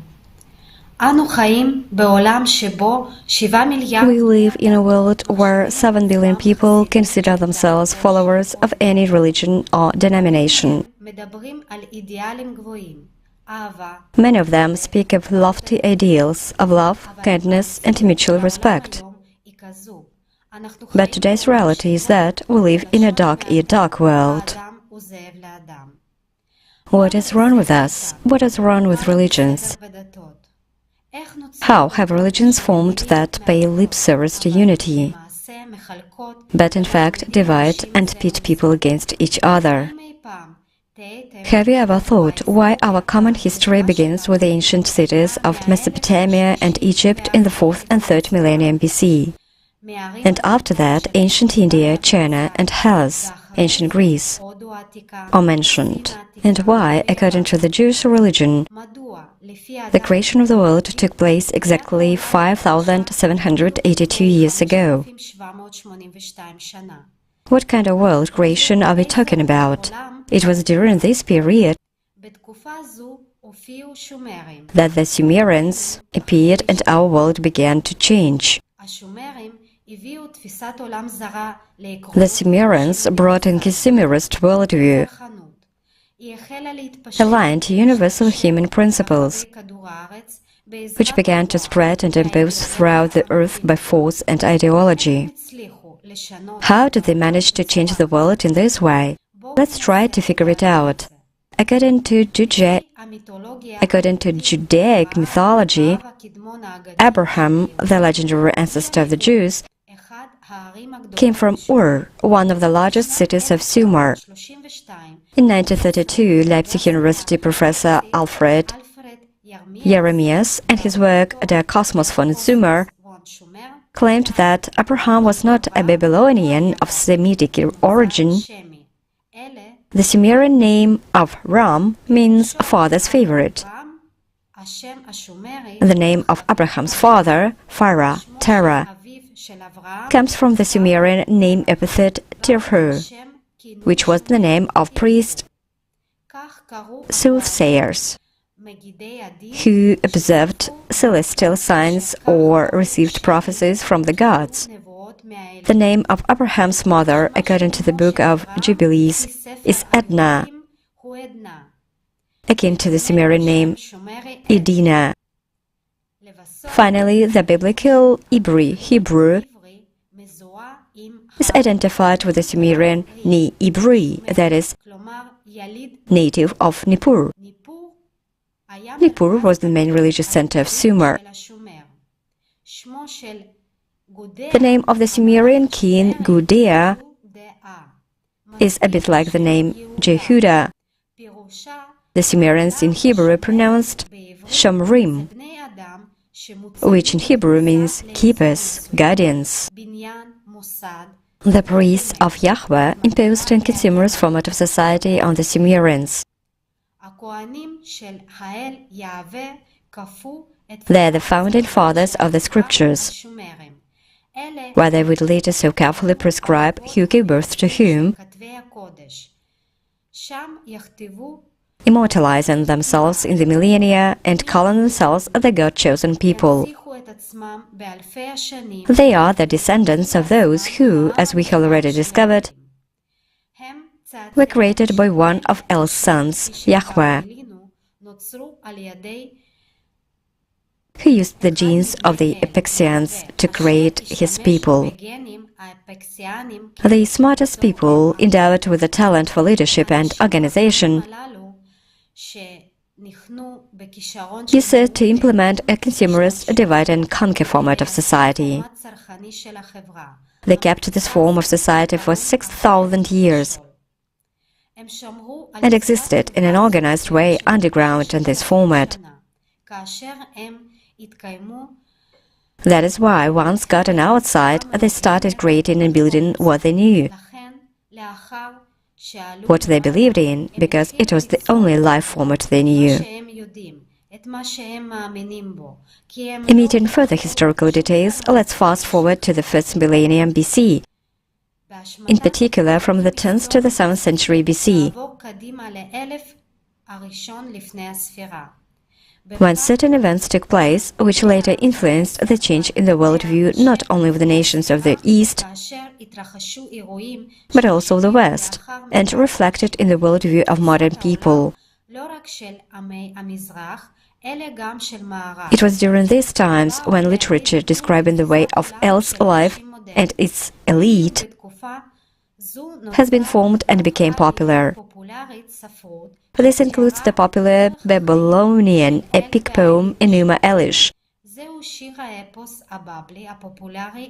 and the Hebrew Bible Tanakh, which later formed the basis of the Old Testament of the Bible.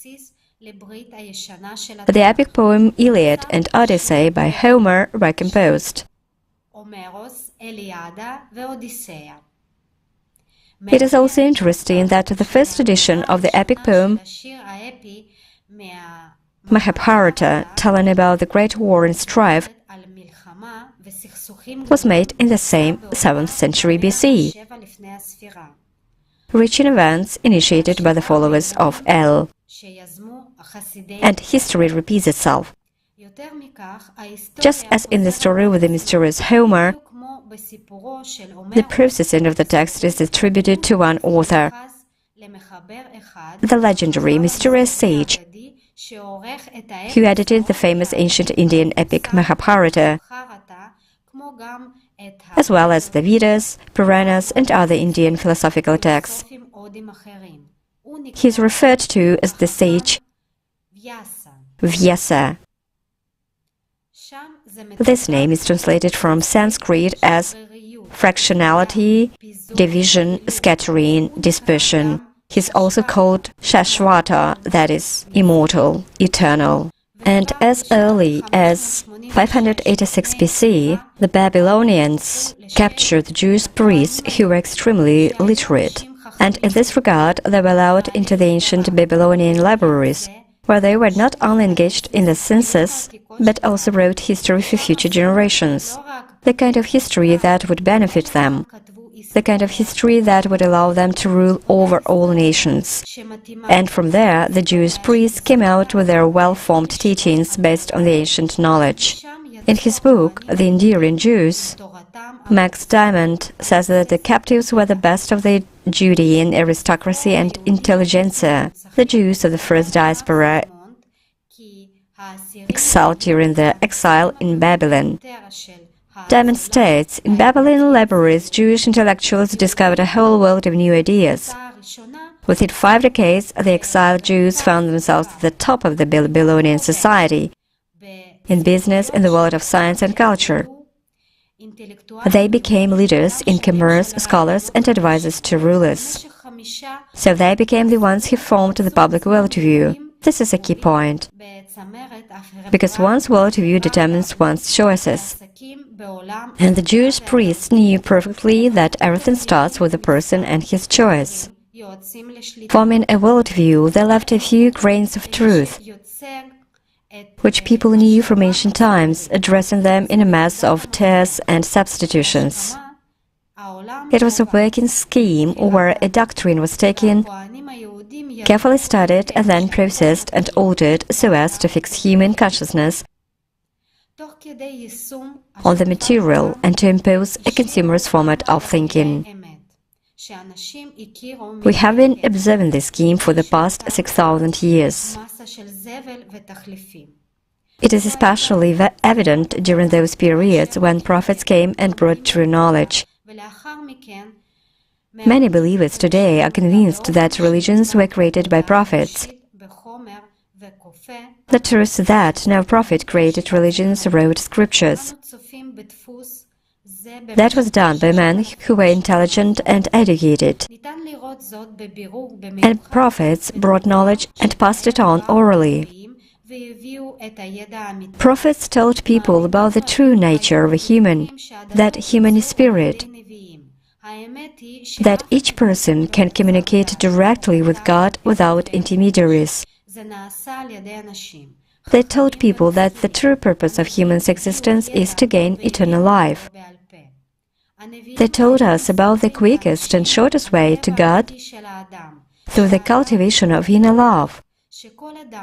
And this knowledge gave people true freedom. People who accepted this knowledge could no longer be controlled and manipulated, as this clever priest would like. We know that Zarathustra, Buddha, Jesus, and Prophet Muhammad, peace be upon him, are the greatest humans of all time, because they brought the primordial knowledge into this world by the will of the one God. This knowledge was supposed to contribute to the spiritual liberation of billions of people and the development of the creative format of society. The prophets brought the knowledge and improved people's lives.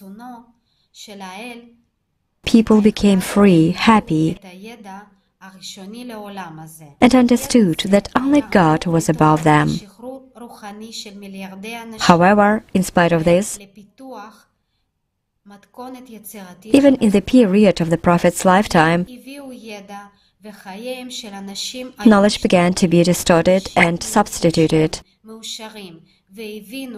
And almost always it was done by people who self-identified as disciples and faithful followers of the prophets.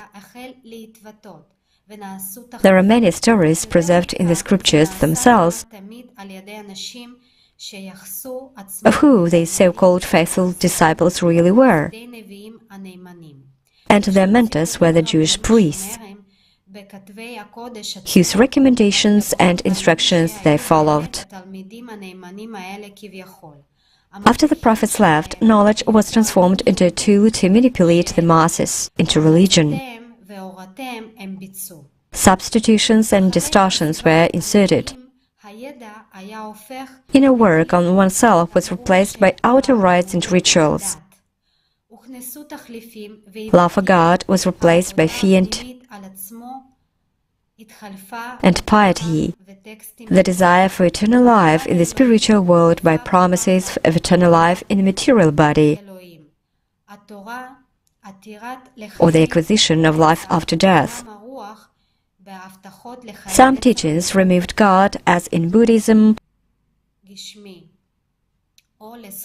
Others removed work on oneself, as in Christianity. The formation of religions followed the same scenario. At first, the knowledge brought by the prophets was tried to be destroyed and completely rewritten. If destruction failed, the knowledge was remade into certain religious dogmas. The basic concepts were substituted to complicate the way of spiritual development for the believers. At the same time, the teaching was being split up into different currents, which often feuded and fought among themselves. An intermediary would necessarily appear without whom, allegedly, a person could not come to God, and a priestly hierarchy was also built. The significance of the feminine nature was diminished or completely eliminated, and the masculine one was elevated. Simple truths given by the prophets were replaced by complex and incomprehensible interpretations, often with a double meaning. Believers were made to believe that only their religion would lead to God. The idea of God's chosen people was imposed. This is why billions of believers today think in categories that are specifically designed for them. Yes, the priests made great substitutions and distortions. However, the choice of the individual was always important, because if there were no traitors, there would be no one to make distortions. As stated earlier, everything starts with a human and his choice. You can read more about substitutions and distortions in all religions and how they were introduced in the kaleidoscope of facts, truth and chaff, and lives of the worthiest.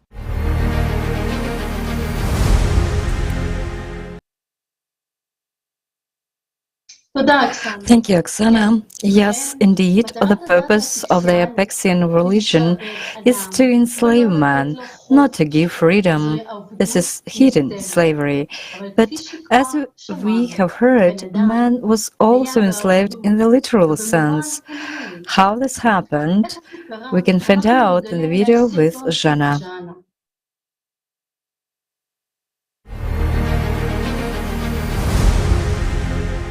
Jana, people ask, what had been on earth before people became a slave to the grace, meaning to the Apekseans, the consumerist format that had brought them from one kind of slavery to the other?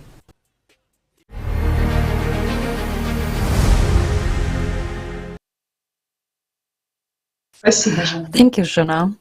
We are talking a lot today about our common history. It is important. After all, knowing the past, we can foresee the future. Knowing the truth, we can make a conscious choice, do everything in our power, do our best to prevent this scenario from repeating itself.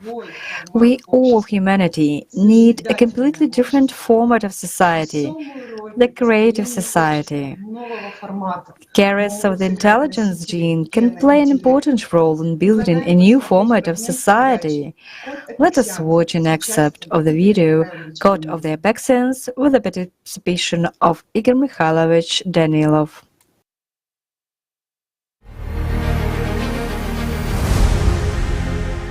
I'll put it this way. They may also be the most necessary people for humanity in the creative society. Why? Because, first of all, they are gifted leaders in the literal sense of the word. They are wonderful organizers. Also, they are the smartest people. I understand that pridefulness might sting some people, but if we face the truth, they are really the smartest. If we exclude this nation, the carriers of the Apeksean genes, we would lose at least 25% of our total intelligence, if not more. Well, I'm afraid to say 50%, but 25% for sure. That is one side, while the other side is that it is extremely difficult to organize people. In fact, isn't it? Let's look at any enterprise or anywhere else. If a person doesn't have this talent, then even at a small enterprise, it's extremely difficult for him to somehow synchronize people in their work, right? While these people, manage a huge number of people.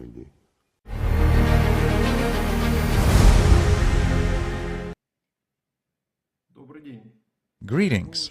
As we already know, Jews are the carriers of the gene of the Apekseans. But having the gene is not enough to unlock potential. In the Jewish tradition, it is customary from early childhood to invest a lot of attention in the comprehensive education of children. This tradition has been preserved to this day. An individual approach is applied to children, giving them an opportunity to reveal their potential. Marissa Landau notes that the Jewish religion forbids leaving children uneducated. Plus, Landau states that Jewish women also learned to read and write, the phenomenon that was unique in the ancient world. Landau also mentions that the Jews had a tradition for up to 10 years to fully support a son-in-law who wished to devote himself to studies. It seems that it was the Jews who invented something similar to scholarship. In the Middle Ages, the French monk Pierre Abelard, 1079 to 1142, wrote the following about Jewish education. A Jew, even a poor one, even if he has 10 sons, will educate them all, and not in order to earn money as Christians do, but to understand the law of God, and not only his sons, but also his daughters. Marriages have always been encouraged among Jewish rabbis, unlike Catholic priests, who since the Council of Carthage in the 4th century and a decree were required to abstain from marital relations.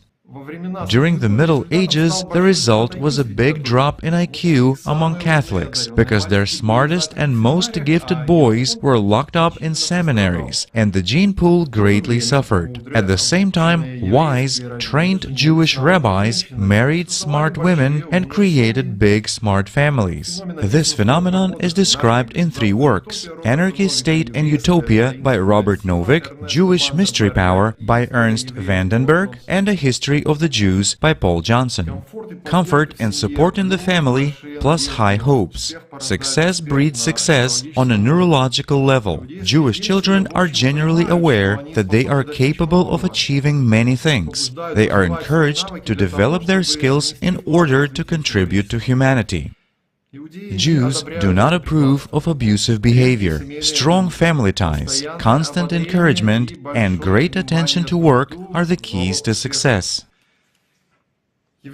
Jews make up 0.2% of the population, yet they make up around 25% of the world's scientific community. Steven Pinker, who lectured on Jews, genes and intelligence in 2007, says their average IQ is measured between 108 and 115. Henry Harpending, Jason Hardy, and Gregory Cochran of the University of Utah, the authors of the 2005 research report Natural History of Ashkenazi Intelligence, state that they have a standard deviation of 0.75 to 1 from the general European level. Charles Murray, in his 2007 essay, Jewish Geniuses, says their average IQ is somewhere between 107 and 115, with a likely compromise of 110. The average IQ of Jews is 8 points higher than the generally accepted IQ of their closest competitors, Northeast Asians, and about 40% higher than the overall average IQ of 79.1. calculated by Richard Lynn and Tatu Venhanen in IQ and Global Injustice. Important figures in the book Jewish Geniuses by Charles Murray. He calculates the contribution of Jews in various fields, noting how much they have done compared to their unusually small numbers. He came to the following conclusions. Biology: the contribution of Jews is 5 times greater than their numbers. Chemistry: 6 times. Physics: 9 times. Literature: 4 times. Music: 5 times. Fine arts: 5 times. Mathematics: 12 times. Philosophy: 14 times.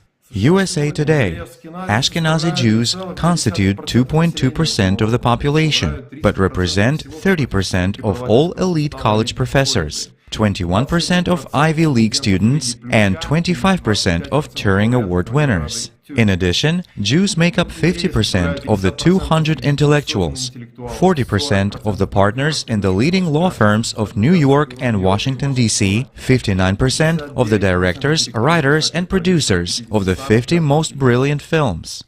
I would also like to say that the Jewish nation is one of the most consolidated and united peoples in the world. You will hear more about that from the next speakers. Thank you for your attention and goodbye.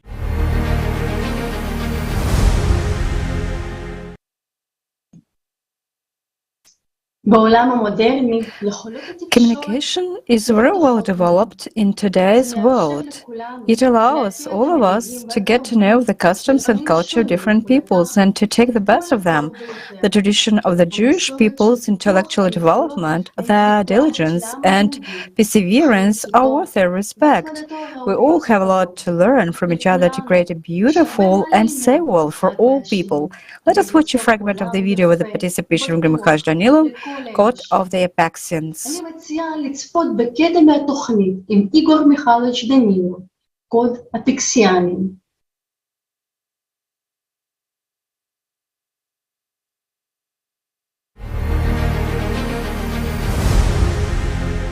Most of the people among this nation dream of a life when there would be no poor people. Oh, Igor Mikhailovich, of course. For sure, in fact, they're Very lofty ideas. Yes. The right ideas. They're actually waiting for the one who will come and for the time to come. Let's call it the Golden Age. The Golden Age. Yes, when their nation would have no poor people at all, when everyone would live in abundance, and that would free up an enormous amount of time for them to study their holy scriptures, for them to live righteously in accordance with... Dreams and wishes are actually good. Yes, good ones. You see, the spiritual side still prevails over the genes that have been embedded in them. People strive for the spiritual anyway.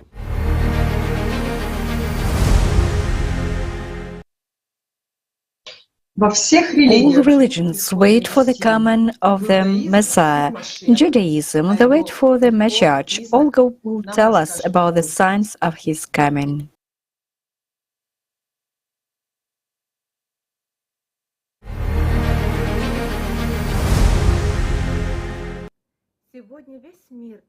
Today, the whole world is going through difficult times. Every nation is suffering hardships caused by crisis, unemployment, economic and military conflicts, and natural disasters. The worldwide decadent state of humankind is fully consistent with the stories that have come down to us in the sacred texts of Judaism. The Jews know from their ancient writings that the end of days is near. For them, the end times are highlighted by the upcoming arrival of Mashiach, the predicted savior of the Jewish people and the entire world. The coming of Mashiach, according to the prophets of ancient Israel, differs from the other prophets of that religion because of the globality of his mission. It concerns not only one people, but all humankind, and the subsequent renewal of the world. His coming is a kind of Rubicon, a critical moment of choice for all humanity. It is today there is a clear similarity between the signs of the Redeemer's coming and the end of days. Tractate Sanhedrin 98a. When you see a generation on which trouble is raining down, wait for him. The Mishnah in Tractate Seuta 49b speaks of the end times. In the times of the approach of the Messiah, impudence will increase. Although the vine shall bring forth its fruit, wine will nevertheless be expensive, and the monarchy shall turn to heresy. There will be no one to give reproof about this. The meeting place of the sages will become a place of promiscuity, and the wisdom of scribes will putrefy, and people who fear sin will be held in disgust, and the truth will be absent. The youth will shame the face of elders. Elders will stand before minors. A man's enemies will be the members of his household. The face of the generation will be like the face of a dog. Judaism believes that the Jewish people are in a state of galat, exile, but exile not from their homeland. This word is also interpreted as a state of spiritual decline of the people. In the books, one can find such terms as galat anefesh, expulsion of the soul, and galat shchinach, expulsion of the divine presence. Therefore, it is not entirely accurate to interpret this term as referring only to the physical expulsion of people from their land. Rabbi Yaakov Yosef wrote in his works, "The physical galat is a consequence of the spiritual galat, It was 6,000 years ago that the loss of the ideal world happened, when there was made a choice of spiritual deviation, and humankind shifted to a consumerist format of relationships. Troubles and wars began to break out in the world. According to the legends, the final liberation for all humankind will be its coming to an ideal society, and this will be possible after the appearance of Magi to humankind, which in turn involves the spiritual transformation of each person and the subsequent transition and renewal of the entire world. For Magi will only be revealed to those who truly love God. The times of the Golden Age coming are described in the Tanakh as follows. Tehillim 72:7. In his days the righteous shall flourish, and abundance of peace until the moon is no more. According to the book by Rabbi Yehuda Lev bar Betzalel's Netzach Israel, 16th century, the main functions of the temple are to be the receptacle of the Shekinah and to unite the chosen people. The term Shekinah in Judaism means the presence of God. In the Talmud and rabbinic literature, it is the divine presence, one of the names of God. With the term Shekinah, we find associations with the image of light. The radiance of the Shekinah strengthens the angels in heaven and the righteous of the coming world. The religious philosopher, theologian, Nachman Krommel interpreted the Shekinah as pure spiritual power. The German Jewish idealist philosopher Hermann Kogan, drawing on Maimonides, also known as Rambam, Jewish philosopher, Talmudic theologian, defined Shekinah as absolute peace, which is the eternal ground for movement. In the earliest Kabbalah work, Sefer HaBehar, the Shekinah is described as a queen, a daughter, a feminine origin. In Christianity, it is the Virgin Mary. Similar information can also be found in Jewish encyclopedias. The Shekinah is the feminine divine origin, the source of the created world and the power that sustains it. It is the conductor of the divine light that preserves the entire created world. That is, the temple in the original sense is the receptacle of God, or the source of divine light. In Judaism, there is a view that the temple will be rebuilt by Mashiach in a supernatural way, that the temple itself will not be a material place, but an invisible abode of this pure, creative, spiritual power. All religions say that the temple of the soul is a human body, and this in turn speaks first of all the spiritual transformation of human himself, and as a consequence of the whole society. And in order to bring Jerusalem back and to move closer to rebuilding the temple, we need to acquire love for one another and for God Almighty, for it is not about the geographical location, but about the people who lived there. And in the future, according to the legends, all of humanity, after the renewal and purification, will be elevated, will soar spiritually, and will become the receptacle of Shekinah. As it is commonly believed, the return of the Jewish people to the Promised Land is the return to Eretz Israel. But since the ultimate liberation will not concern just one people, but the entire world, accordingly, for all humanity, the obtaining of the Promised Land will not refer to a geographical location. Just as the term Galat has a more global understanding, on a civilization-wide scale, it means spiritual rather than physical exile. So the return to the Promised Land for all humankind would be a change in society itself, its way of life, as it was before the consumerist format 6,000 years ago, when the whole world had an ideal society.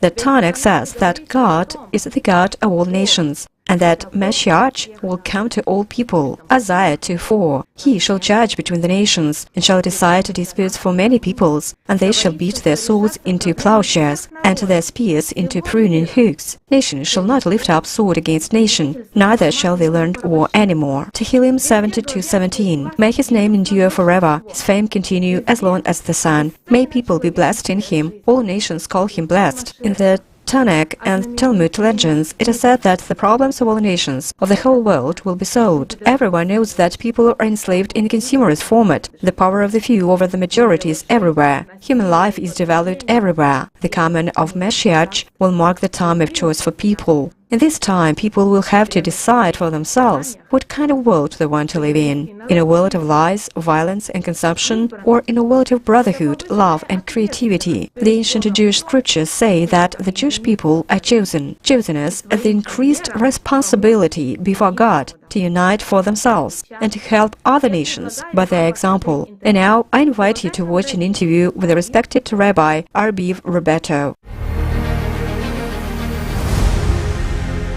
Messiah. I think this is one of the important ideas of the people of Israel, because it means that they have a positive future. I mean, there's something optimistic about that, and there's something to strive for. We don't see the world as hopeless. We believe that in this world, as it is, we can set things right and build a paradise on earth. This does not mean that we'll leave the correction of the world for later, when Mashiach comes and does it for us. But we can change the world now, doing it together, and people should understand this. This is the task of people. I mean that people's duty is to bring Mashiach to the already built beautiful world. The Messiah won't do this job. I do not believe that the Messiah is a person. It is a certain period when people will reach such a high spiritual level that the world will be a different place. The world will be changed. People will no longer fight and will no longer want to claim other people's rights. And they will understand what really matters. The prophet said that the future would come when everyone would rise on God's mountain in Jerusalem. All nations. Isaiah and the others said that all the nations and all the inhabitants of the earth would rise on God's mountain. All inhabitants of the earth. That's what the prophet said. One day they will all come with their flags to Mount Zion in Jerusalem and make a big fire and burn all the flags, because there will be one great nation in the world.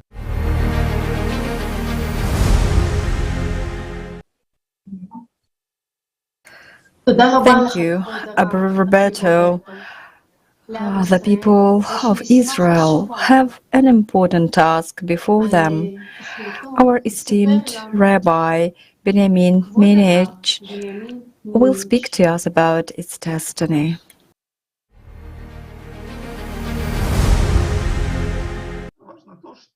The important point is that the negative side of global mass unification implies blurring the distinctions. The attempt to preserve these distinctions,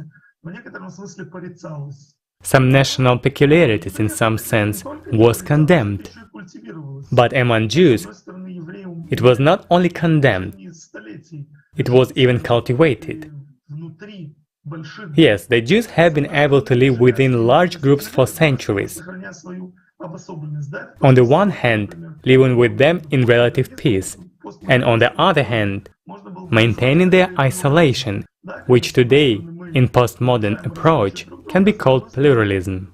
It's when, on the one hand, we respect each other's differences, and on the other hand, we live in peace without necessarily agreeing on everything. And it seems to me that in the very surrounding, where there was an inspiration for a wider unification, through narrower unifications, the impression was formed that the Jews were a very friendly people.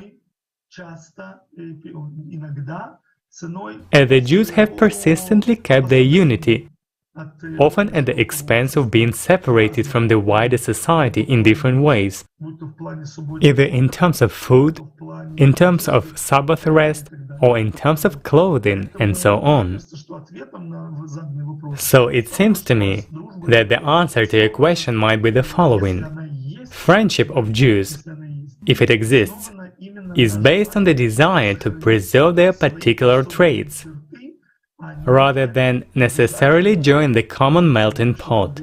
I think that the ability of the Jewish people to hold the stick at both ends and to be, on the one hand, part of the universal global world, and on the other hand, a special group, and preserve its identity, it can be an example for all other people.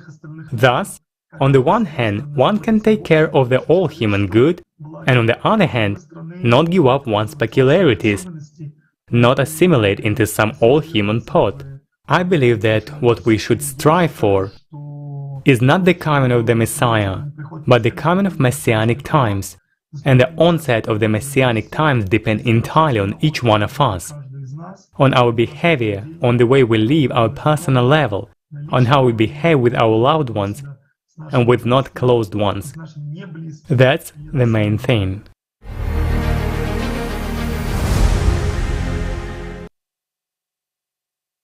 Thank you, Benjamin. The prophecies of the last days described in the scriptures have already come true today. One of those prophecies was the birth of the red calf in Israel. Historians who have studied the books of prophets Daniel and Isaiah believe that the red cow is one of the harbingers of the coming apocalypse. The second prophecy is that life will appear in the Dead Sea in anticipation of the end of the world. A few years ago, living fish were first seen in the Dead Sea. The prophecies also said that the end of the world is near if the Tao can no longer find refuge on the Temple Mount. And it happened. The serpent, which crawled out of the Wailing Wall and interrupted prayer, set up a hunt for the Tao. This is not the first time humanity has experienced the end times, an era of global climate change. They are cyclical in nature, but how many people know about cyclicality? Dushan, you have the floor now. Thank you, Anna. Good evening.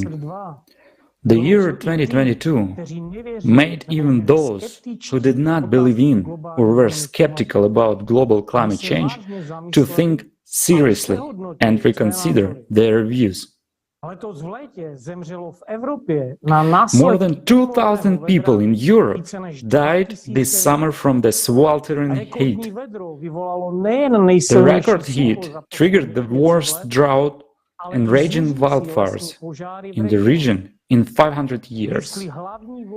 Major waterways and many other rivers dried up, threatening navigation, agriculture, and hydroelectric power plants. The hunger stones warning of hard times were exposed. Following the heat and drought, deadly storms struck Europe. And at the end of August, in Spanish Catalonia, giant blocks of ice, which can no longer be called hail, maimed people and even resulted in the death of a child.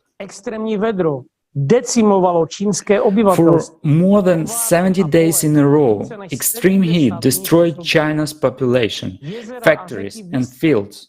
Lakes and rivers dried up, crops perished. More than 900 million people in 17 provinces in China were exposed to abnormally high temperatures. This is the most extreme heat event ever recorded in world history.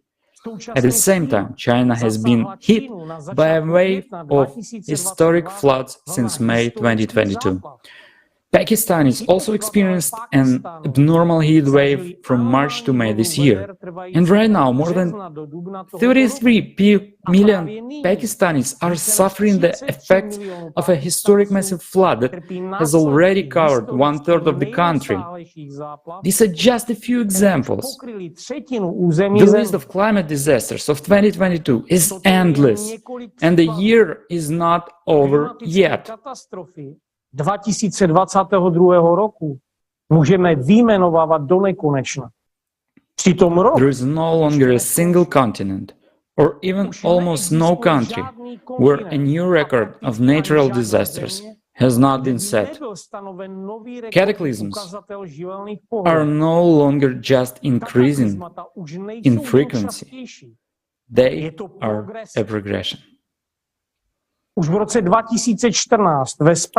in 2014, in the report on the problems and consequences of global climate change on Earth, effective ways to solve these problems, the world was warned about what is happening now and will happen to the climate, what the true causes of global climate change are, and what the way out for humanity is. But this vital information was ignored at the time.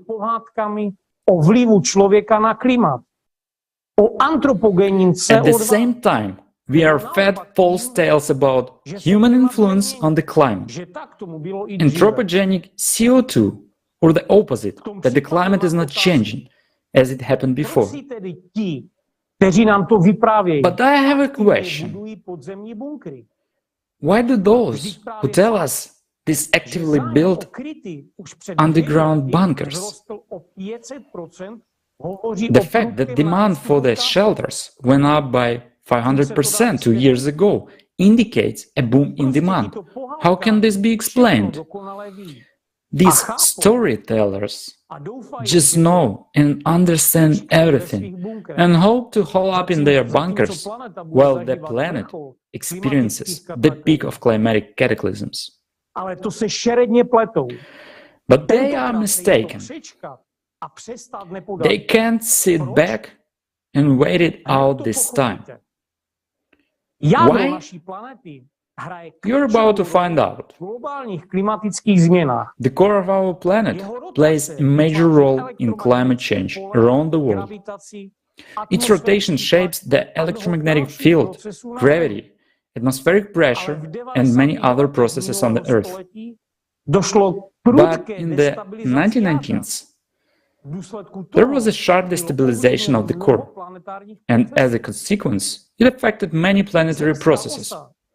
The Earth's axis shifted sharply and began to move 17 times faster. In 1998, there was a sharp jump of the core northward toward Siberia. And the shift of the core affects the movement of magma inside the planet. Therefore, scientists observe normally warm zones where heating occurs several times faster than on average on the planet. The rise of magma to the surface of the Earth provokes other processes: a sharp increase in the number of earthquakes, activation of volcanoes, heating of the ocean, melting of glaciers, and permafrost from bottom to top. Having analyzed and compared data from geology, archaeology, glaciology, and other fields of science that tell us about the past, scientists have concluded that a sharp increase in climatic cataclysms was earlier, and it happens with a certain cyclicity, about 12,000 years. This conclusion is confirmed by the data of the magnetic pole, which shifted 12,000 years ago, 24, 36, and so on. And during the same periods, according to geological evidence, there was an 8 to 10 times weakening of the magnetic field, which we can observe today.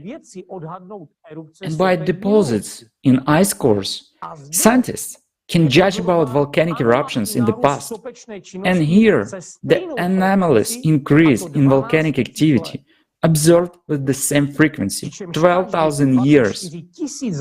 And every 24,000 years, volcanic eruptions were more catastrophic. Climatic catastrophes occur synchronously on other planets of the solar system. We will not consider in detail all of the factors that explain the cyclical nature of catastrophes on the planet. You can read more about this on the forums and on the website of the Creative Society in videos and interviews with the scientists. Let's return to the question we asked about. Why world bunkers help save us from cataclysms? That's because we get rid at the end of the 24,000 years cycle. We get right to it. The worst case scenario, when climatic disasters are much stronger, our planet, which has been nearly killed off by our barbaric attitude to it, poisoned by our waste, is not capable of withstanding the kind of stresses it will face from impacts from outer space. What would a bunker be for if there were no planet itself? All I'm saying now sounds very scary, but unfortunately, this is the truth of the day. Our overall survival depends on how quickly we accept this information and begin to act. But if the fear closes our eyes now, we will not find a way out with our eyes closed. We are left with only one option: to unite and get through this difficult period together. After all, the cyclical nature of cataclysms is also a test of our humanity. Let's watch the video.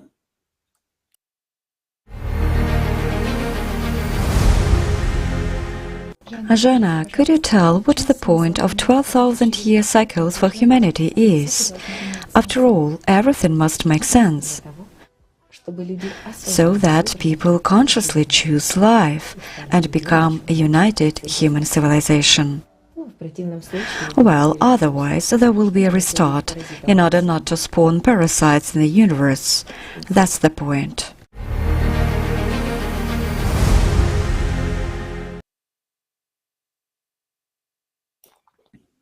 It is in the worst of times that we need to set aside everything that has divided us before and act together. There is already a tremendous amount of research in science right now, and by combining it, scientists will be able to find a solution to the climate problem. And we, all people, need to help them to do this. To create all conditions so that nothing interferes with our distract scientists from their only goal, to keep all of humankind alive. Fortunately, many have already realized this. There is already a platform where millions of people were joined together. It is the Creative Society. These are the people who just want to live happily, not to be afraid for tomorrow, for the future of their children, to live in comfort and prosperity. But to build such a creative society is possible only through the efforts of all people. Thank you for the attention. I will now give the floor to the next speaker. Vita, you have the floor.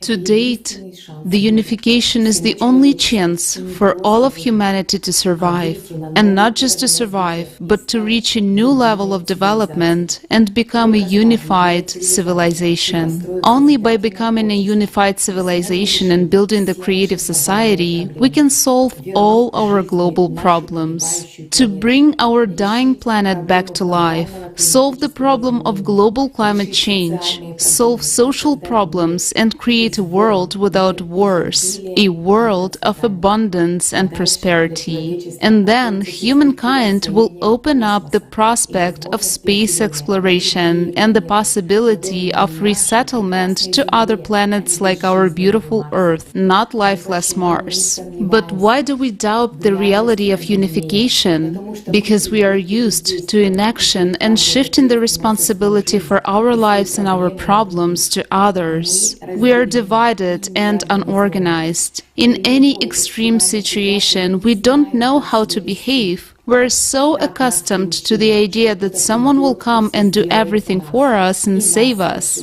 After all, we have been taught for thousands of years to live only for ourselves, for our own interests, satisfying our own ambitions. But it is in our power to change everything. After all, today we have all the conditions and opportunities for unification. We already have modern technology, the desire of people themselves, and most importantly, we have the knowledge of how to achieve it. And we have the example of a motivated and hard-working Jewish nation that is the most united on the planet. We can trace the example of their unity throughout the ages. No matter how complex the situations were that life put them in, they always found a way to survive and unite. They often became famous kings and rulers. They always aspired to knowledge. Even being in slavery to the Babylonians, they never stopped learning. In 5 decades, exiled Jews got to the top of Babylonian society, in entrepreneurship, in the world of science and culture. During centuries of survival, they learned to make do with less and achieve significant results. They are the best managers, scientists, physicians, financiers, filmmakers, and musicians.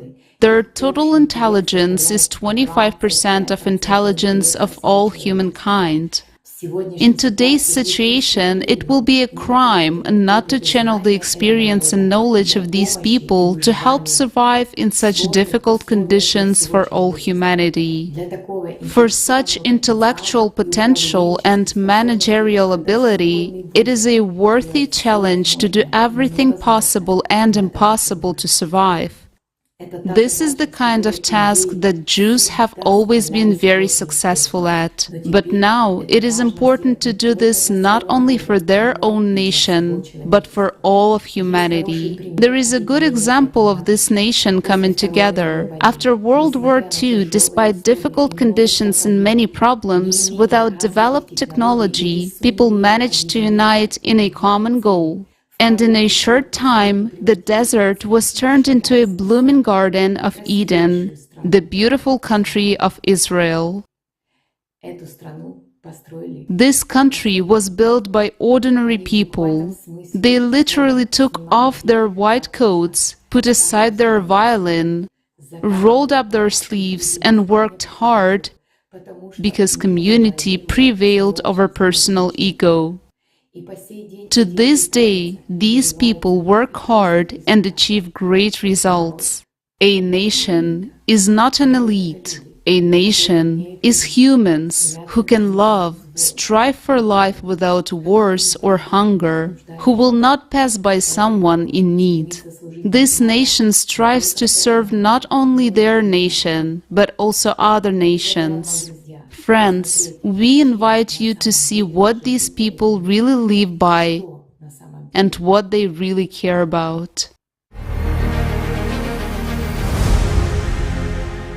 Life is changing rapidly, but only one thing remains constant: our desire for true human values. We have learned the opinions of different people, and it turns out that we all want to live in the creative society. What do you think unites all people in the world, regardless of religion, nationality, social status, or politics? The wish to live well throughout the whole world, and of course in Israel too. Without wars, so that everyone would love his neighbor. What do we all have in common? A human, peace, a kind word, acceptance of another person. That's what's important. Let people live in peace, let everyone have only the good, yes. God created us all. God is one. God created everyone. What kind of society would you like to live in, where we would all feel safe? What is important to you? Really, let there be confidence without fear, not to fear anyone, to sit and laugh with everyone, and eat and talk without fear of anything, really. Let it be so. First of all, to be humans. And you said without religion, but we all believe in one God. Regardless of religion, race or gender, we are all humans.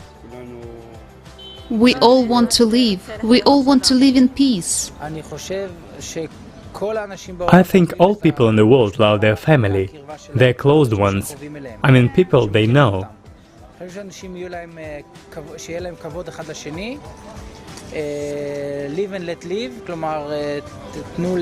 I think people will respect each other, meaning let people live the way they want to live without hurting others. The desire to live and to be a human. I believe these are actually two main reasons that exist today and will always exist. A society where there is room for everyone and everyone respects everyone, and everyone can be whatever they want and care about everyone else's interests. The best thing is love, peace and joy. But apart from everything else, there is also nervousness and stress, and you have to separate one from the other. Really, then everything is alright. I would like to live in peace with everyone, in peace with all nations. That's what I think it should be like. I think that this is just a simple connection of energy, love for the universe, for the world, for people, for the beauty in a person. Real and simple love. Everyone is born the same and dies the same way. Climate. Yesterday we talked about it. We said our kids wouldn't forgive us and tell us, why didn't you take to the streets and prevent this thing? We are people, we want to live. אנחנו אנשים, אנחנו רוצים לחיות. אנחנו אנשים, אנחנו רוצים לחיות. אנחנו אנשים, אנחנו רוצים לחיות. We are people, we want to live. אנחנו אנשים, אנחנו רוצים לחיות. We are just people who wants to live. אנחנו אנשים, אנחנו רוצים לחיות. אנחנו אנשים, אנחנו רוצים לחיות.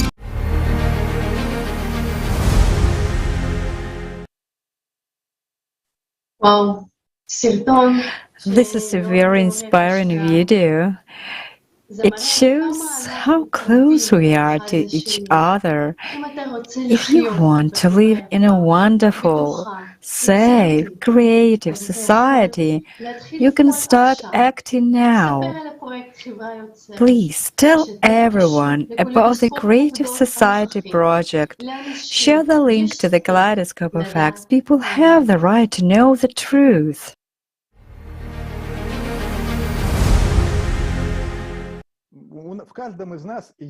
In each of us there is what we call good, light, and this inner feeling, love. We must correspond to this vibration. This is our inner tuning fork, and relate our actions and steps to this tuning fork. Then people who are in this vibration will feel the external assistance. But it doesn't mean purely that each of us should wait for someone to come to you one day and present you something amazing. We must move toward it. We must improve ourselves, use the knowledge we have and even the tools that we have, including yoga and meditation and so on. But besides that, our civilization has an opportunity to make a tremendous leap within 10 to 15 years. And I think that within the next 10, 15, 20 years, we will make this leap. But in order for it to happen, people must receive the information that was taken away from people a very long time ago. But nevertheless, it was preserved in the texts, so that people and humankind begin to think in this direction. And then we all are getting an excellent chance. So let's use it. We all have one nature, the Divine One. We must understand that we are all a projection of the One. And if each of us strives through the existing connection, which the Dishonor tribe tells us about, we will restore this channel. Then consider that we'll become projections of God's idea on earth. This is the most important, colossal thought, because He, the one who created everything, conceived it this way. He actually strived to do this. He thought through humans. through the evolution of humans to cognize the world in which he is, and we must correspond to this purpose. And when we begin to move along the path of spiritual development, to think about our state, the state of our energy system, then we move towards reunification with him, and through him with each other. This is an extremely interesting, great task that I have been talking about since 2004, when I published my first material called Knowledge About God. Right away I said there that this ancient text talks directly about it. People, if I look into your eyes, I understand that through your eyes God is looking at me. Well, how can I punch you in the nose? You understand that, first of all, I will punch God, and then I will punch myself. Because through my eyes, God is looking at you. So what then? Maybe it makes sense to think about it and make one last decision. What way to move on? That's the point, my dear. That's the point.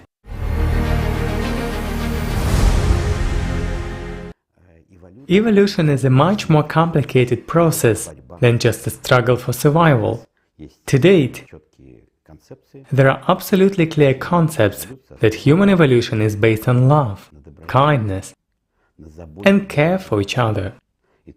And only when we live in society, in a group, a large group, where there is a mutual aid first of all, only then can we evolve and develop. Mutual aid, kindness, a good attitude towards each other. And that is a basis for evolution. That is what allows us to evolve.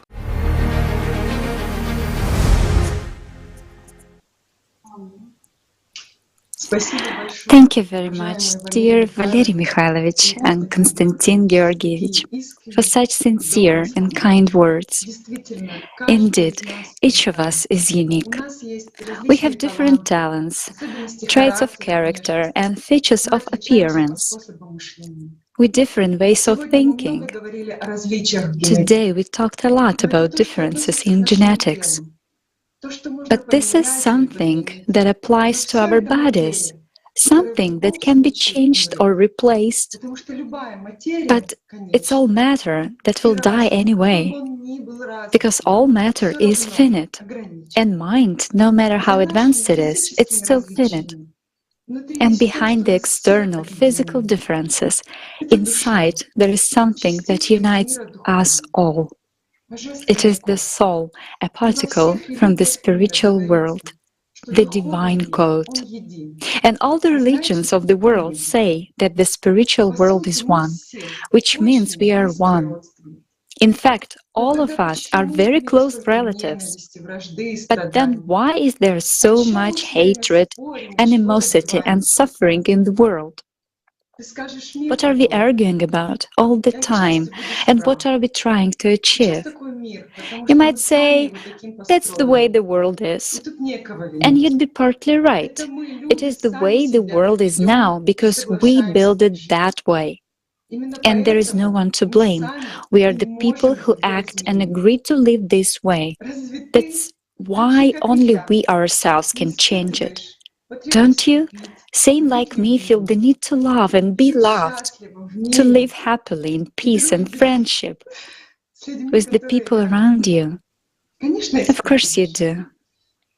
After all, everyone feels the need to live differently, without dirt and anger. If we stop being best and remember that we are human, it can be the same on earth as it is in the spiritual world. Love and joy.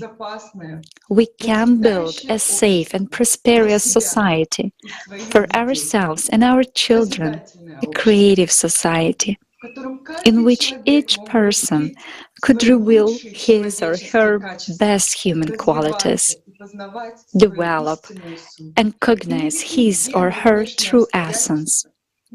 And no genes or external circumstances can stop us from doing this.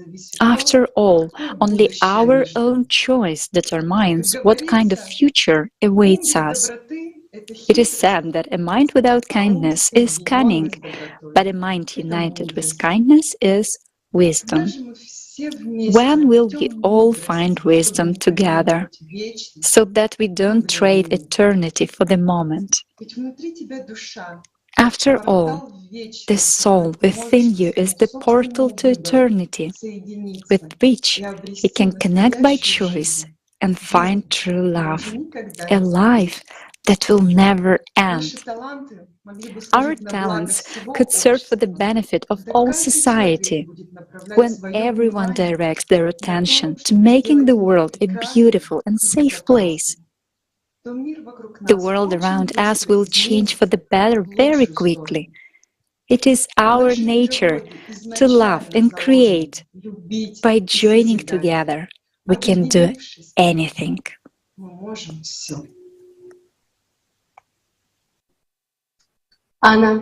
Anna, you are absolutely right. United, we can do everything. I would like to express my gratitude to our esteemed speakers and to everyone who has participated in the preparation of this episode of Kaleidoscope of Facts. Great gratitude to everyone who searched for information, worked on the creation of scripts, editors, translators, simultaneous interpreters, design team, and technical support team, and everyone who's behind the scene. It is only through close and friendly cooperation that such projects are possible. We would like to thank our dear viewers as well. We will be glad if you share in the comments under the video what you liked most and what you remembered. Thank you all very much.